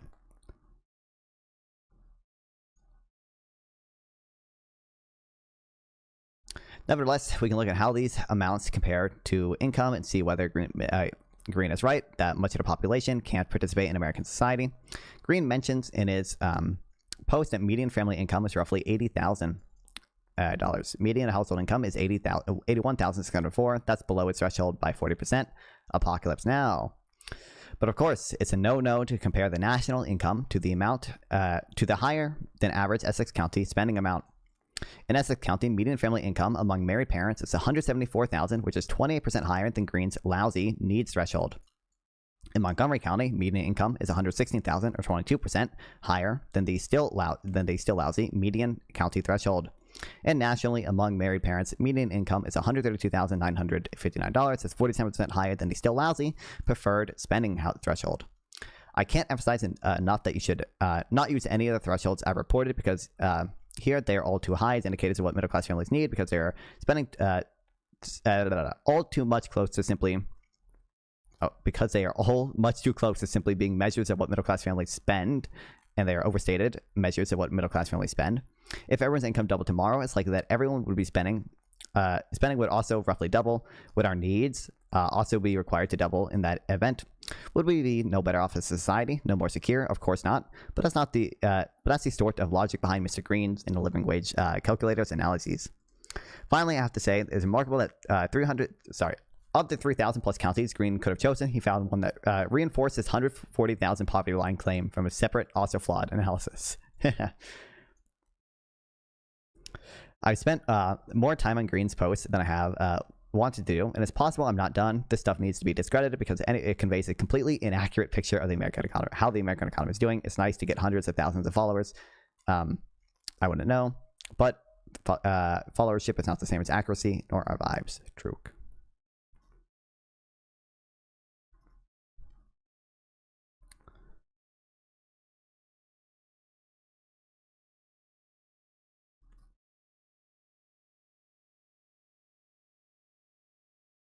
Okay.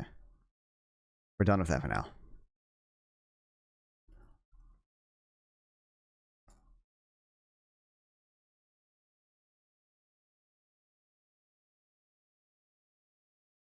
I want to save this somewhere, but I don't know where I should save it.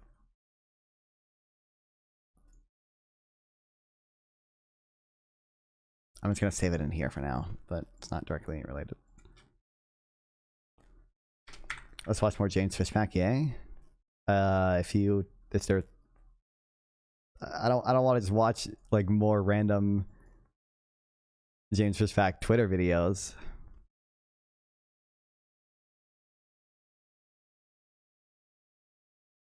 This I don't care about for now too. I'm done with the economic stuff. We're doing Slop, okay?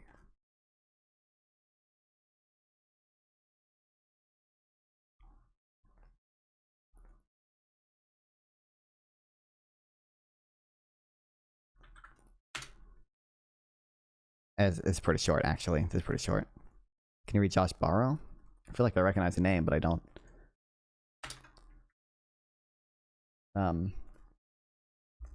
Know who he is off the top of my head. Yeah, I think we should watch Scott Jennings instead. He doesn't make Slop. Okay, real quick. One more non-slop thing. Okay. This is about the Charsky's favorite paper. Is Charsky here right now? I don't want to watch Fishback or Fishback lol. Relatable. Should I know? Is there a Fishback I don't know about?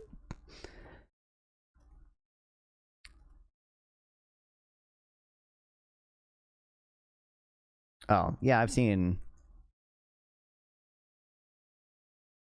the Very Serious Substack before. Hold on. If I go to their top post, I bet I'll recognize it. Oh, I've seen this, I believe.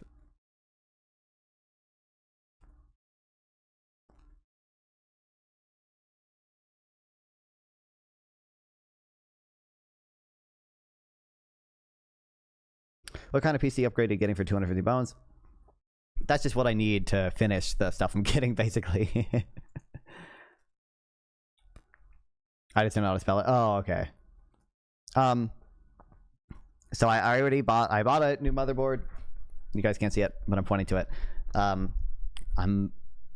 I have agreed to buy a new CPU with someone on Facebook Marketplace, but I can't pick it up until the 6th.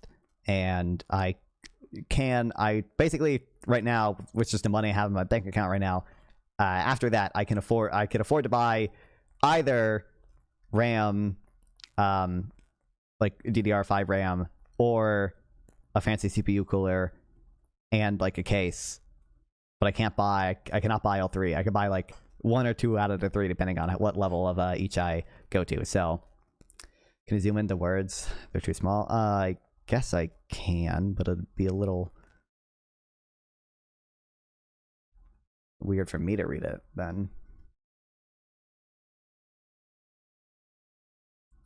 I don't know if I want to read it. Do I?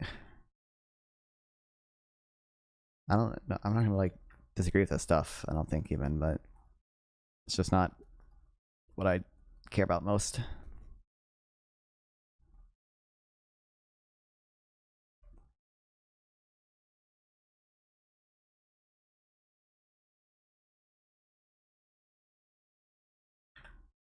Thought you wanted I thought you wanted to open immigration. Well, that's like from a policy perspective. If the argument is politically unpopular to do so, and it would be bad for Democrats to do so, that's something I don't have a super strong position on, and I just that's just not where I focus my efforts on, like how the Democrats can best message and get like actually do certain policies. Maybe that's something I should focus on more, but that just tends to not be the thing I care about most. Read Rich Dad Poor Dad. Dude, my dad actually has that book, bro. Okay, what is Suzanne Morgan's early memories from her years running the food bank of Alaska involves a truckload of pickles she never wanted. Not jars of pickles either, 5-gallon buckets. Accepting them meant paying $5,000 to ship that heavy load across the Gulf of Alaska. Rejecting them meant losing her place in line and waiting who knows how long to be offered another donation from Feeding America, a clearinghouse that collects surplus food from grocery stores, produce, and farms and routes it through a national network of food banks like hers. In that moment, she was forced to choose between wasting scarce resources or wasting scarce opportunities. The argument he's saying is open immigration is bad policy. But he's saying, okay, I don't think he's going to be saying it in a sense that I would disagree with, or like heavily disagree with. I think he's going to say either the way we're doing it right now is bad because we aren't assimilating immigrants properly, or it's bad policy because it's politically unpopular and leads to Democrats not winning.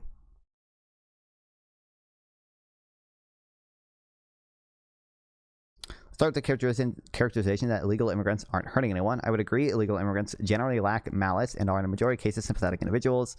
They're going about their lives, very often doing productive work and certainly not trying to harm the country, but their intent isn't the only thing that matters. Illegal immigration and other forms of regular migration that happen with the authorization of the executive branch really do hurt Americans by putting strain on public resources, imposing costs on taxpayers, and undermining social cohesion. And this has been particularly noticeable because of a huge surge in categories of migration over the last few years. Old-fashioned illegal immigration, migrants abusing our asylum system to gain years of legal access to the U.S., even without claims that are likely to be judged valid in the end, and the Biden administration's large-scale use of temporary protected status designation to admit about 1 million, mostly low-skill, mostly non-English-speaking migrants into our communities, especially from Haiti and Venezuela. Yeah, political pragmatism and electoral strategy is a whole different field, a field that sometimes needs to ignore economics. So exactly. So why would I learn about it? Okay, you know, I don't watch Live and Learn anymore because that's all they talk about. That's all they want to talk about.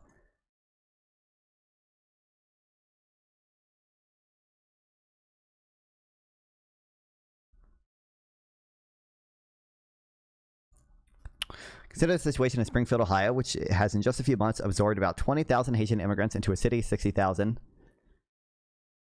Like,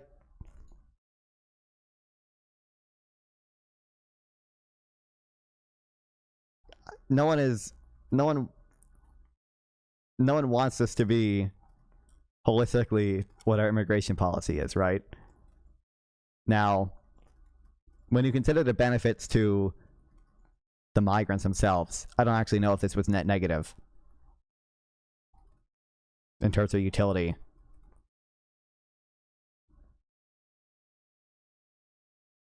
But this is not,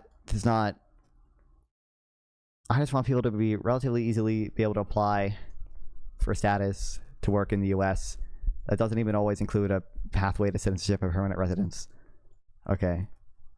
I'm not saying import a bunch of, give temporary protected status to every possible conflict that exists in the world.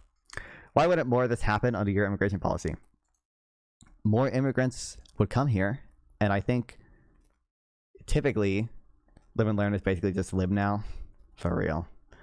I think more immigration policy, my immigration policy would have more immigrants come here, and you might, why does their utility matter? Because I don't see any more morally relevant distinction between the utility of of myself or of Americans from the utility of an immigrant, right? That's just I recognize now politically, you should never say that. I recognize the U.S. government is just going to operate better if they do prioritize citizens. I'm just saying morally, from my perspective, I do consider the utility of the immigrants to themselves when I'm evaluating whether something is net positive or net negative from my perspective morally. Okay, I'm not trying to say voters should care about that, or even necessarily that the U.S. government should heavily consider that. I'm just saying, with my beliefs, I don't see a morally relevant distinction there that'd be worth talking about. But I haven't let in about 1 million immigrants, but Elon said they let in 20 million. It's actually 50 bajillion, don't you know? The utility of American matters more than any foreigner. That's why I'm pro-immigration based. I don't think I gotta think the U.S. government should prioritize American citizens, but I don't think in a fundamental moral sense that the utility of American matters any more than the utility of a immigrant. I don't see any reason that would be the case. It seems that's just an arbitrary distinction based largely on the fact that I was born in America, and if I was born in another country, I would have the opposite arbitrary distinction between a citizen of my country and a citizen of some other country.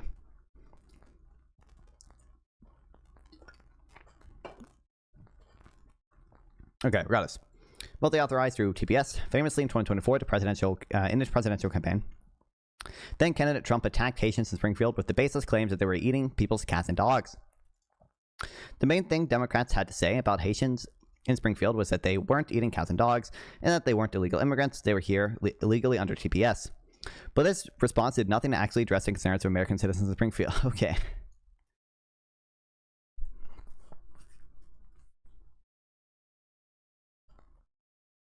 It's frustrating that we live in a world where the president and MAGA spits out frankly insane racist bullshit. That's what that was. It was insane racist bullshit. And the criticism is, well, Democrats correct not racist bullshit. Sorry, not bullshit, but response didn't actually address the fundamental real social problem with some like kill me now. since Springfield were like the least ones complaining, like, I mean, I don't know like what the polling is or whatever, but I do know also like after like Trump said that stuff and whatever, like there were a lot of videos of people, for example, like flooding into like Haitian-owned restaurants, right? Like it didn't seem like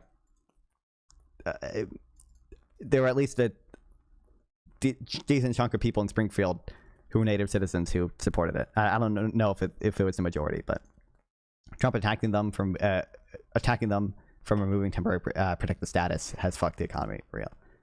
I also think Springfield probably economically did benefit. I feel like I read some like no opinion article on that. I'm not even sure economically that Springfield didn't benefit from it because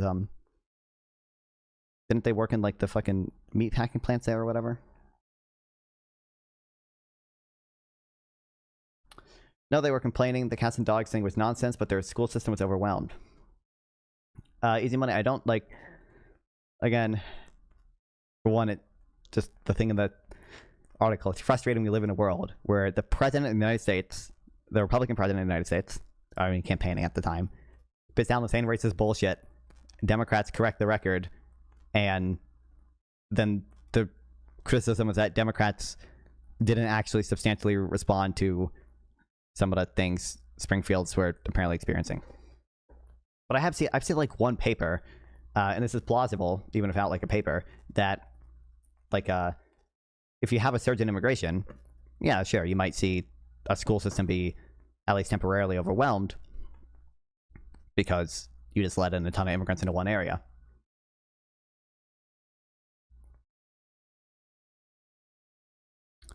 Ugh. Ignore my, I'm putting knockoff Vaseline on my lips. Ignore. For real. Like, dog. What's up, VR jar? Could you check out my game, bro? Yeah, I'm not doing that.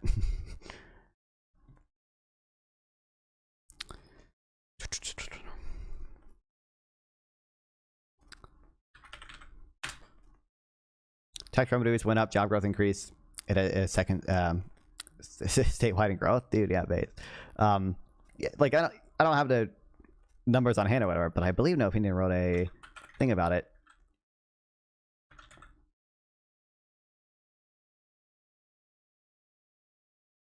I think it was either in one of these things or in both of these things.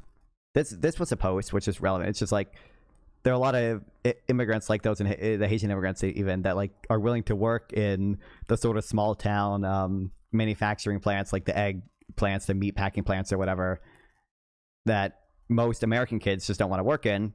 And American kids, you know, move to some coastal college town and get some white collar job there. And that can obviously hurt the small towns. And immigrants can, you know, keep those small town businesses thriving or whatever. Like, it seems like that's the case. And then, like, No Opinion talks about some stuff in this as well. That isn't Barra's point, though. He agrees calling it racism is good, but he thinks that Dems are not addressing Springfield's concerns was bad. Listen, I understand he doesn't think that it was bad that Democrats corrected a record. I just think, again, it's frustrating that, like, we're gonna be like raked over the coals or like over the stuff. Like, there's such a, I don't like, to me there's like such a clear, big, like huge moral distinct like gap between these two things, and it's just frustrating. I don't know.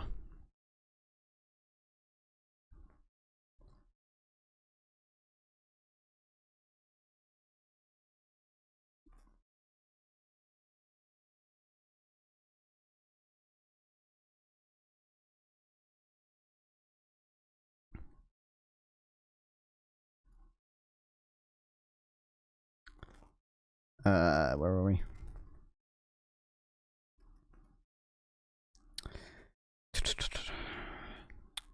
Okay, Americans in Springfield who are seeing their school system transform to address a six-fold increase in the number of students who weren't proficient in English, requiring a rapid hiring of numerous ESL and interpretation staff.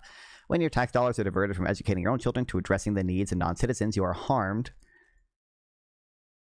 So you might So you as an individual might be harmed relative to counterfactual of just not having enough people there, but why wouldn't you also weigh the fact that having a bunch of children who don't speak English, not learning English, would be probably more harmful long term for the country?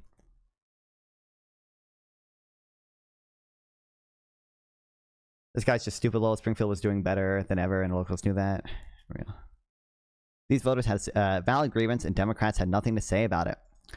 Republicans, meanwhile, offered a policy change that would address it. Trump revoked TPS grant the TPS grant for Haiti, and is more broadly trying to get millions of migrants who arrived during the Biden advent to leave the country.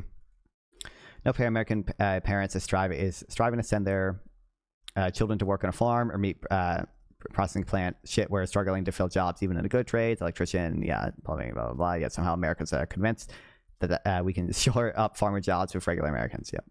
No one makes anything in their head. It's like, who wants to rebuild American manufacturing? Who wants to actually work at a factory? 75% of people will say they want to rebuild manufacturing. 25% of people will say they want to work at a factory. And even they are probably... How many of those 25% of people would really work at a factory if they're offered the job? Really? Like, really? Also seen the negative effects of irregular migration directly as a resident of New York City. Federal policies allowing migrants to claim asylum and hold a work permit while waiting, often for years, for adjudication have combined with local policies entitling anyone who shows up here, regardless of immigration status, to city-funded shelters, to a huge fiscal burden on New York. The city has spent I don't think that's good, easy money. I think you know exactly what I'm going to say to this stuff, but more specifically, local taxpayers have paid rent to over 100,000 hotel rooms for multiple years, while other American taxpayers traveling to New York paid more to do so because many hotel rooms got taken out of supply. In some neighborhoods, the new migration shelters with significant resources disorder, and far from being solely a concern to native-born New Yorkers, this process was observed with a mix of incredulity and outrage by naturalized citizens who observed that nobody rented them a hotel room for months on end when they arrived in New York, even though their own tax dollars were now being used to do that for others. Republicans offered a change policy, bro. What the fuck? Republicans are offering destruction of all things. It's not a policy. Yeah, it's true. That's fine. Yeah.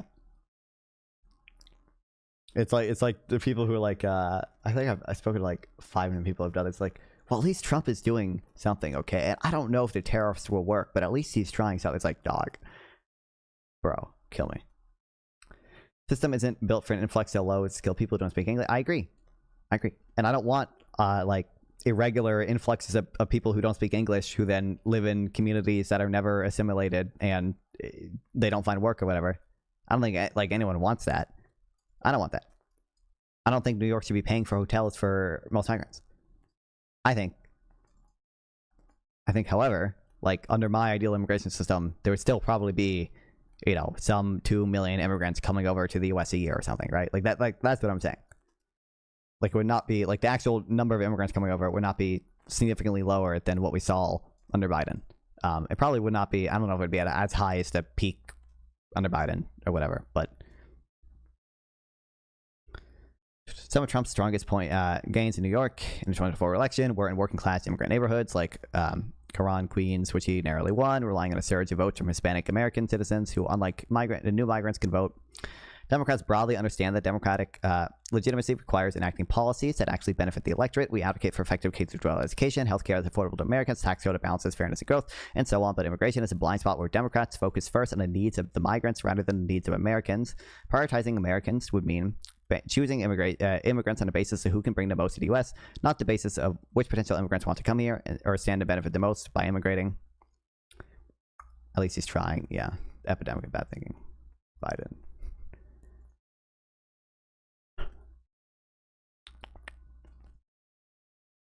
When we approach immigration that way, we not only fail to represent the interests of the electorate, we undermine the support for the rest of our governing agenda. As voters watch spending on public programs we advocate for get diverted to the benefit of non-citizens, we have to be willing to firmly say no and deny access to our country, even to people who stand to gain a lot from coming here. And part of saying no requires having an effective government apparatus that supports people who are here without authorization. That's not icky at all. It's the government serving the interests of its citizens like it's supposed to. I realize this isn't a way most liberals have come to feel in their hearts, but it would be behoove them to start trying to feel it because voters have repeatedly shown it's what they expect from policymakers. Wow. Shouldn't it tell you something about your own policy rather than telling them they're stupid and they deserve to have a 20K Haitians come into the town suddenly? So, again, if you're talking about what's politically effective, it's not politically effective to say, I recognize in some cases immigration might have some short-term negative impact on localities, but overall the benefit is probably good. It's same thing, it's never going to be politically effective to say for free trade, I recognize in the short run there might be localities who have their factories offshore that it's hurt, but the benefit to the nation overall is worth it. But I think that's a true thing. I think that is a fact of the world, and I think under my ideal immigration system, you probably would not see there'd probably be case I'm not gonna I also think it's a fact of the world that immigrants will tend to cluster in certain communities. That tends to be the case. So I don't agree that massive cultural change is good. I don't think we've overall seen massive cultural changes.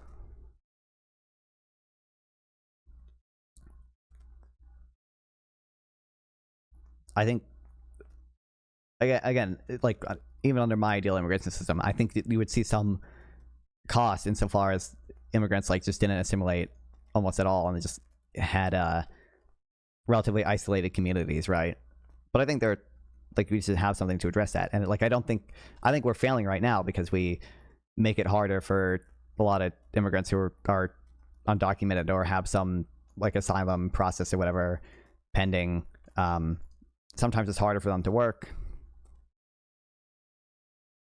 and they tend to cluster. And we do give out relatively generous welfare to some of them, or some localities do. The federal government doesn't do that much for them, but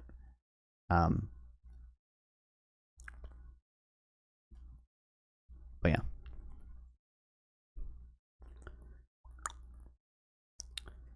Outside community culture arguments are always sus as fuck, lol, for real.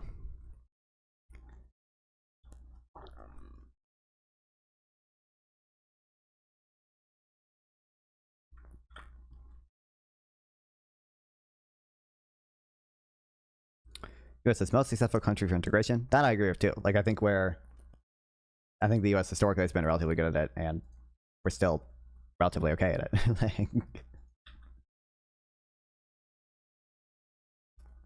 But just to be I don't know exactly what we want for easy buddy. My ideal immigration policy is not get to a level of immigration I want by giving specific communities temporary protected status and then having them all cluster in one town and overwhelm the school system. No, I think I would just make it easier to, become a U.S. Not a naturalized, not a permanent resident necessarily. I mean, I would want it to be easier to become a permanent resident as well, but relatively easy to apply for some visa, while you're still in whatever country you are in, and get that visa to at least at least be allowed to work here, seasonally or on a temporary basis. And I don't know exactly what my sort of pathway to citizenship would look like. I don't know.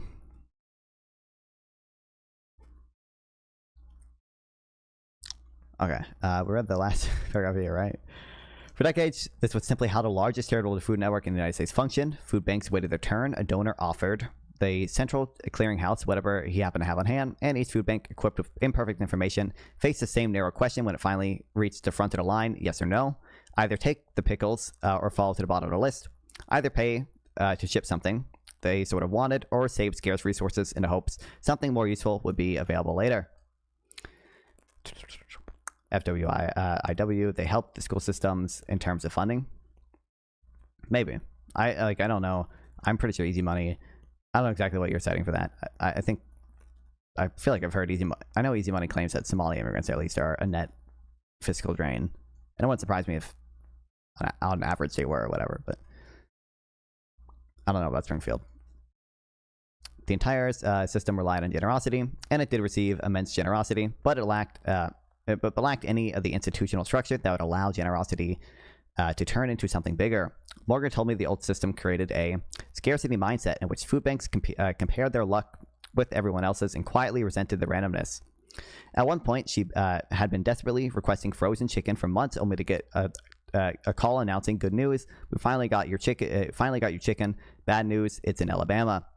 She was sitting in Anchorage at the time. Under the old rules, she either had to send a truck across the continent or lose her place in line. Nobody does their best work in scarcity mindset, she said. It was a system powered by goodwill, but governed by guesswork. 20 years ago, Feeding America decided to try something different. And the story of that experiment began at the University of Chicago, which is not where you might instinctively look for anti-hunger policy ideas, but it is a place unusually well equipped to think about allocation problems.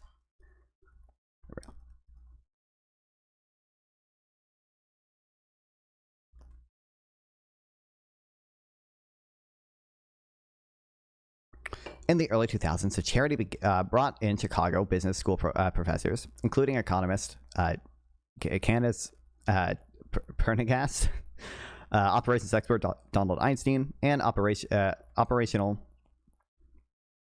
behavior scholar Harry Davis, to help figure out how to allocate donated food across more than 2,000 food banks in a way that reflects real-world needs, real preferences, and real constraints. Feeding America was facing one of the classic dilemmas of public policy: how to match scarce resources to competing priorities fairly, efficiently, and predictably. What struck the Economist was the absence of information. Food banks had no way to express what they valued, no view of what was available, and no means to coordinate across regions. Some were excellent at logistics, others had deep relationship with donors, others had neither advantage, yet all were trying to serve their communities under enormous pressure. The Chicago team proposed something that at the time sounded like an odd choice for a charitable network, a market complete with a custom-designed currency called shares. Every food bank would receive an allotment of shares based on how many people it served. Those shares could then be used to bid on truckloads in a daily national auction. Actually, I can just do this. If a food bank desperately needed cereal, it could signal that by bidding more. If it already had enough cereal but it urgently needed rice, it could save its shares for that instead. If something undesirable arrived, like potato chips or True Story, Tupperware lids missing their containers, the auction assigned it a negative price. Taking it earned you extra shares. It was a system designed to convert preferences, information each food bank had about its community needs, into visible, actionable signals. Prendergast describes this as price discovery. As the price discovery function on markets, the mechanism that reveals how much you like a certain kind of food compared to another kind of food, the bidding activity quickly revealed patterns no centralized planner could have seen. Cereal, for instance, wasn't just more valuable than broccoli, it was dramatically more valuable. The Economist had assured many people assumed maybe a 6-to-1 ratio in preference intensity. The auction showed closer to 35-to-1. Produce, which is perishable and already abundant in the donation pipeline, often cleared at nearly zero shares. Shelf-stable foods like pasta, rice, canned foods drew consistently high bids. Potato chips, which are low in nutrients and break easily during transport, were so unwanted they routinely required subsidies to move. And the system changed donor behavior as well. Under the old queue system, donors could wait days for a food bank to accept or reject an item, leaving their warehouse clogged with product they wanted to move quickly. But once 200 food banks were simultaneously able to bid, donations moved immediately. The increased liquidity, as Prendergast put it, made the donors willing to give, and the supply of food more willing to give, and the supply of food moving through the network rose by £50 million in the first year after the system's new introduction.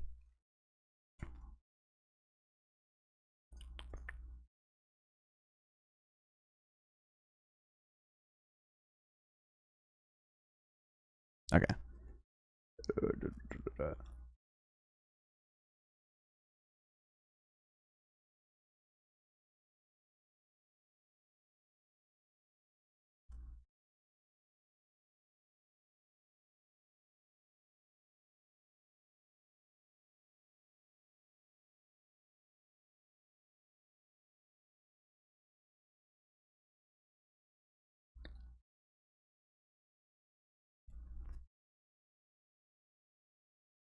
I forgot to start a price signals before. Did you know? Okay, on an old queue, food banks routinely received items another food bank valued far more, and mismatched the Chicago team saw everywhere. Idaho might be offered yet another truckload of potatoes when its warehouse was already full, while a different food bank hundreds of miles away was desperate for produce. A food bank heavy on dairy but low on dry goods might be offered more milk it couldn't refrigerate. Fresh produce often arrived close to expiration, meaning that a single misdirected shipment could spoil before anyone could use it. And in food-rich banks, the ones with strong donor networks often had surplus in the categories that food-poor banks lacked. The market allowed all of this to be reshuffled towards higher value uses. Prices revealed which food banks needed which food banks needed what, and donations flowed accordingly.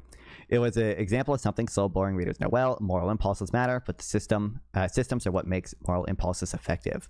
Morgan told me the biggest change wasn't any single donation, but the visibility the system gave her. For the first time, she could see what was being donated nationally and how often certain items appeared. She knew that she already had in her warehouse what she already had, and what it would cost to bring something to Alaska, and what a community actually wanted. I had all this data, and the central clearinghouse didn't have any. She said I could use it to make decisions. That meant she could plan instead of react. If apples from Seattle were appearing regularly and surviving the trip north, she could save up just a few shares and make them and make sure Alaska had fresh fruit for the holidays. If something was unpopular, like Tupperware lids, the system eventually assigned it a negative price, letting food banks earn shares by taking it. It was transformational, she said. We could actually change our strategy around what foods that we had purchased and what foods we got through the system, what foods that we tried to get through the government systems in order to make all of that balance for better for people who are experiencing hunger in Alaska. Real, okay. I'm confused even. What would they do with the negative price? Would they hold on? Like are they just gonna hold on to the negative priced items, or do they? I would assume they just throw them away, right? But at that point, it seems like why not just throw them away before anyone buys the negatively priced item and has to ship them? Or maybe I don't know, maybe they just don't bother shipping them. I don't know how that works, but regardless.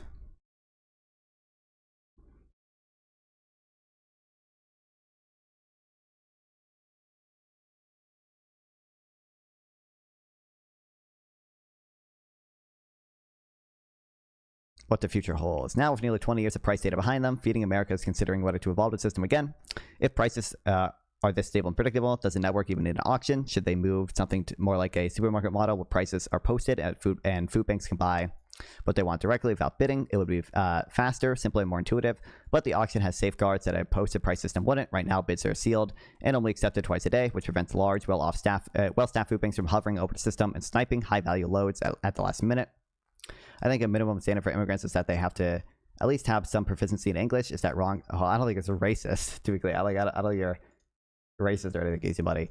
I don't think it's like saying it's wrong is weird. I think in my ideal immigration system, like if you came to be a construction worker, right? I wouldn't I don't think I would require you to take a English proficiency test to come over and be a construction worker necessarily, but there should probably be some minimum standard. I just don't know. I don't know how exactly I would enforce it. I don't need my construction workers to be fluent in English, but they have to be able to understand some stuff to do their job effectively at the very least, I guess. But share budgets were originally set according to need. So the highest need food banks enter the market with more purchasing power, and smaller food banks can delegate bids to an employee Feeding America, where food bank simply outlines in broad terms its needs to that person, which helps you level the playing field. In a shock like this month's SNAP freeze during the shutdown, when demands jumped overnight, a posted price system could break down into a first come, first served rush. The auction, for all its friction, preserves fairness.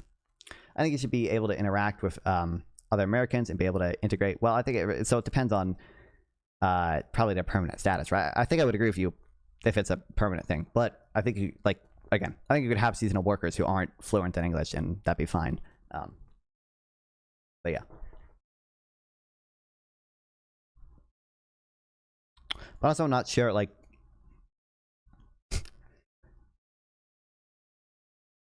I'm not sure if it isn't a net benefit to have someone who doesn't speak English if they have kids who do or who do learn English, you know, after they're born. Unless there's some other confounding stuff there about them being a fiscal burden and not speaking English, and their kid doesn't, like, you know. This is the eternal challenge in market design, optimizing both efficiency and equity at once. The Chicago team solved one version of the trade-off 20 years ago. Now the Jubilee network is debating the next version. What stands out most, though, is how impactful the original choice system turned out to be. It took a sector defined by goodwill, volunteerism, and moral urgency, and gave it a structure that made those virtues effective. It replaced guesswork with information, rivalry of trust, and improvisation with planning. Food banks no longer have to choose between shipping pickles and losing their place in line. They can get things their communities actually need. Donors know their generosity is used well. What's up, CRT? And families, millions of them, receive more food than they would have otherwise. Abundance isn't just about, oh my god, abundance isn't just about having more. It's also about making the most of what we already have, and sometimes that begins with a market, a handful of shares, and decision to make a better system. True. Okay. Based. I should read the original paper at some point, because I've seen it. I've seen people talk, like, in Nicholas Decker cited it. And I've cited it before in debates. But.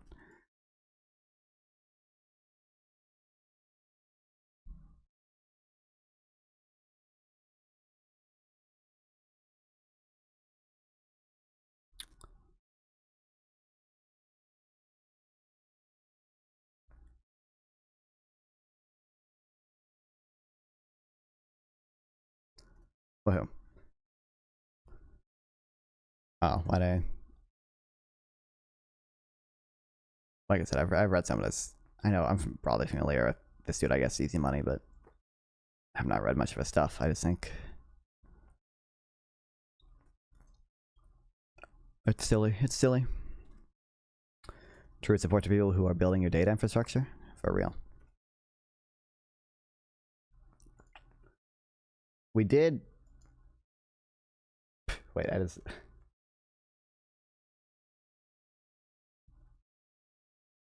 Every time non-fun 420 sees a woman on he glazing, look, he glazing. That he glazing, look, he glazing. That I would never. I would never. I would never. I would never. I would never. I would never. I wouldn't do that. I did jokingly say, I think on stream once, and then later on Twitter, once ICE was actually in North Carolina, ICE was going to have some problems if they came after the people installing fiber optic cables in my neighborhood.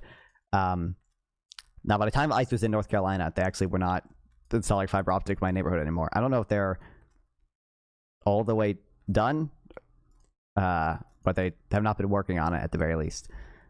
But we did have people working on my house, and they did not show up for like 2 or 3 days after ICE was in North Carolina. So it's not actually impossible that they didn't show up because of ICE. Why do people care if someone speaks English or not? It's not like immigrants are an economic burden. Germans came here for decades and would continue speaking German until World War I. Well, the issue is social cohesion, right? It's the thing people have concerns about. Why do I care to watch? I don't think I care to watch this right now. I forget what I was reading that had that like linked in there or whatever.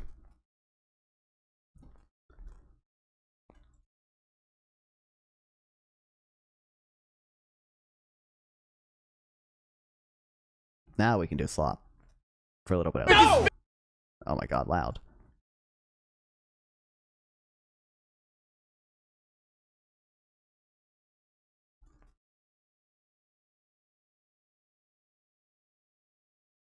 All right, they got... I don't know why they keep doing this. I think this is the second bar fight thing. I was way behind the fuck. Well, welcome back. Boring stuff. Like, bar fight thing Michael Knowles has done. They keep getting a really good man and a significantly less good woman. Now, we just... You know, I was just accused of glazing woman, okay, on Twitter, right? So I ain't a woman hater. But the first time they did this, they got like Adam Mockler, who's a goated, and then some pink hair liberal girl, I forget her name, but she does the put you on podcasts or something. And this time they got Luke Beasley, who's also goated.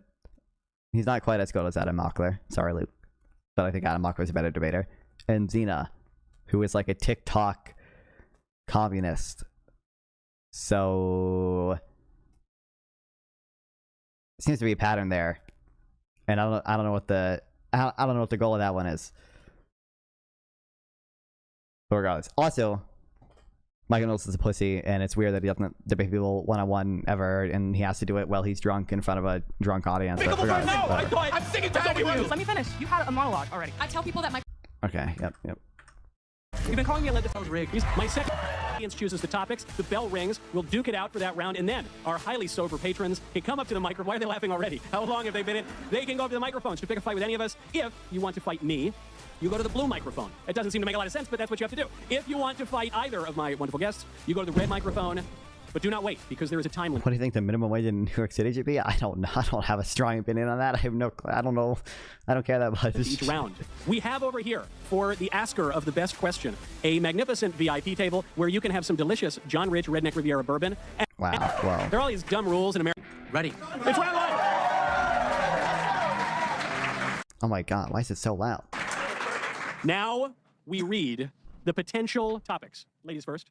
Look at this liberal man who's going to cut off the lady. Wow, yes. Oh my god, we're 2 minutes into the video. Goddamn. Okay. Donald Trump's a sexual predator. Who cheers for that? By the way, in the first time, at least the first one I watched of this, the audience almost exclusively chooses Michael's prompts.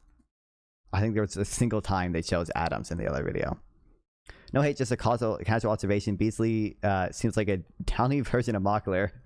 Like Brian Tyler Cohen is a Downey version of Beckman. Damn. Peg it to the GDP for the state. I mean, I think you should, if you want to peg it to something, you should peg it to like the median income or whatever, right? But I don't know. I'm not gonna have strong opinions. Like crazy behavior. Luke, if the Epstein files were actually released, not whatever the heck he's doing now, Trump's presidency would be destroyed. It started out with crickets, but okay. My claim is that libs are ruining Thanksgiving and they need to cut it out. They're gonna fucking pick this prompt too. They're gonna fucking pick it, and it's not even a substantive prompt. I actually wanted to talk about the other topics, but Mr. Davies, do we know which topic? I'm sure he did. My ears still ringing from this side. I think Thanksgiving won this round. Okay, Thanksgiving. It's too bad. Maybe in a bonus round or something we can get back to one of those. Okay, it's very. Adam destroyed that crowd regardless. Adam did. Yeah, Adam's a really good debater. Adam did very really frustrating. Good We've all seen it anecdotally. The libs want to pick fights at Thanksgiving. Sometimes they don't want to show up to Thanksgiving, and sometimes they want to disinvite you from Thanksgiving. This is backed up by empirical data. There's a study came out. I think it was Deseret News said that 40% of Kamala voters would disown a family member over politics. That is compared to only 11% of Trump voters. Then there was a survey from the American Enterprise Institute showed that 23% of very liberal respondents have, in fact, disowned family over political views, compared to just 9% of very conservative respondents. There was one final number comes out of, I think it was the Skeptic Research Center, said that liberals across all ages are more likely than conservatives, much more likely, actually, to disown friends and family over politics. And I think that's mean and nasty and wrong. And listen, if I'm willing to have Thanksgiving with my liberal...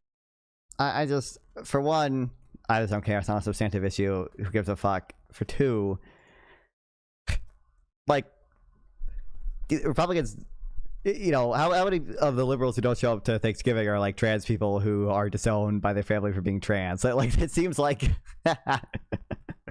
like, you know, if I'm Michael Knowles and I have a liberal family, I think I have more reason to believe, like, I would be substantially like less uncomfortable going there than like just say I am a trans person and I have to go to Thanksgiving dinner with Michael Knowles' family.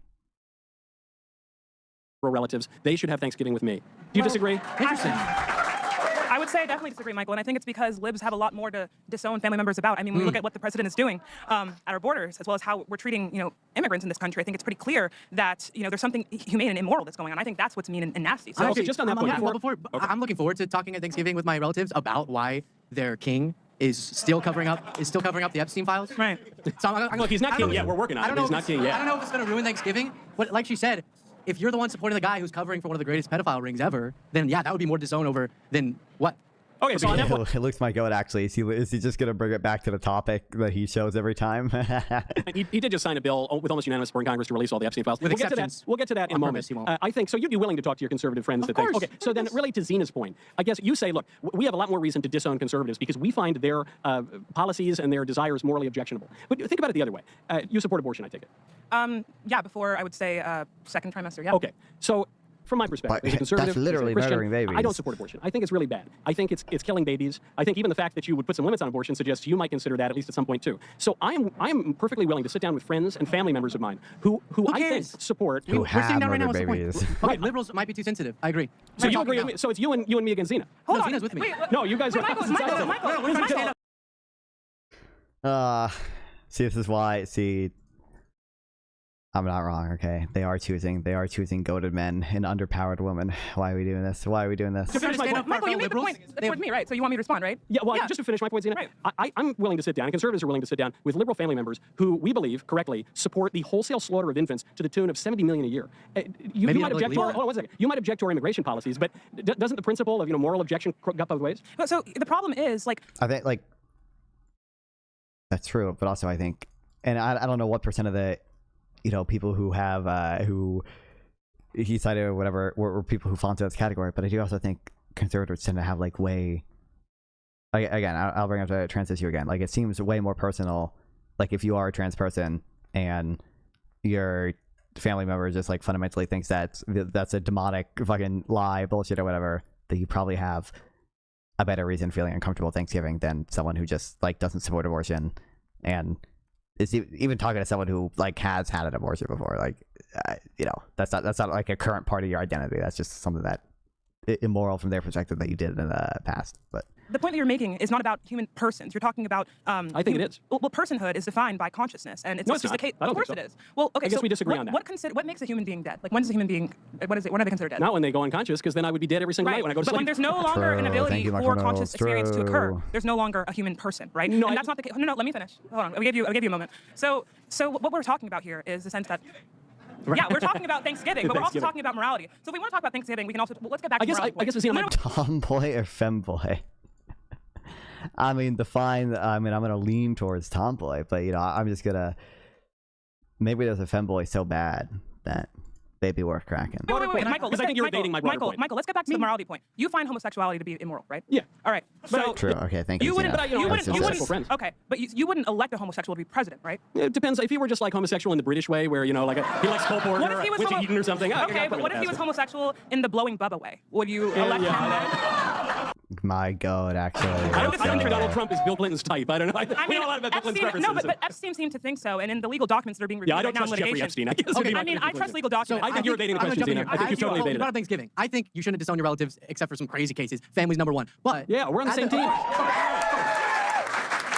But what is going to ruin Thanksgiving? You're still watching debates. What do you mean, a lady? I spent the whole first 4 hours of the stream not watching debates and reading shit. So the guy who promised affordability is driving up costs, as even he's having to admit now with the reversal of his tariff policy. The Thanksgiving meals getting more expensive, I think, is more relevant to this. No, one thing I noticed, because we're all here. We're all here to discuss. So clearly, none of us are those. Please bring it back, Luke. Please, my goat. Those people disowning family members. It feels a little irrelevant, but the cost feels more relevant. You're saying the point you're making is irrelevant. I agree. No, I'm saying your point about some random liberals that aren't here disown family members. I don't really care. No, Zena's actually saying she would disown family members. No, I think she was justifying. Michael, which of my family members have I disowned? I'm confused. No, so you agree that liberals should not disown family members. They should show up for Thanksgiving. That 40% of liberals are wrong to say that we should disown family. So we all agree on that point? I don't think 40% said we should disown family. Yes, 40% according to are more likely to.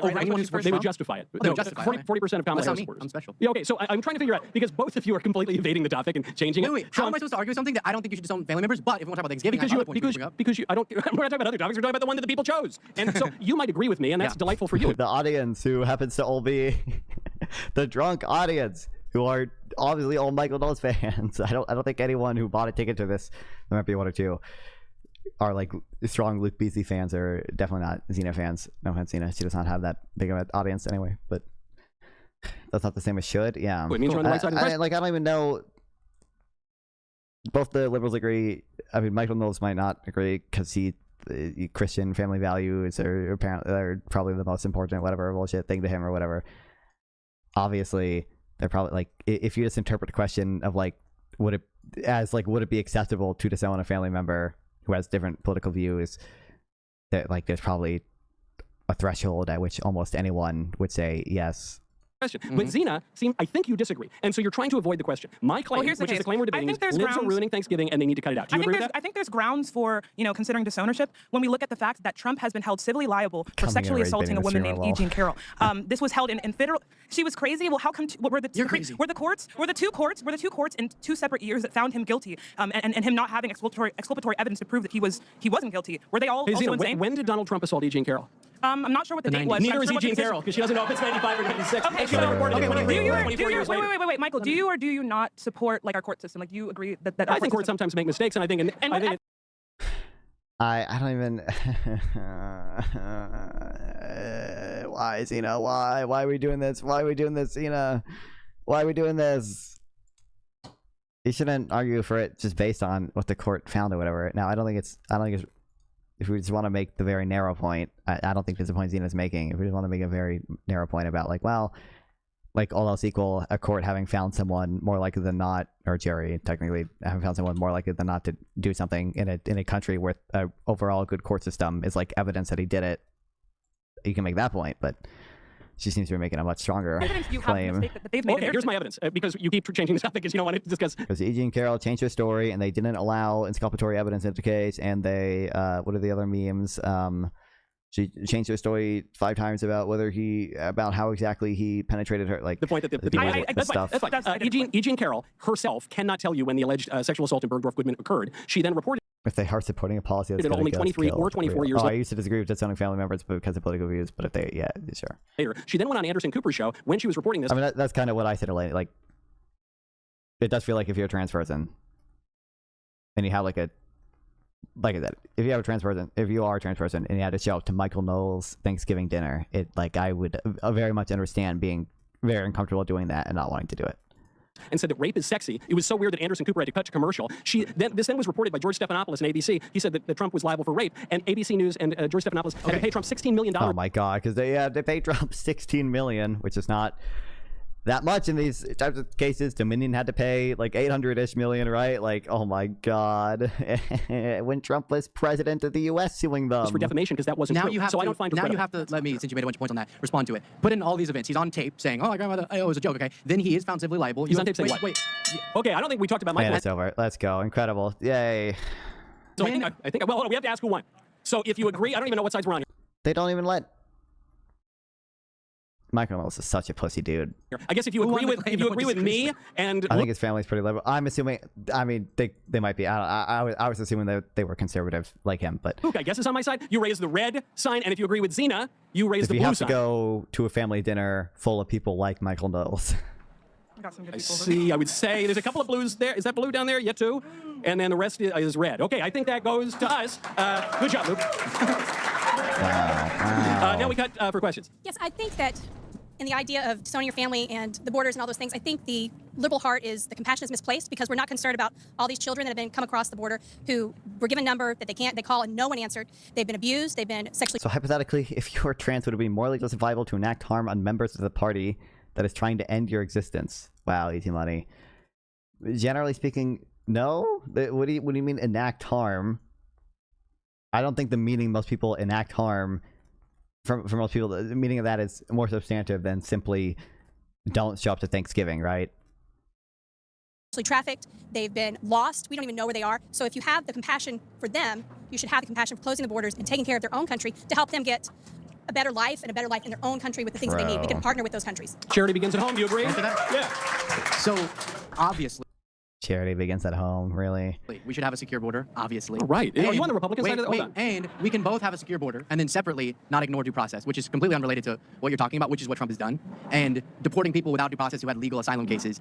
Why not under the liberal paradigm? Why would it not be? What, showing up to Thanksgiving like that be considered harm? Or what? Or why would it not be the rhetorically committing violence against you? Like, there's going to be thresholds to things. To prisons in El Salvador to rot there forever is completely against everything America's supposed to stand for. So let's have both. America's supposed to stand for Latin American gangsters. Okay, I didn't read that in the federal. Oh my God, he's such a pussy. He's not going to respond. Like, if he does respond to any of the due process points, it's just going to be the most bullshit. Mistakes happen sometimes. They don't that they brought Garcia back eventually. There was zero. Wait. Explain what evidence against Andrew Hernandez Romero was there that he was a gang member? I thought we were still talking about gangster case. There was no evidence against him because he was a lawful asylum seeker who has come to the border checkpoint legally, who didn't illegally cross the border. Exactly. He ended up being sent because of a mistake, not the one you're thinking of, the other guy. I'm talking about the other guy's name? You know his name. Listen how he demeans the poor refugees and asylum seekers. That's who you're going to bring up. That's not who I'm bringing up. Bring up Andrew. I know his name. You don't know anything about him, and you're fine with our government sending him to a prison indefinitely. So you bring up which one is of against every basic international law and what America's supposed to stand for. So to the question, hold on. secure border and but you asked about this guy. You asked about this guy, and I think it's very important. It's true. We don't know the names of all of the 20 million illegal aliens who are in this country. What a pussy! Oh my God, he's just it's. Who need to You're be making random points. He wasn't an He was an alien. American citizen? He wasn't an American citizen either. He had a green card? Right? Did he have There's a difference. did He he had have a a green lawful card? immigration case. No, you said he was seeking asylum. And he hadn't entered illegally, so he's not illegal. He had no right to be in the United States. You're saying he he was did. seeking I'm saying asylum. he went lawfully to a checkpoint, applied, and his case was pending. Yeah, you could have like Osama walking through with a Trinidad Aragua membership card. True. He's lawfully go to a checkpoint. It doesn't mean you have to. Luke Beasley is pointing it out too, but Michael Knowles, he's such a pussy. There's probably Luke Beasley will bring out specific instances of things. The fact that Michael Knowles is he literally either just says, "But did you notice 20 million illegals?" Or now he's saying, "Well, I just think asylum is like a bad process to begin with, or whatever," and not actually substantially addressing the actual points Luke is bringing up. It's crazy. Michael, you do understand that illegal immigrants are less likely to commit crimes in this country. Oh my God! I knew. Goddamn it, Zena. No, please, no. Why? No, we don't have to do this. No, let's let Luke Beasley nail him down with something. If someone with trans and the governor signed a law that transitioning is illegal, what is a trans person morally justified to do? Probably not much, because I don't think an individual trans person doing much would actually increase net utility. I think in most cases it would probably decrease that utility to harm anyone, especially because A, the harm itself, and B, it's probably not going to achieve the goals that they want it to achieve, and C, it's probably going to actually achieve counterproductive goals by making trans people look worse, right? Than the legal citizens. That is 100% true. What did you just call them? Zena, what did you just call them? Right, so... What did you just call them? Undocumented immigrants? No, that's not what you called them. You called them illegal immigrants. I think you gave the game away. Wow. I think illegal means unlawful. We care a little bit more about... Here's the problem. Undocumented immigrants who come to this country fleeing, Also, the semantics thing is entirely the Republicans' fault, bro, because they just use illegal immigrants to refer to anyone who's an asylum seeker, bro. That's what Republicans mean by illegal immigrants, okay? Oftentimes war-ridden countries, oftentimes that have been intervened from America, right? Come to this country, and they are less likely to commit violent crimes than any of the rest of you sitting in this bar. That is a fact that you can fact check on. Yeah, I don't know about that. And the problem is there has been a narrative spread about illegal immigrants to make them seem as if there's some kind of villain in this country that are somehow, when your lights shut off, when your electricity doesn't work, damn, it's those damn immigrants somewhere out there. They're always lurking. That's the problem. I don't blame them for that. I blame them for high prices and what we realize, though, is that they're doing the jobs that everyday Americans don't want to do. The jobs that pay, lesser wages. The problem is when you push them out. Why are we doing this, Cena? No, this is not gonna be. It's not entirely wrong, even, but it's not gonna be rhetorically appealing. You don't like her talking because she's a woman of color, not 420? That's true. That's true. Sorry, a black woman is speaking. I will sit down and listen. Kill me. Labor, so bring in those refugees. When That's you push what we're them going to out, use them for. other Americans are still doing that labor, and that's the fault of our system. But pushing them out continues to make worse living conditions for millions of people. They're doing that labor for living wages. That's a pretty good idea. That's not true. Okay, next question. Okay. This question is for... If a president changed the Constitution banning all non-white people from the U.S., would it be morally justified for non-white people to revolt violently? I mean, if the expectation was that I think... So would you say, what is an individual trans person morally justified in doing if there's some law against banning transitioning? I think the action of any individual trans person is not going to be I think the reasonable assumption there is not going to increase net utility. And in this case, I think the assumption would be that revolting would probably increase net utility, at least assuming it was successful and you actually established a government that allowed non-white people to vote again, right? So that's the distinction there, obviously, is that because the initial harm is much greater and the likelihood of revolting, changing anything is much greater, one would be good and the other would be bad. For Xena, I'm assuming you're a supporter of Black Lives Matter? How are we here now? Dude, fuck my like... So frustrating, especially, like, he's such a pussy, why, like, please, can we just get a 1v1 with, like, Luke and Michael Knowles for an hour, so Michael Knowles actually has to address any of the points about Trump deporting immigrants without due process, or Trump revoking green cards for people who are critical of Israel, or, like, any of the insane fuck shit Trump is doing, and not talk about BLM, like, right after Michael Knowles just says 20 million illegal, so... I do believe Black Lives Matter, yes. Okay, good. So if you're in favor of protecting Black lives, where do you believe the most dangerous... So the population was trans, the U.S. population was like... the population in the U.S. of the trans U.S. population was like 40% revolting to be justified because it was far more likely to be successful. If the hypothetical is a government, like, just full-on bans transitioning and trans people revolting would lead to... what in my view would be a better government that doesn't wholeheartedly ban transitioning, then sure, I think trans people revolting in that case would have a positive expected value. place in our country is right now for black children? That depends, probably at the hands of law enforcement. Where do you believe the most dangerous place in our country is right now for black children? Oh my God. That depends, probably at the hands of law enforcement. I think that would be like the worst place for a lot of black children to be. But, okay, so according to the CDC, 17 million black babies have been aborted since Roe v. Wade. Oh my God. What a fucking, this is, I'm gonna game at myself. They're not even gonna get, they're not like, there's not actually gonna be any abortion debate. There's not actually gonna be any substantive immigration debate. It's gonna be Michael Knowles spamming a bunch of catchphrases and not substantially addressing anything. It's gonna be the drunk audience screaming in support of him, only doing the topics that Michael Knowles wants to do. Wade, that's 35% of the current black population in America. Unfortunately, so if you really care about Black Lives Matter, wouldn't you want to protect the millions of babies that are being slaughtered by their parents? Bro. Yeah. So the only problem is when you're with your girlfriend and she needs to get a plan B, we don't kind of charge her with murder, right? That's because fetuses don't have personhood. Who needs to get a plan B? That's an abortion drug. A lot of people. You don't need to. You can just have a kid.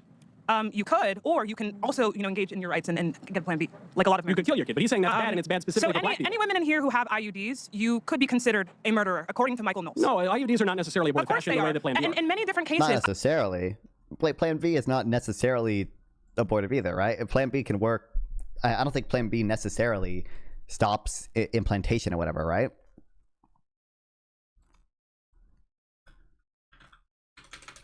Does Plan B always stop implantation? Isn't there other, I don't know how Plan B works. I don't talk to women.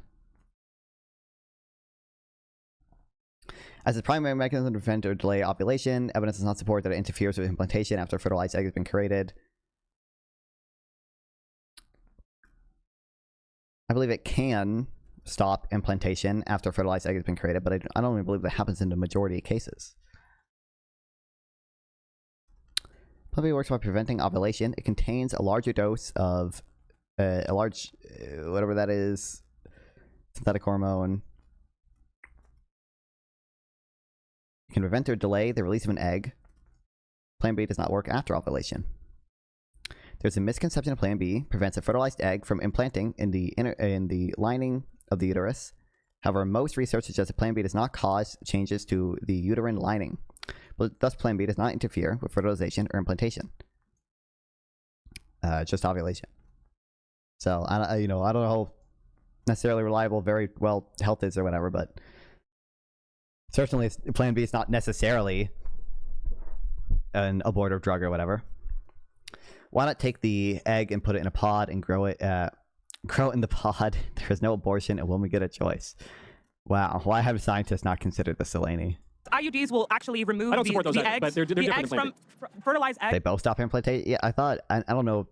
I thought IUDs can also, in some cases, stop implantation, but it's not necessarily, that's not inherently either. Michael Knowles even said it's, unlike Plan B, it's not always, or necessarily abortive or whatever. eggs from the uterus, and that would lead to, or implantation, you're right, and that would lead to a baby no longer being able to be conceived. So yes, that would be considered a murder of a human person, right? That would be equal to any of the lives in here, which isn't the case. If we had like 50 fetuses just like stacked up on this table, and we took 50 people from the audience, would you say like these lives are worth the same? Are those lives the same? I think all human life has equal dignity. Yeah. So if we said, okay, let's take Luke over here. If we said Luke or one fetus, like literally sitting like on the table. Zena, when do human beings? I like Luke. Come on, that's not nice. She didn't even ask the question yet. Which one would you, if you had to choose between saving the life of Luke or a fetus sat on this table, which one would you choose, Michael? Imagine them funding something like that, which would still be pro-abortion, not fine. So the difficult thing, I don't know if it's difficult. The weird thing about me is that so I value future sentience, but I don't value like the future sentience of I value future sentience full stop, right? So and I don't value it in nature of future sentience in like a unique human organism, right? Or like future sentience in a already existing organism. I think like if you had I'm trying to think of some hypothetical. If there wasn't some already like if I could press a button that would like make 5 people, 5 couples have sex, and they would then conceive a baby, and those children would go on to live like really happy lives. I think the correct moral thing to do there would be to press the button, right? So in the case where we have like some artificial womb or whatever, the thing would be like I wouldn't view it as like a harm against an individual to I wouldn't consider it murder to get an abortion in that scenario, because I don't believe that individual human organism is what makes a person. I think the person is the mind, and there's not a mind until some later stage in pregnancy. But I think the probably better thing to do would be in that case to implant the fetus and or whatever embryo into the artificial womb. So I don't know if in that hypothetical I don't know what legally I would want though. I wouldn't view it as murder, but I still think it would be somewhat wrong. Zena, when do you believe that human beings? But it's like to stop a potential intelligence, sure, but we also don't say that it's wrong to stop potential intelligence in most cases, or at least it's not illegal to use contraceptive, right? Which also stops potential sentience. But if you delay ovulation or fertilization, it's preventing implantation. The idea that they're saying abortion is bad because it stops the baby from being born makes no sense for them to support birth control. Well, I think no, I don't think they're saying if you delay ovulation or fertilization is preventing implantation. I think the concern I've heard with Plan B is that it will like shed some of your uterine lining, and that makes it impossible for the already fertilized egg to implant, which Michael Knowles would then consider like murder or whatever. Of course, the premise is false. That's the point of a hypothetical. What are we talking about? Yes, I know. It's up. Okay, next question. That sums everything up. Thank you. Someone asked me a question. Hi. Attention. I have a question. Well, it's not really a question, more of a statement that you can answer to the libs. So I just became a mother, and 2 months ago.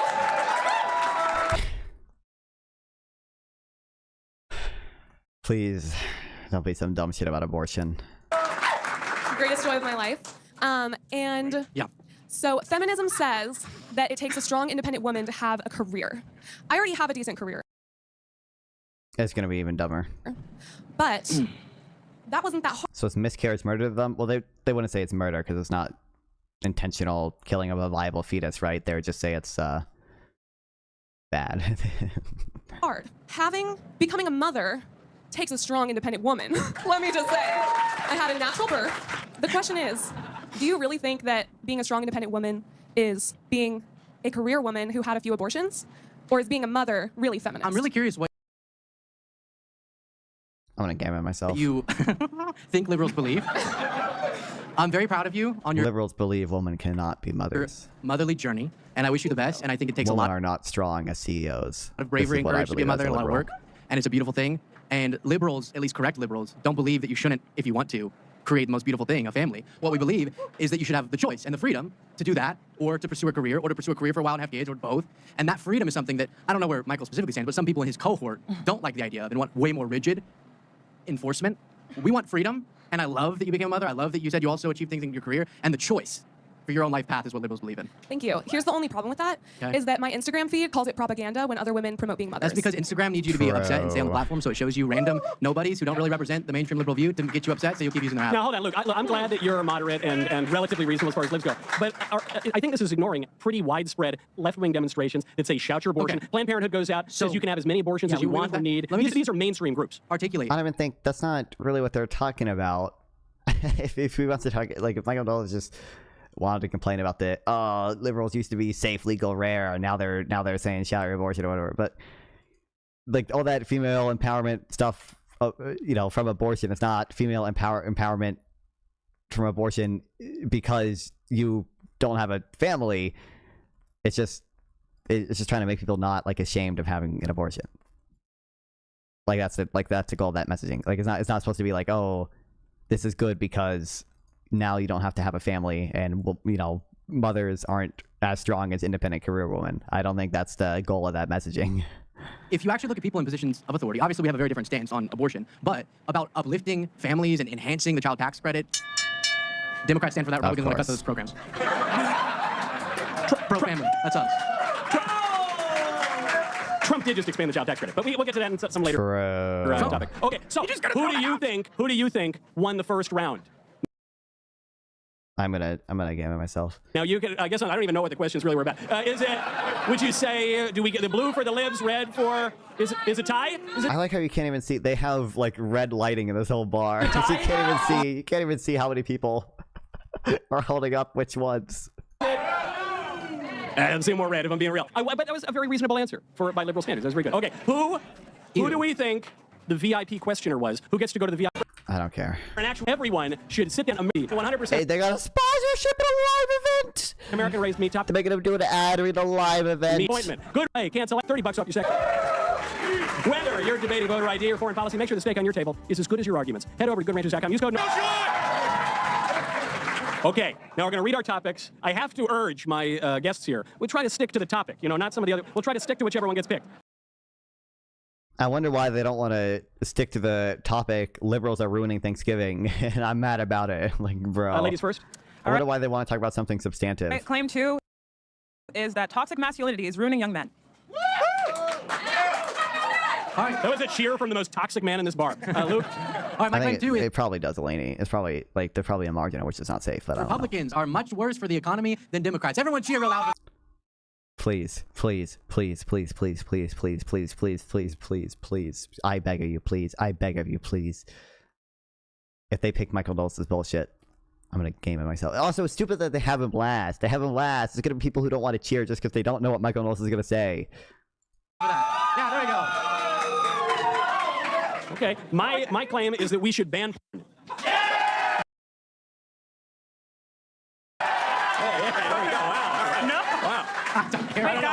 There were cheers for the economy one. Is there? What do we got? There was cheers across the board. What did it sound like up there? Because back here, I'm getting like 2 people yelling into it. I heard. Wait, you guys remember? I've never been to a bar where the cheers are economy. Okay, so because it's near Thanksgiving, and Luke said he would come to my Thanksgiving dinner. I will put my aside for a moment. We can talk about the economy. Thank the fucking Lord. Okay. What's your argument? All right, let's go. So, I'm sure a bunch of people in this bar don't know this. I think everyone's worldview, our politics should be structured on just a rational approach to public policy. The most important issue in all of our lives is the economy. And almost all Americans, or probably a majority, misunderstand the records between Republicans and Democrats on the economy over the last... Now, please just don't cite the slop. GDP growth is higher into Democrats. Century, Michael, and I'd like to hear you respond to this in a second. The last century, the economy has fared way better on GDP growth, unemployment, job growth, etc. All of the metrics you can find. The last century under Democrats compared to Republicans, even when you control... Under Democrat presidents, you mean? No, even... Not wanting to judge this for real. I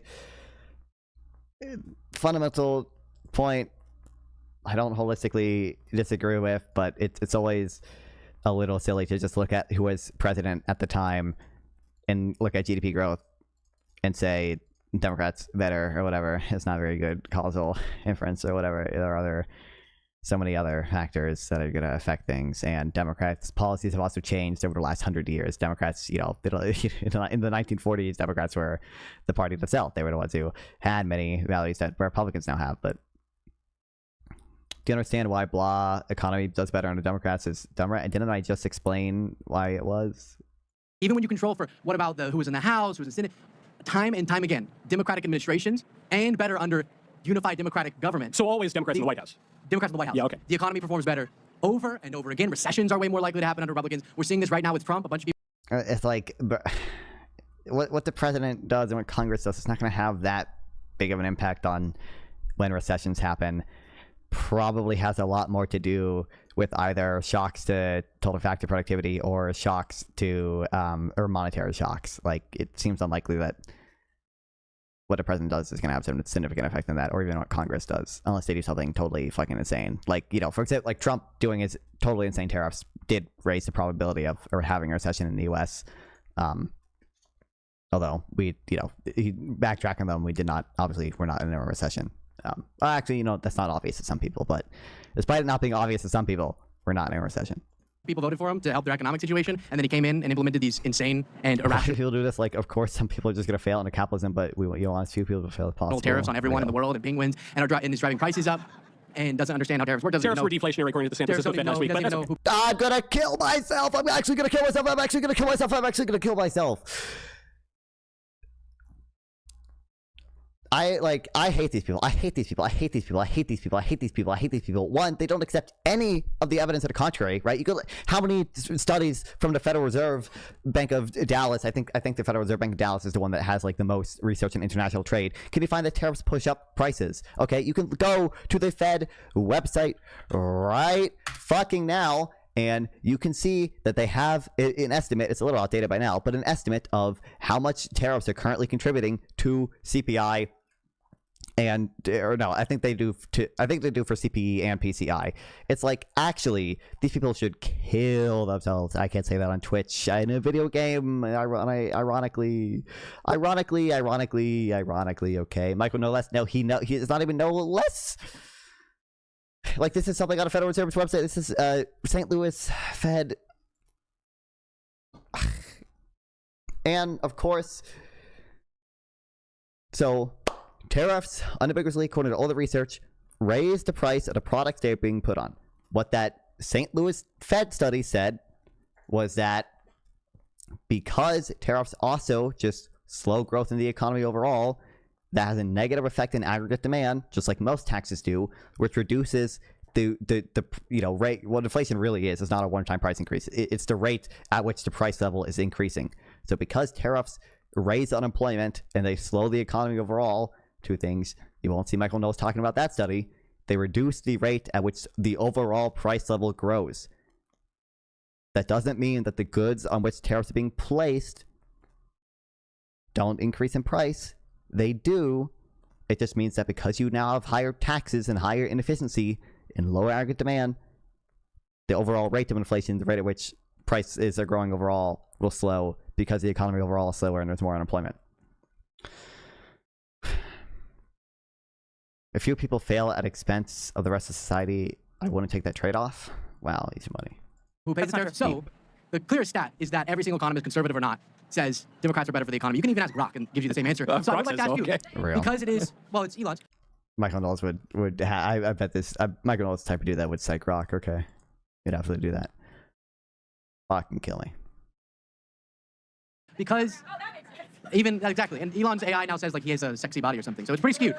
But I'd be curious to know, because Trump's landmark economic approach has been tariffs. I know a lot of commentators who defend him have flip-flopped on it. It's just negotiating. It's not. It's not. You agree that he's completely lying when he says China pays the tariffs, right? No, I think that the tariffs have worked out relatively well because everyone predicted that the tariffs would be inflationary. The San Francisco Fed just came out and said they were actually deflationary. Wait, real wages. That's not true. They're looking at tariffs in the last 100 years and say shit about these tariffs. If you look at the papers that are published about the tariffs that we have now, you could look at the. Oh, I'm gonna kill myself. I'm gonna kill myself. There's literally I always forget how to pronounce his name. Alberto Calvero, whoever, very famous price economist, okay, like, who has talked about he studies inflation. He has so many papers about COVID inflation. He has so many papers about inflation in other countries and using online indexes to track inflation.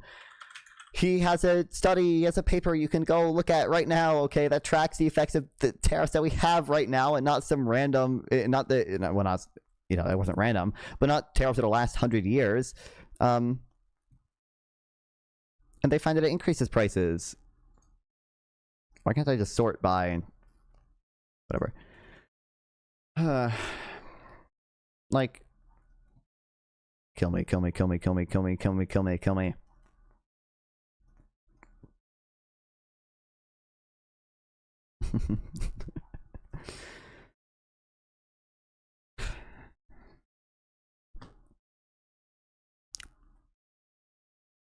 Let's see an actual amount. I think I just listed all the amounts somewhere, but the cumulative impact of on all items CPI reached a level of 0.7% percentage points by September 2025. This implies the CPI rate in August, which was 2.9%, would have been 2.2% without tariffs. Kill me. That's also, this paper is only measuring pass-through into final consumer prices.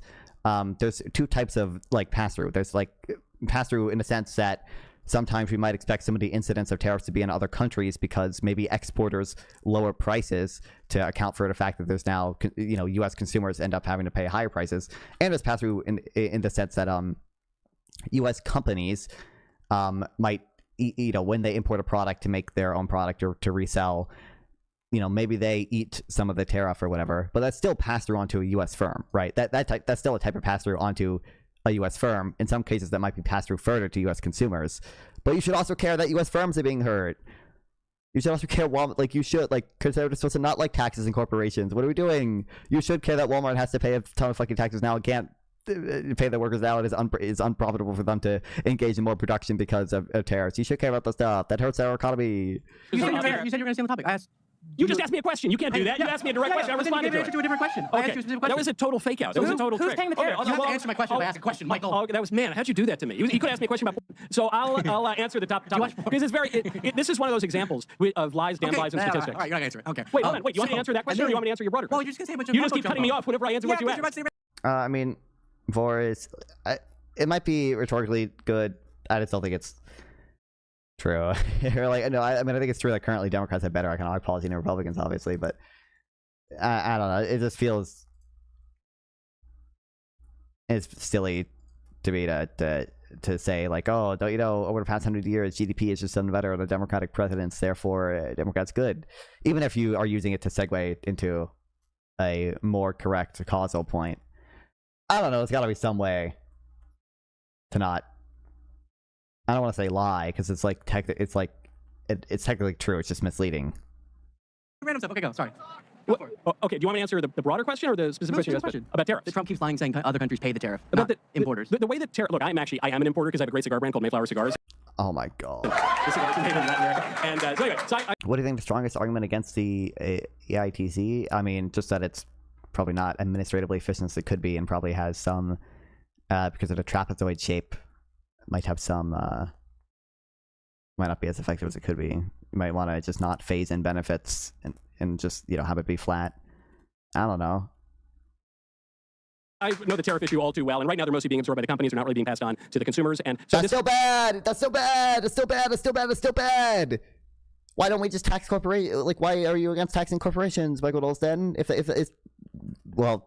taxing corporations by taxing the products they import is good, like, why don't we just have a higher corporate tax? Because it reduces economic activity. Because it's bad. It actually it reduces wages. It reduces shareholder return, which is also bad for investment and allocated efficiency and all that stuff, which ultimately is bad for workers and regular people as well. You're supposed to understand this. He does understand it. He doesn't. He just lies. He's a liar. He's a liar. This is why the tariffs. The San Francisco Fed just pointed out the tariffs were deflationary. That's not true. That's not why. No. I've seen prices. We saw a huge softening of price increases. Then Trump comes back in, reversed the trend. Food prices are back sharply increasing. No, inflation's not bad at all. Inflation's around 3%. Real wage growth is around 4 or 5%. I mean, that's above target, and inflation has been accelerating the last 6-ish months. That's the concerning thing. Because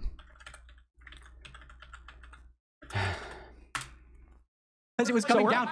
Inflation? It was coming down. Inflation was 9%. It was coming down under Biden. We're running over 9% under Biden. Running over 9% under Biden. What do you think the optimal tariff level is? Probably for the U.S. Probably under 5%. Coming down to Biden, and then wait, that's what Biden handed to Trump, and then Trump reversed the trend, and now it's going back up because of his policy. In Biden's case, it was because of the pandemic that Trump mishandled. Trump caused a bunch of inflationary things. I have to clarify something. Are you asking me about Trump's handling of the economy, or about your claim that in general the economy does better under Democrats or Republicans? Oh no, I made that point, and then I was giving you a different point about how Trump keeps lying. It's an economic point. So hold on, are we going to debate the topic that I graciously let you do, or are we going to debate? I would love to hear you. Are you going to deny that for the last century? Yeah. Okay. Everyone, Google right now. For what and why? I mean, I don't have a from what I think should be tariffed, which is not many things, it's like maybe some semiconductors and batteries. I would imagine that would get you to under 5% of, sort of weighted average effective tariff. Okay, so you don't have to Google. I'm a human being. I can actually just give you the facts myself. So, so your point is that under Democrat administrations, the economy grows more, the GDP's higher. And so this is one example of lies, damn lies, and statistics. Wage increases, unemployment. You just said does he have Tourette's or something? Are we going to answer the question or not? Hold on, I'll try. All right, would you like me to answer or no? Are you afraid of my answer? Keep going. You're afraid of my answer. Okay. So this is true, but you would grant certainly that macroeconomic events also play a role in the economy, right? Of course. Okay. So the way that you arrive at those numbers, because GDP growth is a little bit higher under Democrat administrations than Republicans. If you go back to say World War II or back through the 20th century, the reason for this is that you have a Democrat administration coming out of World War II. So this is a massive global event that leaves the United States as one of the two main players. Will you be quiet? Even if you exclude that. Why are you being so dishonest? Even if you exclude that. Even if you look at the last few presidents. He's interrupting because he doesn't want the facts. You're just so as I was saying before I was rudely interrupted. After World War II, you had a Democratic administration, so it inherits this massive growth in the economy because the United States is one of two superpowers left in the world. That starts to flip the numbers. Then you have, say, under the presidency of Ronald Reagan, you inherit in 1981 a massive recession. Now Reagan was able to turn that around on GDP growth, on unemployment numbers, on inflation.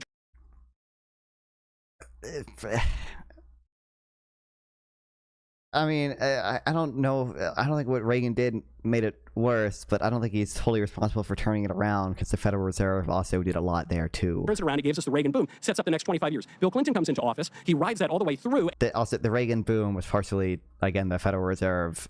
A once-in-a-century technological revolution, which is the internet revolution. He rides it all the way up to the bursting of the dot-com bubble, which is saddled on George Bush's numbers, not on Bill Clinton's numbers. Furthermore, George Bush digs us out of that hole because of the 2003 tax cuts. But at the end of the Bush term, you had the global financial crisis. The global financial crisis that was set up mostly by two laws passed under Bill Clinton. The Community Reinvestment Act of 1995 and the Gramm-Leach-Bliley Act, which repealed Glass-Steagall, led to the global financial crisis. Now, obviously, Bush's numbers get pummeled by that. You get growth, especially because of the energy boom under Bush. Under Barack Obama, Donald Trump then comes in, cleans up some of Obama's mess, and passes more tax Can we still, cuts that lead to especially Gramm-Leach-Bliley Act, which repealed Glass-Steagall, led to the... First of all, I hate people, I hate these people, I hate these people, I hate these people, I hate these people, I hate these people. You should not have strong opinions about these things if you don't know much about it. Okay.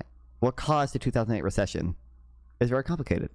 And I don't even have super strong opinions on it because I understand it's complicated and I don't understand enough to know what caused it.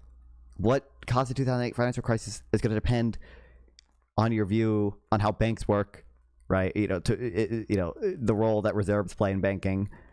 It's going to depend on, it's obviously going to depend on your overall view of the business cycle. It's going to, there's going to be, and I don't think Michael Knowles has any coherent view of those things. I think he's just repeating what people have told him. And that's just not a good way to arrive at that conclusion. I think obviously it's plausible that the 2008 recession was caused by overly contractionary monetary policy. I think it's plausible the 2008 recession was caused by speculation that's endogenous to capitalism. That might have happened even if the government restrictions or whatever we had didn't repeal those. I think the first case that I listed is more likely than the second based on what I've read, but I'm not particularly confident either way. The global financial crisis. Now, obviously, Bush's numbers get pummeled by that. You get growth, especially because of the energy boom under Bush. Under Barack Obama, Donald Trump then comes in, cleans up some of Obama's mess, and passes more tax cuts that lead to long-term... I don't even know, what was the Obama's mess? So I grant to you, one second, let me finish my point. I grant to you that it is true that under Democrat administrations, one second, it is true that under Democrat administrations, you can arrive at that statistic, but when you look at macroeconomic trends, you realize the statistics are even total if you lie. control for specific economic crises, even if you do that, steady times without external factors, still, and you're citing tax cuts, which have failed. What is GDP growth on average under the Democrats? Now I'm going to go. And a great example of this is, and as I explained, everything you just went there was a fun history lesson and misses the point that I made, which is even... I don't want to spend the whole time watching this video just answering your questions because it ruins the VOD. But I mean, probably. Analyses that exclude for you made a broad point, and I inserted facts into that. And then you said ignore those facts. And then you're not hearing the facts I'm saying. You just keep going off of regurgitated talking points. So history matters. Yeah, and history keeps proving that Democrats oversee better economic conditions. And then a really good example of this is that we had the whole pandemic collapse. Trump mismanaged a lot at the end of his presidency. The economy was in this chaos. You're blaming Trump for COVID? And then for a Chinese virus? His handling of it. Just listen. When you're good at the I was just warning you. You'll you. hear it better. And then he hands this crisis obviously to Biden, and then throughout. Well, or not like warning you in a sense I'm gonna fucking ban you. I'm just saying like I might not answer some of your questions because I don't want to spend the Biden's term.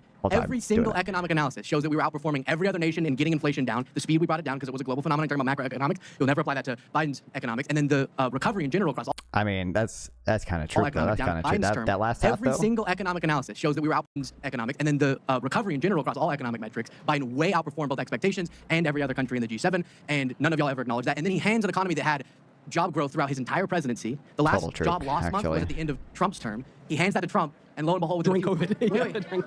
I think you're kind of making my point. Wait. The last point. No, all right. And then Trump loses jobs. Oh my God. He's back in office this term. Here we go. Okay. Now. You know what? I'm glad Luke got the last word, but.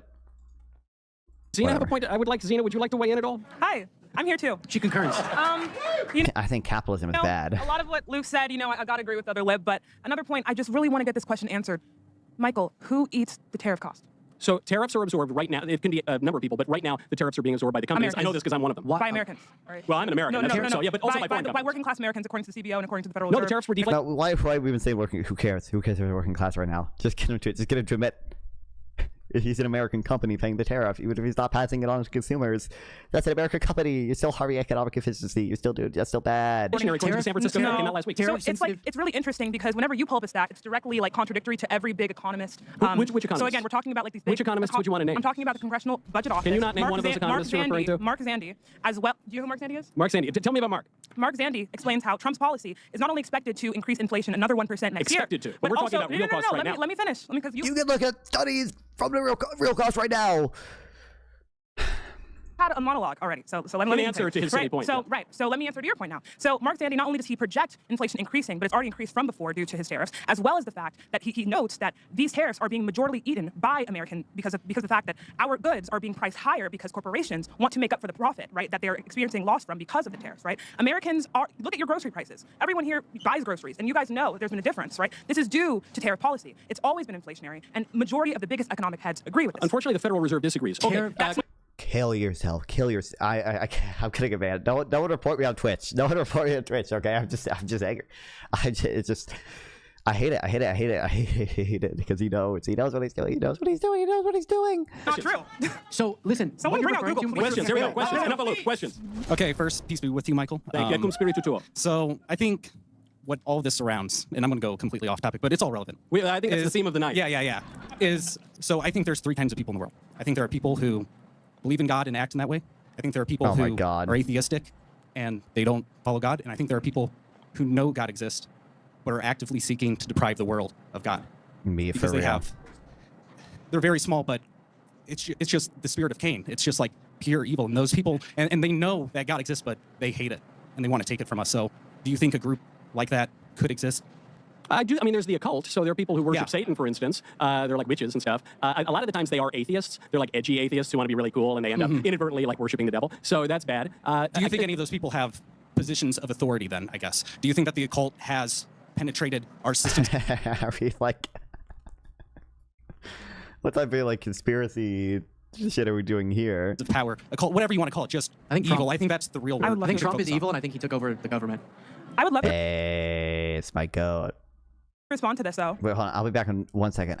It's still cold in my room. I feel like a goddamn door in my house is open, but I think it's just because of the construction ripping out my insulation that I mentioned earlier. But I'm suspicious. Please. You're talking about something that is a lot bigger than the topics that we have discussing today, and you can call it God, you can call it spirit, or whatever you want to. It's good. Goodness. But there is bad in this world, and what we notice is that a lot of bad corresponds with amassing huge amounts of power in places where a lot of people don't have similar amounts of power. In this country, 1% of the population has accumulated more than half of the wealth that exists in this entire population of over 300 million Americans. There are Americans that are starving, right, and have been starving and have existed in cycles of poverty for years and years and years that dates back to an era where people were enslaved and didn't have ownership of their work. The people who owned that capital that came from that era have generations and lineages that are still in power and still exist in that 1% today. So what do you think we should do? Should we just get rid of them? Like, what's your solution? This is a really good solution. I think the solution does not lie.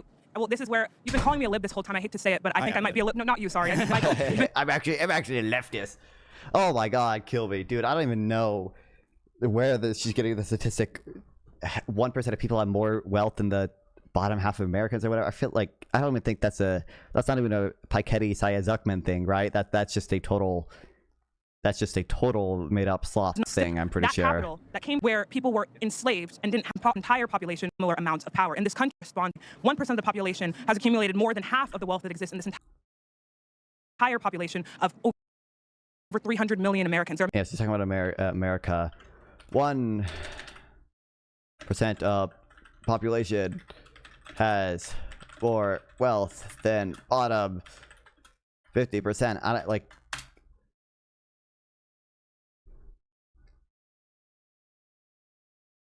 don't even think this is at all true. Same when it's true for the U.S. economy. Oh no, Google. Hold on, what's the stop claim? According to Fed data, top 1% have a combined net worth of $32 trillion, with 30% of all household wealth in the U.S. I'm pretty sure that, so it's just a Federal Reserve data. I don't think it includes, for example, Social Security, which is a trust fund that's owned by, publicly by the U.S. government, that everyone has some future claim to at the very least. I think there's other stuff that I forget what the distributional financial accounts includes and doesn't include. But this is not the best measure of wealth inequality out there. I know it doesn't include Social Security, for example.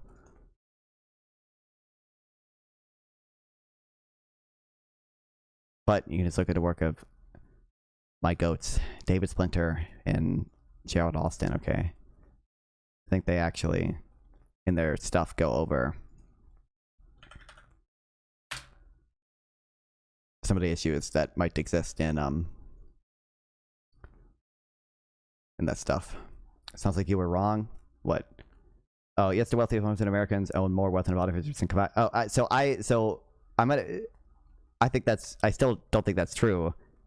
I thought it was not as a Nirvana fallacy cope. What do you mean Nirvana fallacy cope?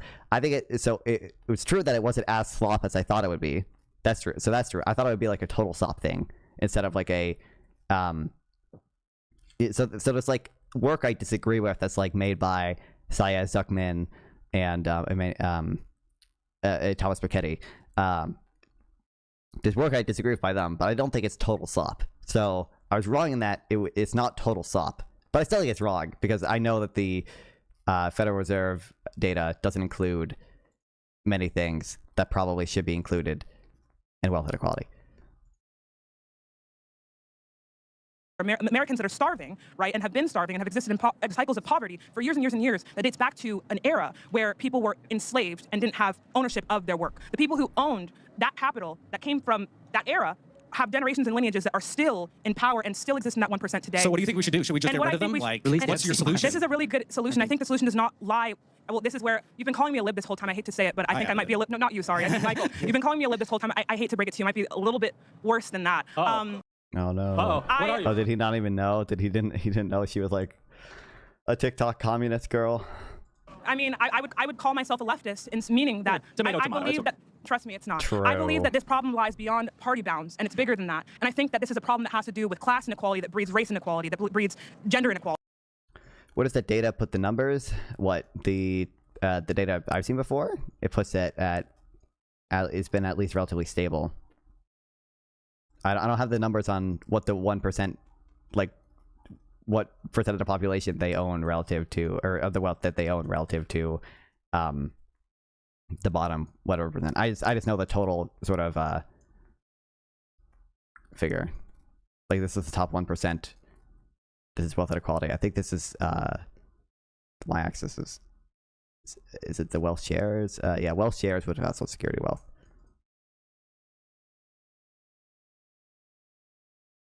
So instead of, well, here, I mean, it says even with household security, it's not quite, it's not 40%, but with social security, it's like under 30%. It's like 25% or something.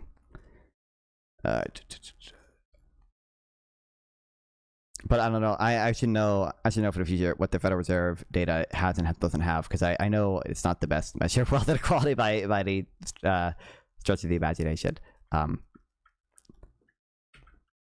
Regardless, all these things come from the same source, and that is drastic power imbalance. So I completely agree with you, and I think that this problem has nothing to do with red or blue. So I think it has to do with becoming conscious of this fact and banding together. This has to do with all of us. This has nothing to do with red and blue. Great point, and it is weird that I know a lot of people support Trump thinking that it's because you're populist or he's going to be good for the working class. I don't want to spoil what my next claim is. But you love spoiling the claims because you keep changing the topic every time we speak. It is weird because Trump and her point about the top 1%, it's not that people can't do well. But Trump, in a time of record income inequality, just passed something that gives $1 trillion just to the top 1% in tax breaks while taking $1 trillion out of Medicaid. That's not a pro-working class, pro-average American populist thing to do. He's serving the elites, the same billionaires who were all around him at his inauguration. He is their president, and anyone in this audience who still supports him after him screwing you over and taking your money to give it to wealthy people, you're being duped badly. Yeah, that's where massive tax cuts also for working-class Americans who voted for Trump in the majority. The poorest Americans lose money and the richest gain in that bill. Yeah, so I've had a couple drinks, so I'm going to keep things high level, not as deep as last time. That's good. And I also find common sense questions tend to be the left's kryptonite. I find myself a common sense individual, which is why I vote Republican. Incredible. My question is, you said two things tonight. One, you couldn't go 3 seconds without saying no kings earlier tonight, and you just brought it up again where you said Trump's evil and took over the government. I find this very ironic and comical because the left tends to just want to continue to give government more power and more power and more power, and basically just ask them what they should do with their life and how to pay for it. And you see that with the New York City vote that just happened. And I guess I just want to know where the bro, really, bro, really, dog. This is the equivalent. Common sense, more power and more. This is the Democrats claim to not like Trump being a king, they call him, but they also elected Mondami, who wants the government to own grocery stores.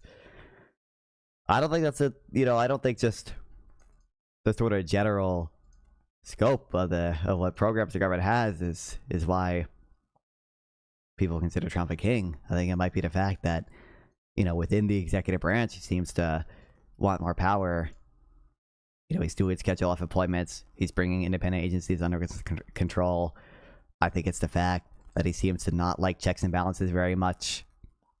It's the fact that he will shop around prosecutors in the supposedly independent judicial branch to, try to, or I guess prosecutors aren't, I mean, they're appointed by the executive branch still, but, to go after his political opponents like Comey, think it might be things like this, okay, or just going after your political opponents at all. It can be a king-like thing to do, regardless of whether it violates any type of check and balances. I think it's probably those sort of illegitimate actions in centralizing power rather than just expanding the scope of what the federal government does that makes him a king, a wannabe king. More power and basically. Also, what's up, Grassroots Hasan? Welcome back.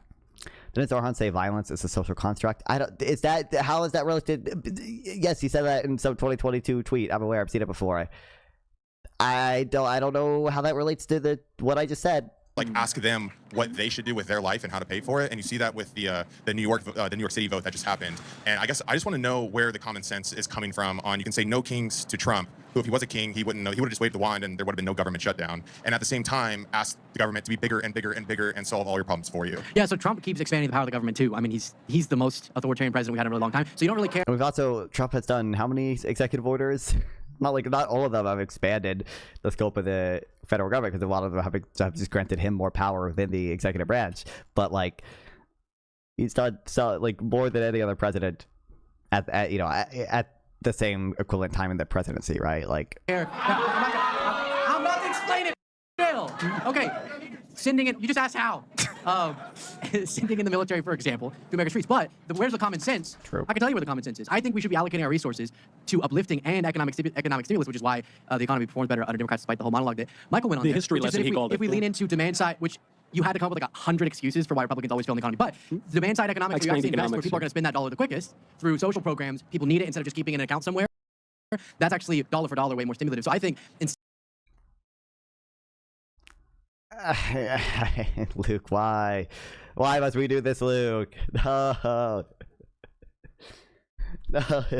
Technically, I understand what he's trying to get at with like the, you know, oh, poor people have a higher marginal propensity to consume. Okay, so you know when we give them the money, it has a higher multiplier. Like, bro, are we really doing this? You Democrats are really dumb. Yeah. instead of huge tax breaks to the top 1%, I think that we should be allocating those resources to, at the very least, not taking away healthcare from 16 million Americans. So, I mean, that would be pretty common sense to me. Or just funneling it overseas to random non-government organizations, right? So, but what does that have to do with? Are you okay with millions of poor Americans losing their health coverage? No. Like it's true. Giving money to people have a higher marginal propensity to consume will lead to people consuming more, right? That's not necessarily good. That could be good if the consumption is of goods that people like need, right? Like we want people to have food, and we give them benefits so that they can buy food. That's probably good, but it's not good in nature of just having the money be spent faster because that money had an opportunity to cost in the form of whatever investment it was doing before, which is better for long-term growth and as such. And by nature of redistributing it, like obviously there's opportunity cost there, and the future incentive is gone as well for any type of investment or whatever, insofar as you're taxing the rich disproportionately to pay for it. Keynesianism is a mental. This isn't even Keynesianism. This is misunderstanding one and misapplying like one part of old Keynesianism. Like post Keynesians are not this bad. Okay, like you can have demand driven models of economic growth that are not this slop, bro. Like no, because they want to give tax breaks to the top 1%. Of course not. No, I don't think that. Then we agree. And Trump's bill is happens. insane for that. Then we agree. That's awesome. No, I think there's common sense things you can do with every dollar Americans pay. Giving it in the form of more tax breaks to the top 1% when they're richer than ever doesn't seem very common sense. Hey, Luke, is it the top 1% Cool that thing is, I benefits think from we no agree tax on on that. tips? Like, there's probably a lot No of tax on social things we overtime? can say. There's a lot of things. yes, I love no tax on tips. Yay, we did it, Michael Knowles. Now 2.5% of the fucking workers won't get taxed on their tips. Oh my god. Things we disagree on. Child tax credit? I think on reining in the power of the elites, we should all. Democrats also supported no tax on tips and the child tax credit, and I don't even think they should have supported no tax on tips because it's just silly. It affects like very few workers. The workers it does affect, like many tipped workers are already making below the standard deduction anyway, and it just adds a needless like distortion to the tax code. Like tips are not substantially different from regular income, such that they should be like treated differently. It's kind of unfair to say, for one, people are going to be treated differently whether they take their wages as tips or not. Like, why should a service worker in a state like California, who doesn't really rely on tips anymore because they have mandated minimum wages, pay more taxes than a worker in South Carolina, which does still have tips, and they earn the same income, but because one of them has tips, because South Carolina doesn't mandate living wage or whatever for fast food employees, one of them is pay less taxes. That just seems a little unfair. And then obviously incentive wise, it's just a needless distortion. You're just encouraging more tipped work relative to not tipped work, and that's just not. You just don't need to do that. Well, You're listening where about I you're just like a disagree little. is I don't think you have the But qualifications I'm not even or referring me to that yet. to I'm talk saying, about do fiscal you policy know? at all. Do you know the combined? Wait, what'd you say? Sorry. Where we disagree is I don't think I have the qualifications or credentials or you to talk about fiscal policy at all. And you think Trump does? He thinks the word I agree. groceries. I agree with that. Yeah. He thinks groceries is like a new word Wow. he invented. Yeah. Crickets. Okay, next question. Not if that's not true. My question for Michael is, what watch are you wearing this evening? It's an ad. Now listen. I'm an author. Proven very strong tonight, I think. And because of the great Trump economy in 2020, I sold a lot of copies, and my thesis is of the great sale, because Democrats sold so many books for me. And because of the great Trump economy in 2021, I'm wearing a Rolex Datejust. Very nice. So to be clear, while millions of low-income Americans are losing their health coverage because of Trump's bill, he's getting a lot richer because of that same Illegal aliens might be losing their health coverage, but other Americans are not. True. It's not even. That wasn't even the dispute in the big beautiful bill. That was the lie Republicans touted about the government shutdown bill. That wasn't even about the big beautiful bill. Obviously, there are Medicaid cuts and work requirements in that bill that are gonna cause people to lose health care, regardless of the legal status. Real Americans are not. It took me 2 years as an electrical engineer to beat my tips as a bartender. Don't let these people lie to you. 15 million. Next question. Wait, Michael. Enough from you. Next question. Let's go. 12 billion American citizens. Do you notice how he can't answer the points? He loves the word alien. Hello, everyone. Thanks so much for taking all of our questions and for having so many interesting things to talk about. But in all of the complexity of conversation, nobody has asked directly, what is capitalism? And can you explain the differences between Democrats and Republican thinking? What? Okay. I want to go. Zena. This is my thing. Everybody. Capitalism. Get ready for the most slop TikTok leftist explanation you've ever heard. Get ready. Have your shotgun loaded, okay? Is an economic system in which means production are owned privately. Think of means production as factories, as land, as the things that we use to create, it's capital, right? The things that we use to create How soon until we bring up racism, okay? capital. These and exploitation and things, this means production are owned by a very small tendency few. to rate of profit to fall. Many people own the means of production. Most of us are selling our labor. Like, for example, most of you guys have a 9-to-5 that you go and you get a kind of a wage back, right, from capitalists, those who own means production. The problem is we assume that people who own means production earn that somehow, when really the people who did first acclaim the majority of these resources, it happened a long time ago and they kept passing it down generations. The problem is people first came here, did a lot of that stuff.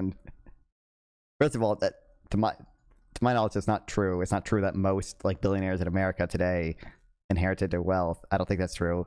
If you look at like the dynasties of, you know, like how many Rockefellers are still rich. I don't think it's that many, right?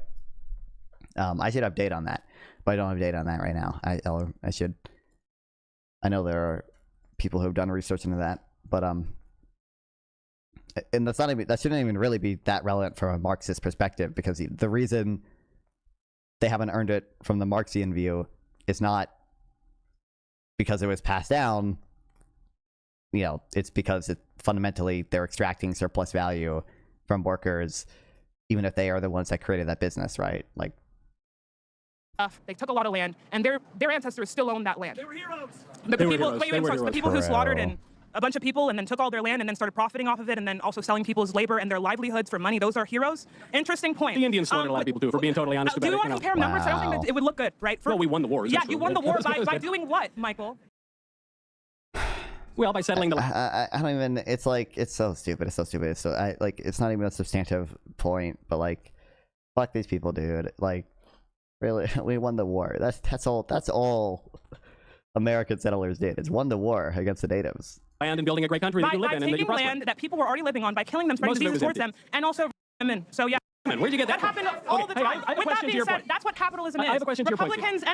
Republicans and Democrats both support capitalism, right? Of course. But capitalism is a system that is exceedingly failing as the gap between us and the 1% and people who own all this capital continues to increase. What's going to happen, especially as AI comes along, that continues to be able to do your job, is that 1% of the population is going to own all that AI that can do your jobs. And what happens then when they can create the labor and supply it for themselves? Okay, Zena, I have a question for your point. So you say that capitalism is where the means of production are owned privately. Yes. I agree with that. And you say the very, very small number of people own the means of production. Yeah. So my question to you is, how many Americans invest in the stock market? No, how many Americans have the means to invest in the stock market? How many Americans have the capital there is an answer, I promise. to invest in the stock market? What's the answer? Majority of Americans are broke. What is the answer? What percentage of Majority of Americans are broke, true. Americans invest in the stock market? Not many, because not 62%. So most Americans own the means of production. And how many Americans... Wow, thanks, Beckham Knowles. That's not what Marxists really mean by own the means of production, obviously. But you know what? Do I care to correct him against Zena? Do I care to do that? And how many Americans are profiting significantly 62%, because we have the highest stock market ever. That doesn't mean that everyone is profiting from the stock market. They are. Everyone who's invested in it. Most Americans in the S&P is doing great. Dude, that was a horrible... It is time for round 3. Oh, Michael. Who won the round? Oh, who won the round? I thought it was a given. Okay. Here we go. I don't know if this is going to be a winner, and I think I'm actually on the lib side for this one, but I'm right. My argument is, they know it. They see it coming. They read my Twitter. I think that HOAs are awesome, and I love them, and I hate the athletes. I could see it dragged out of here. What? And killed by the audience. Okay. All right, Zena. All right, listen, guys. How many of those Americans have a mortgage? I think it's actually roughly the same percent of American adults are, have a mortgage. I think it's like roughly 64%. We've already done my third topic. Let's get back to toxic masculinity again. Am I right? Oh, have you read the manifesto or Das Kapital? I have read the Communist Manifesto. I've not read Das Kapital. I've not read. We've already done. Come on, people. All right. Okay.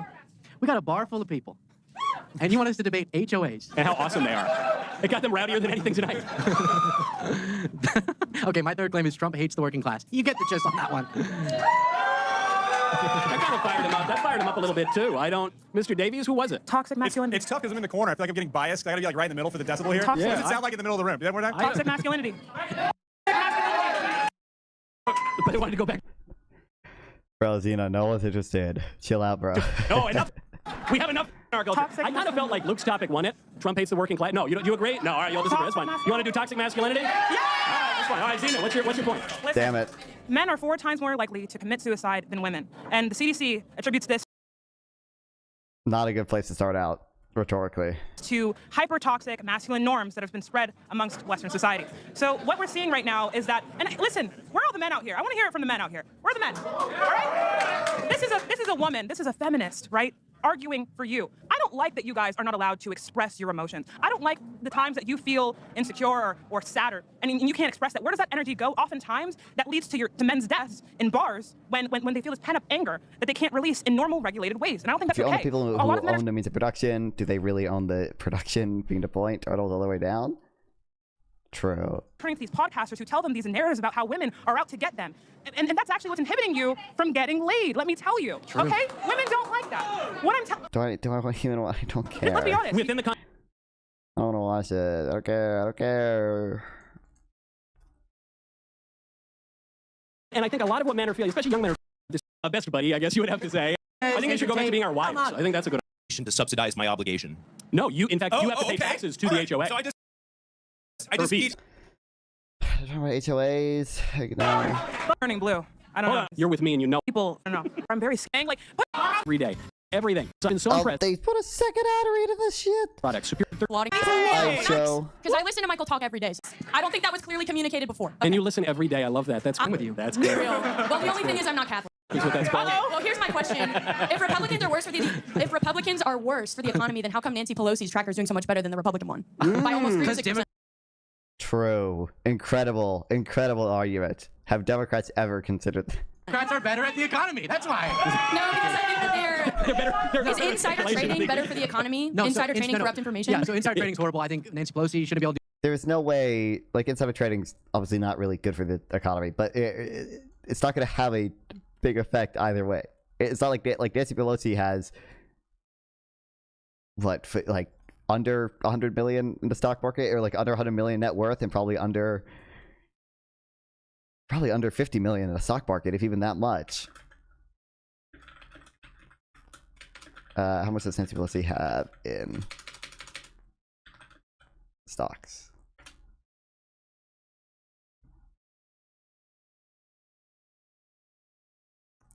An estimated 133 million in stocks. Okay.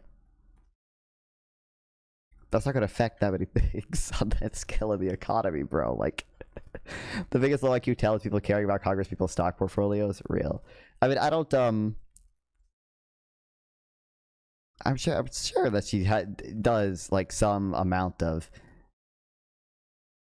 insider trading, even if not, like, what's currently legal to defined as insider trading, at least colloquially, what people call insider trading. But, like,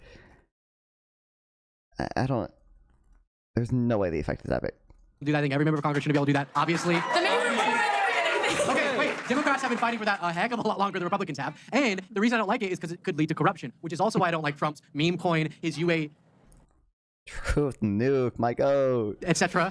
His UA, what's his AI, I should say his AI chips deal. Okay. With the UAE, and his open brazen corruption with funneling money to... So it's the same reason I don't like the Pelosi stuff or anyone else using their insider information. I think it should be banned. I don't think Trump would ever sign that into law. I don't think Trump should be profiting off of his presidency either. And so do you think, that's a very reasonable point, but do you think, like with Pelosi, I think we're all just admitting she obviously insider trades and it's totally ridiculous. It's too good. People put that in their 401ks and they're making so much money. Yeah. She's like the best hedge fund manager in the country. But with Trump, it's not to say that there aren't questions, about, obviously he's an international businessman, he has the crypto thing, he has all that. I'm just saying. You're against it though. You can't be against it for Pelosi and then for Trump. No, I guess, I think what Pelosi is doing is illegal for every American other than members of Congress. Right. And what Trump is doing is really not illegal in any way. What? So you might... Nothing he's done with regards to the meme coin and or the deals he's made with various private companies and or any of the deals he's made with his own companies to build in Vietnam or whatever after they signed a tariff deal. Like, not really, none of that, none of this. You might say you don't like it. You might say we should pass laws against it. No, there's plenty of laws. Isn't it also true that Trump is the only president to take a pay cut in office? No, so why? True. I'm just an art major, dude. I don't know. His net worth has increased by billions just since he got in office. So, I mean, just be consistent. I've been very consistent. No. Be consistent. I am. You are obvious. If you did one story about Hunter Biden, you better be 100 times as outraged at Trump getting the UAE to invest billions, make his World Liberty Financial billions in a business deal, and then immediately, all of a sudden, he releases the restrictions on the AI chips that they really wanted, and which could then get into China's hands because he was enriched. Same thing with the Binance guy. He ends up pardoning the guy after Binance makes a bunch of money for World Liberty Financial. That's brazen corruption, right? Yeah, I guess my point is on some of these. No, on a lot of these financial dealings with Trump, a lot of it occurred during the interregnum. You know, the crypto thing occurred before he was brought in. No, not the UAE deal. Oh, I'm sorry. I thought he still has the crypto thing. What do you mean? To my knowledge, first of all, he only started a crypto thing after he was president-elect, and he's literally hosted dinners, right, as president, where if you buy enough of his meme coin, you could be invited to that dinner. Like, you brought up crypto earlier, which is usually the one that most people point to. I'm saying, how could you justify someone giving benefits to either people through pardons or countries through? He started before he was sworn in, or before he was president, or before he was elected. I thought he only started it after he was elected, but I could be wrong. But regardless, he still actively has utilized it as president. Relief. After that country or that person enriches his family to the tune of billions. Yeah, I think that President Trump has done a very good job being an international businessman, leveraging relationships for the good of the United States. I think that's true. And what I also think... Wait, were you ever mad about Hunter Biden and Joe Biden? Yeah, I was mad. Okay. This is January 17th, 2025. Wow, good job, Michael. How is there any potential for corruption when he released it 3 days before he was sworn in? That couldn't possibly be any room for corruption there at all. Biden family sold American influence and fired a Ukrainian official in order to enrich his son. Yeah, I think those are different. Biden you never found out. So what do we say about Hunter Biden? Wait, were you ever mad about Hunter Biden and Joe Biden? Yeah, I was mad that the Biden family sold American influence and fired a Ukrainian official. True. In order to enrich his son. Yeah, I think those are different. Biden you never found evidence linking him to Hunter, but even so. Never found evidence. The money went straight to his house. That's not true. It did. It wrote a speech. A reimbursement of a loan. But after all of y'all made of that, a whole big scandal, and then Trump takes all over, and there's no ambiguity. Yeah, and his sons are going around the world making a bunch of money for his family, and then he's trading favors. Yeah, listen, he has a very successful business, and his sons are businessmen. So that's oh my God. Is that going to be about Hunter? Certainly not. That was brazen corruption. Why? What's the difference? What's the difference? Here's the difference. Here's the difference. Eric and Donald Trump Jr. Someone in the crowd, I'd love to hear you explain that. You're so mad about it, you don't know what you're talking about. Here's the difference. Eric and Donald Trump Jr. have very long-standing business careers long before Donald Trump entered office. They don't have specific deals with people who need. Who cares? What? Why does it matter? Why the fuck does that matter? If Hunter Biden had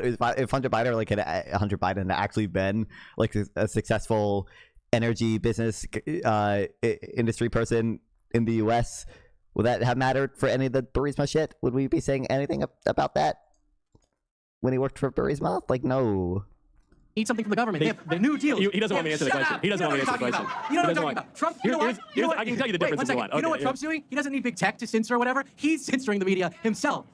All right. Wait, let me just add Luke one successfully thing. filibustered on the Trump point. I just want to add one thing. Yeah, I think it's pretty clear. I think it's pretty clear who won that round, but I won't even.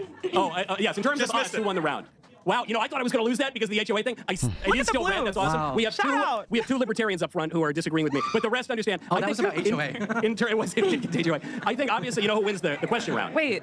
It's so clear. My daughter obviously won the question round. Great job. Great job. She explained that she switched from being an artist to training to be wives unless they're me, as well as our. No, listen, it's very have occupations and pursue occupations in the workforce, or should they be? Generally speaking, and surveys reflect. They should stick to being mothers, right? This is once I have a family, I'm not allowed. I don't care about women. No. I believe that women have. I believe that women have multiple. Sorry, I mean I'm. Lovely with that delicious redneck Riviera bourbon. Thanks. Do you have a question that we have not discussed? Well, now I have two things because we just talked about that. Conservative women don't think that you can't have a job. I think it's absolutely wonderful to have a job that you get satisfaction from if you don't have enough intellectual stimulation from taking care of a baby with ooh ah ah. I definitely think that there's something magical about being home with your baby. Once you feel that pull, if you haven't had a baby yet, you just don't understand. Who disagrees That's the bottom with this, line. bro? But once you do, it's a beautiful thing, and you'll definitely want to be home more often. Thankfully, I have my mom to watch my baby, so I will be going back to work because I have to at the moment. But the plan is to be at home with my baby when I can. Are you getting a stream after this? Probably, because you usually do 2 to 3 hour streams. This is unusually. I don't usually do 2 to 3 hour streams. I don't think that's right. I think my average is longer than that. But I was planning on probably ending stream after this. I'll keep going if someone donates or something if they want to, because I need my PC upgrade. Oops, I just went to my history instead of donates or something. My shit.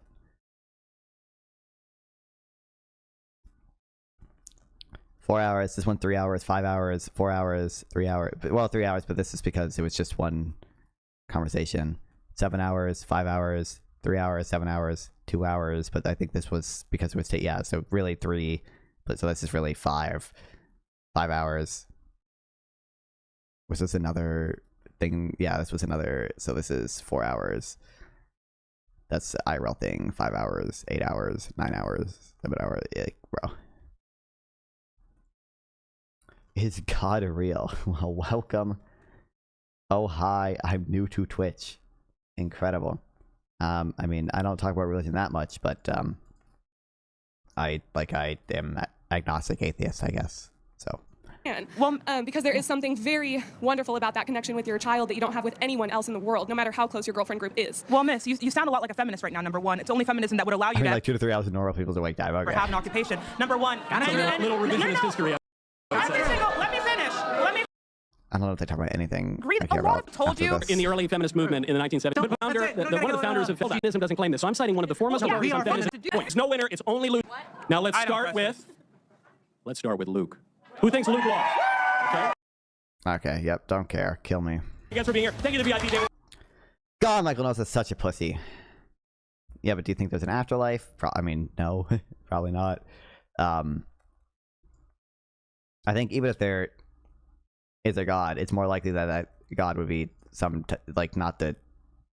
not particularly close to the beings described in our current religious text. There would probably be some God who's created a large number of universes that are, like every possible universe that is like a net positive or something, rather than a God who like only created our universe, and it's some personal being, and we happen to come to the right conclusions about exactly who that God was in one of our religious texts. I think it's more likely, even if there is some type of God, to be not accurately described by any of our religious text.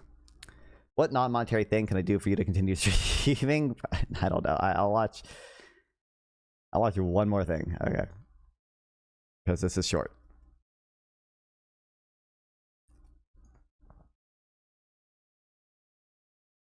The source? What do you mean, the source?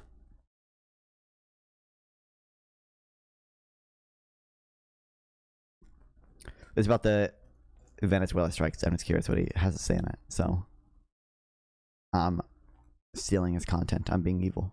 Recent drug boat attack in the Caribbean Sea, a war crime? That's the question I've been getting over and over again in my email inbox. A bunch of people on Twitter suddenly became experts in maritime law. And, I'm leaving for Estonia on Monday for a NATO cyber exercise, so I kind of need to knock this out. You've probably seen the headline that U.S. planes have been blowing up drug boats off Venezuela. More than 80 people have been killed. Did you watch Hasan and Jubilee yet? No, and I don't really want to do. I have this in here only because Easy Money, as you guys know, it's a time. Asked me to watch at least a section of this, and I don't really care about it that much.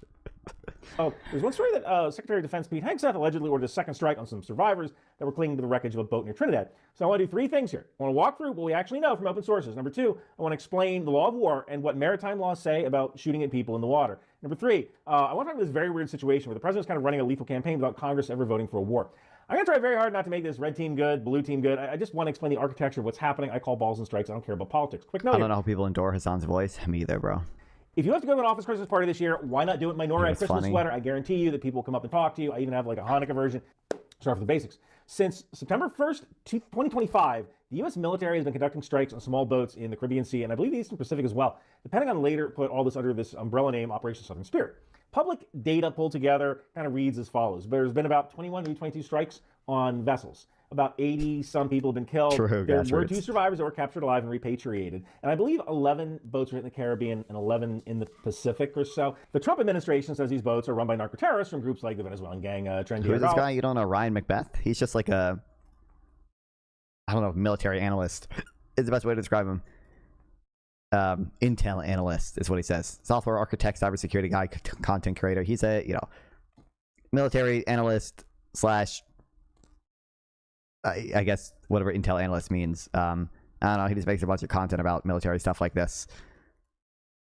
And he's been on, like, I think did I initially find him through Destiny? I don't know, but I think he's been like Destiny's show. He's been on Wick's show. He don't really debate on Wick. He just does like interviews. I think he originally got popular after the Ukraine war because he was talking about that, and he had a bunch of like YouTube shorts and TikToks about that. So Colombia's ELN. What the administration hasn't done though is release detailed public evidence for each boat. So from the outside, like just you and me, all we see is video of a small vessel, and then he's a guy who now, just to be clear, outed and wokeness. It's like the Jack is absolutely real. Or I don't know. Was he the one who did the initial research on that? I thought he just made a video about it. But he might is a transit country for Colombian cocaine, headed mostly Europe, and there are gangs and corrupt officials involved. But that's kind of different from us being able to look at a particularly blurry boat and say, oh yeah, those 11 people are definitely cartel gunmen. And this is actually so concerning the United Kingdom. They stopped sharing intelligence with the United States. They don't want any part of this. So like a high level, we are running what looks like a limited air campaign against suspected drug trafficking at sea, far from U.S. shores, using the Navy and possibly Air Force platforms. Yeah. The most controversial story so far in the attacks are this attack in Trinidad that happened near the 1st or 2nd of September. According to reporting from the Washington Post and others, here's what allegedly happened. Intelligence flags a Venezuelan boat as a possible smuggling vessel tied to Tren de Argala. Secretary of Defense Pete Hegseth is briefed. According to multiple officials, he says something very close to kill everybody.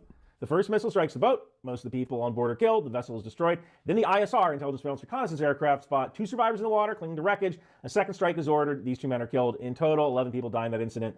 Hegseth denies that he gave an illegal order. He says the operation was lawful. The people in the boat were designated terrorists, and the videos being shown are out of context.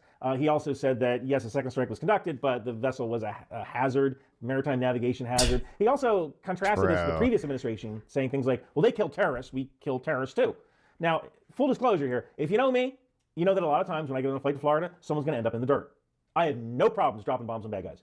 I'm really good at finding people to drop bombs on. They say God gives everyone a gift. He didn't make me a poet. I mean, I'll find you, then they'll commence weaponeering. I'll go home, crack open a beer, order a pizza, and watch the Wizards. Although at 2-16, maybe not. I think the Wizards are the worst freaking team in the league. They could actually win a game if we dropped the bomb on the opposing team. Now, critics, including former military lawyers, some members of Congress, people on Twitter, look at that alleged second strike on unarmed survivors and say, wow, that sounds a lot like a war crime. And this is kind of where it's important to separate emotion from facts, or my team good, your team bad, from reality. We do not have the full ISR video of exactly what happened. We don't have the classified intelligence packages. We don't have the exact rules of engagement. We don't have a list of who those 11 dead people from that strike were.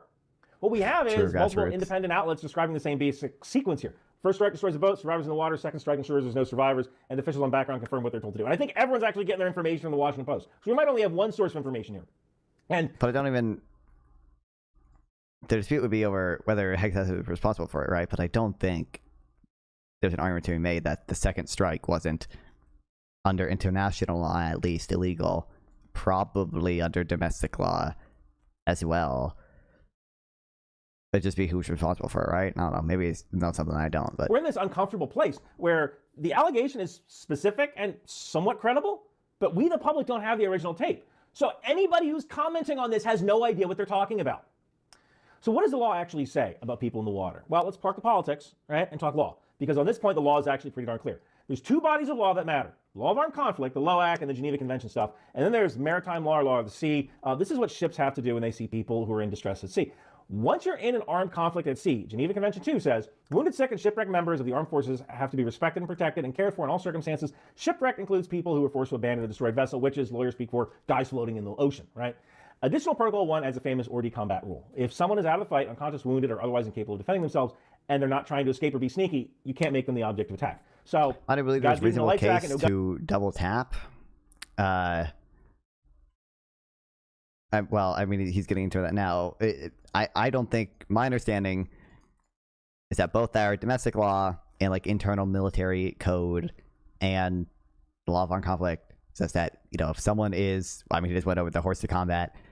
If someone is like, if their vessel's been incapacitated and the people themselves have at least likely been to some extent incapacitated because they were just hit by a strike that killed everyone else on the boat, you know, they're no longer combatants, and you cannot just kill them based on their status as like a previous combatant, right? Like they're not targetable anymore. That's my understanding. Gun, no boat, no engine, 50 miles offshore.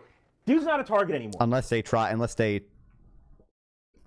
to do something to like actively hurt you or whatever. Unless they become some type of imminent threat. But people in horse, you know, that are sick or wounded or whatever are not typically imminent threats. He's a rescue and detention problem. You can absolutely capture this guy. You can stick him in handcuffs, question him. If there's evidence, you can prosecute him later, maybe for drug trafficking or terrorism. Yeah.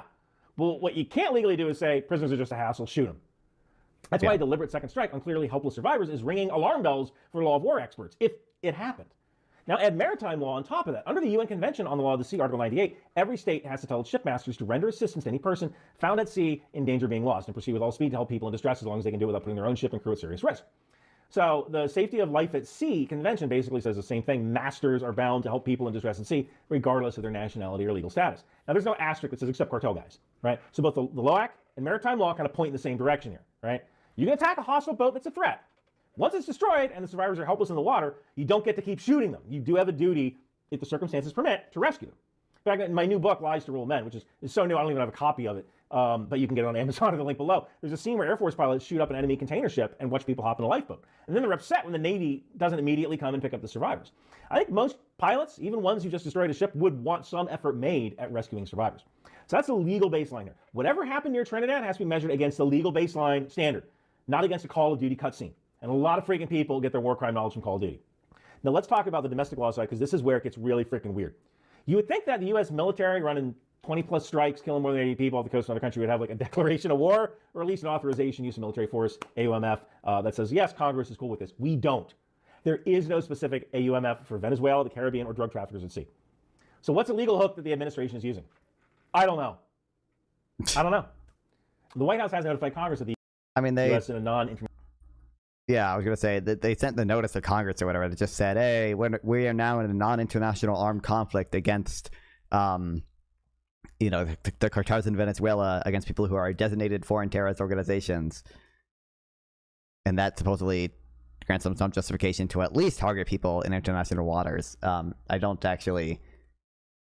think that argument's probably weak, and I don't know if there's any reasonable case that would also apply to doing strikes in Venezuelan territory, but... International armed conflict with certain narco-terrorist organizations operating at sea. They're relying on the president's Article 2 commander-in-chief powers, coupled with some Justice Department opinions that argues that these are limited, low-risk air operations, and so they don't really trigger the War Power Resolution 60-day, you have to stop or get authorization rule. In plain English, they're saying this is an aggressive counter-drug enforcement mission rather than a new war.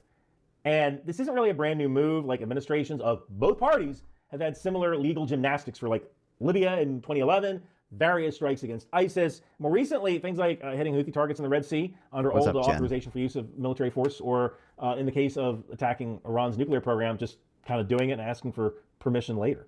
The difference here is the target set. Instead of like militants with AKs in Syria, it's guys on fiberglass boats in the Caribbean. So what's Congress doing about it?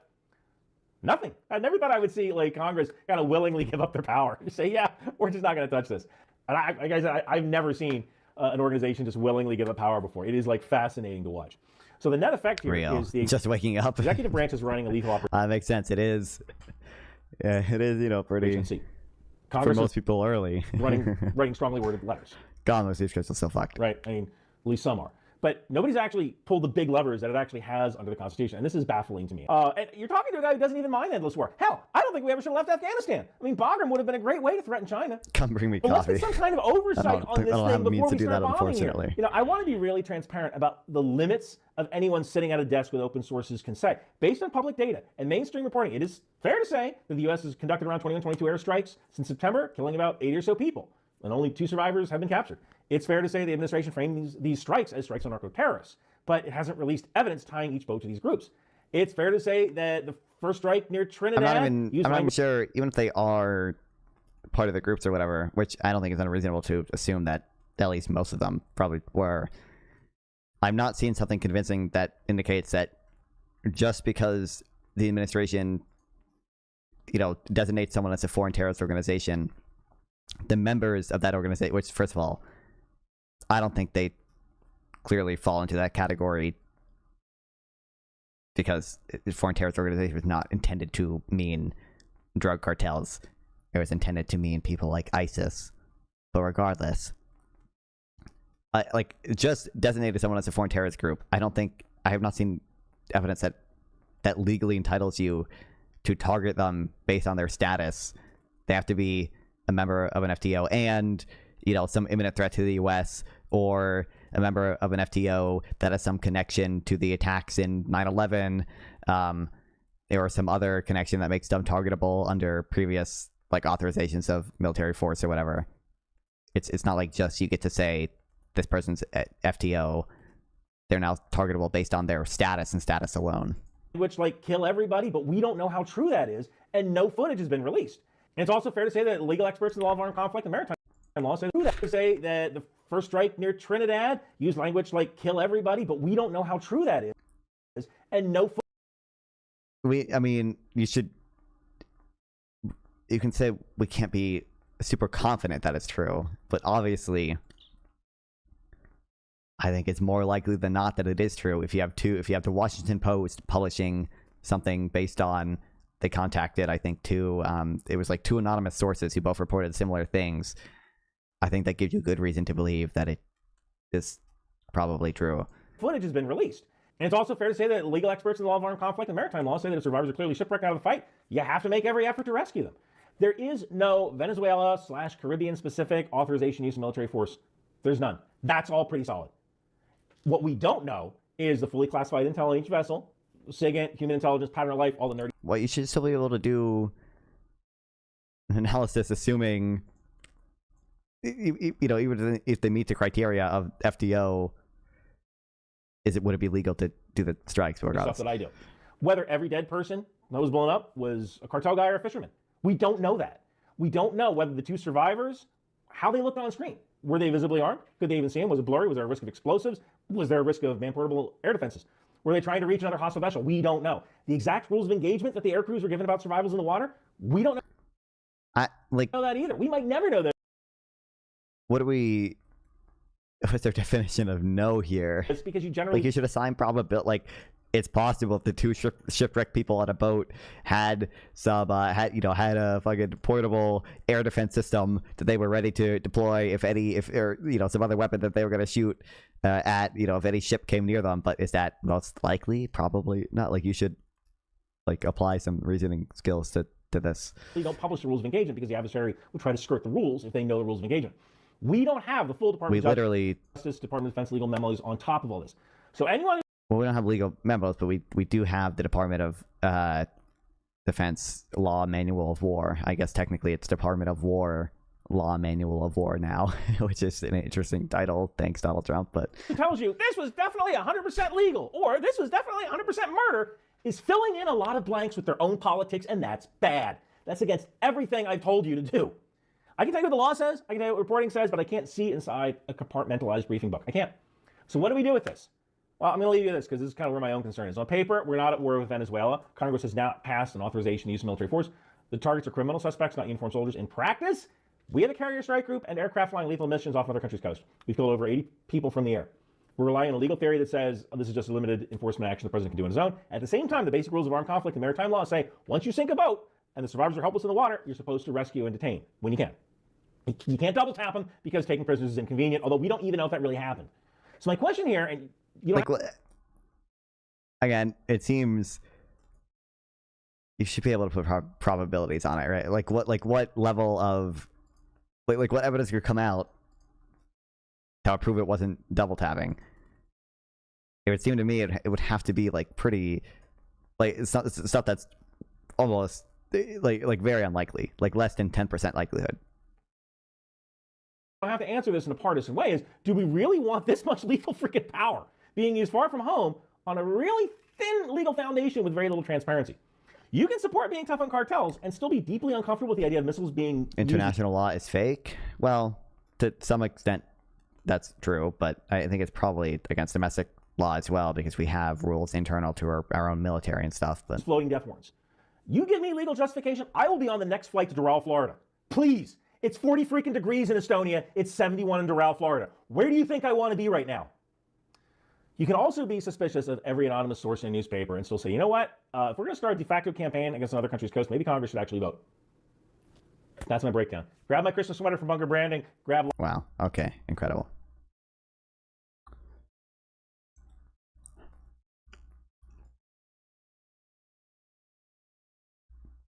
I watched it off stream, but I watched the Daniel DiMartino versus Micah Irfan debate. I did not like the format of it. I feel like because of the format in it, they didn't really get they didn't really get anywhere. It was very much like a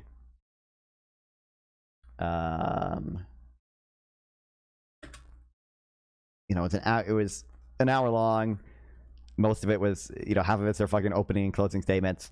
A little bit of it is like rebuttal, but there's like no interruptions and there's no like deep conversation. It's just like, you know, it's a pretty like formal thing or whatever. I would like actually more back and forth between them.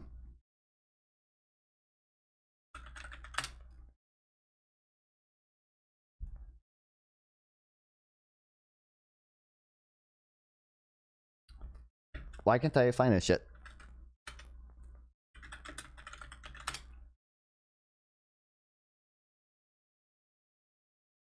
Found it. No question that but Daniel DiMartino's argument is also great. Is like part of his argument was that the president can do it because the U.S. doesn't recognize the current Venezuelan government. Therefore, the entirety of Venezuela is a non-state actor. water. The Supreme Court of the United States and no court in the United States has jurisdiction over foreign citizens. Who are these people? You don't know Daniel DiMartino, Micah Irfan? Micah Irfan is like a wonk. Well, you know, he's a wonk at heart still, but he no longer wonk posts on Twitter or Substack, and he went to law school. But he's a like Democrat chill on Twitter now, and he's going to law school. Previous wonk, he was on the Three Wonks. Okay, he was like the neoliberal on the Three Wonks, who would talk to a convoy, the social democrat, Democrat chill. I mean, go to his Twitter, and he is like a Democrat chill. No offense, Micah. I still love you, Micah. We've talked before briefly. I think only once on stream. I think, and then maybe like twice off stream. I don't know.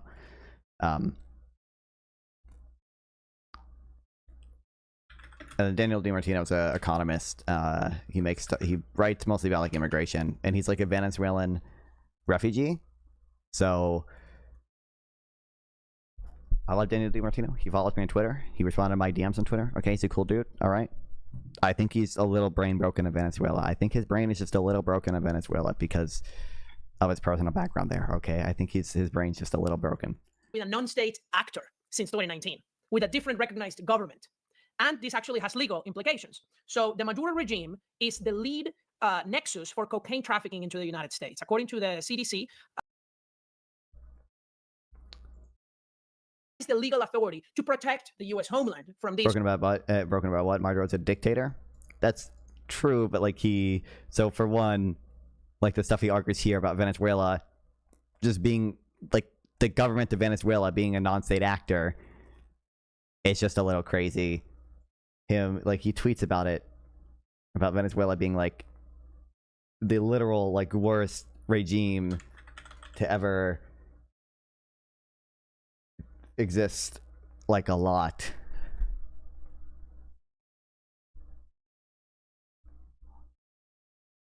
I mean, you can scroll through his Twitter. He talked about it a lot when Trump first started doing his strikes and when that person won the Nobel Prize. And I don't think the Nobel Peace Prize winner was bad or anything, but it's crazy.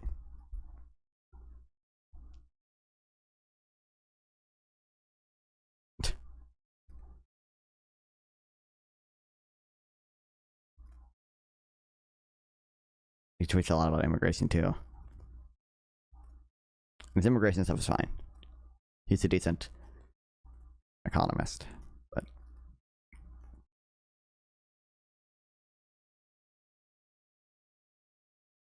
okay, I'd have to fucking find it.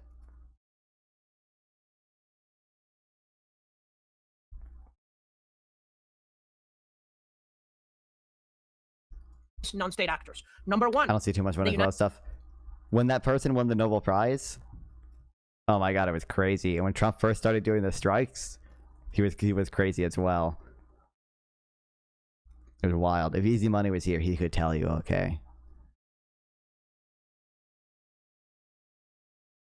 The hawk in Venezuela is Donald Trump. Oh boy.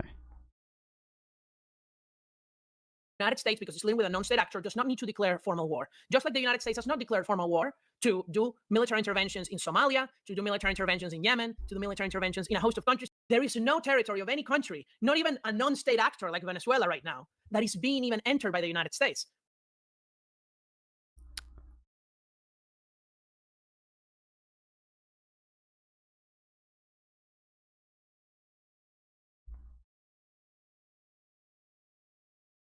Your mind on this, like of this being a non-state actor, of this not being a declaration of war? So, okay, so I'm trying to like map this out in terms of premises and conclusions. At one point, so the idea is if the I forget exactly the thing, but it was like crazy because like Daniel was suggesting that if someone or some organization is a non-state actor, the president has like almost like total unilateral authority to do strikes against them, which is kind of crazy because the executive branch can also determine who's a non-state actor, right? Like it wasn't, I don't think it was Congress who made the rules in 2019 to say that, the Venezuelan election was illegitimate. I'm pretty sure that was Trump's administration. Trump is the one designating these people as FTOs, although Congress could change the laws regarding that. It's just that they probably won't and don't seem to care to. So, yeah. Anyway. I got places. Boom. Okay. Is anyone streaming on YouTube right now? I don't know if there's anyone I can send you to. United Nations is streaming and Al Jazeera English is streaming, but they have 24/7 streams, so, none of my other subscriptions are streaming, and I subscribe to a lot of people. Send me to anything else? Are they live on YouTube? Oh, well, I guess they're on Kick, but I don't think I can do stuff on Kick without more people.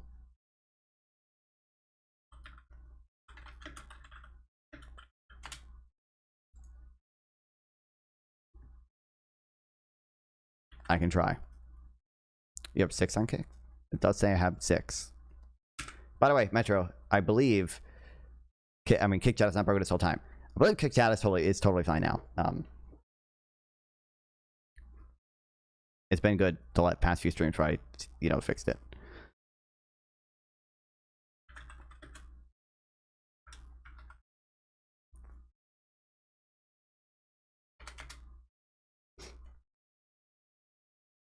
Okay, yep, I guess head over to anything else, and then on YouTube, I got no one to send you. So, love you guys, love streaming. I'll see you guys tomorrow.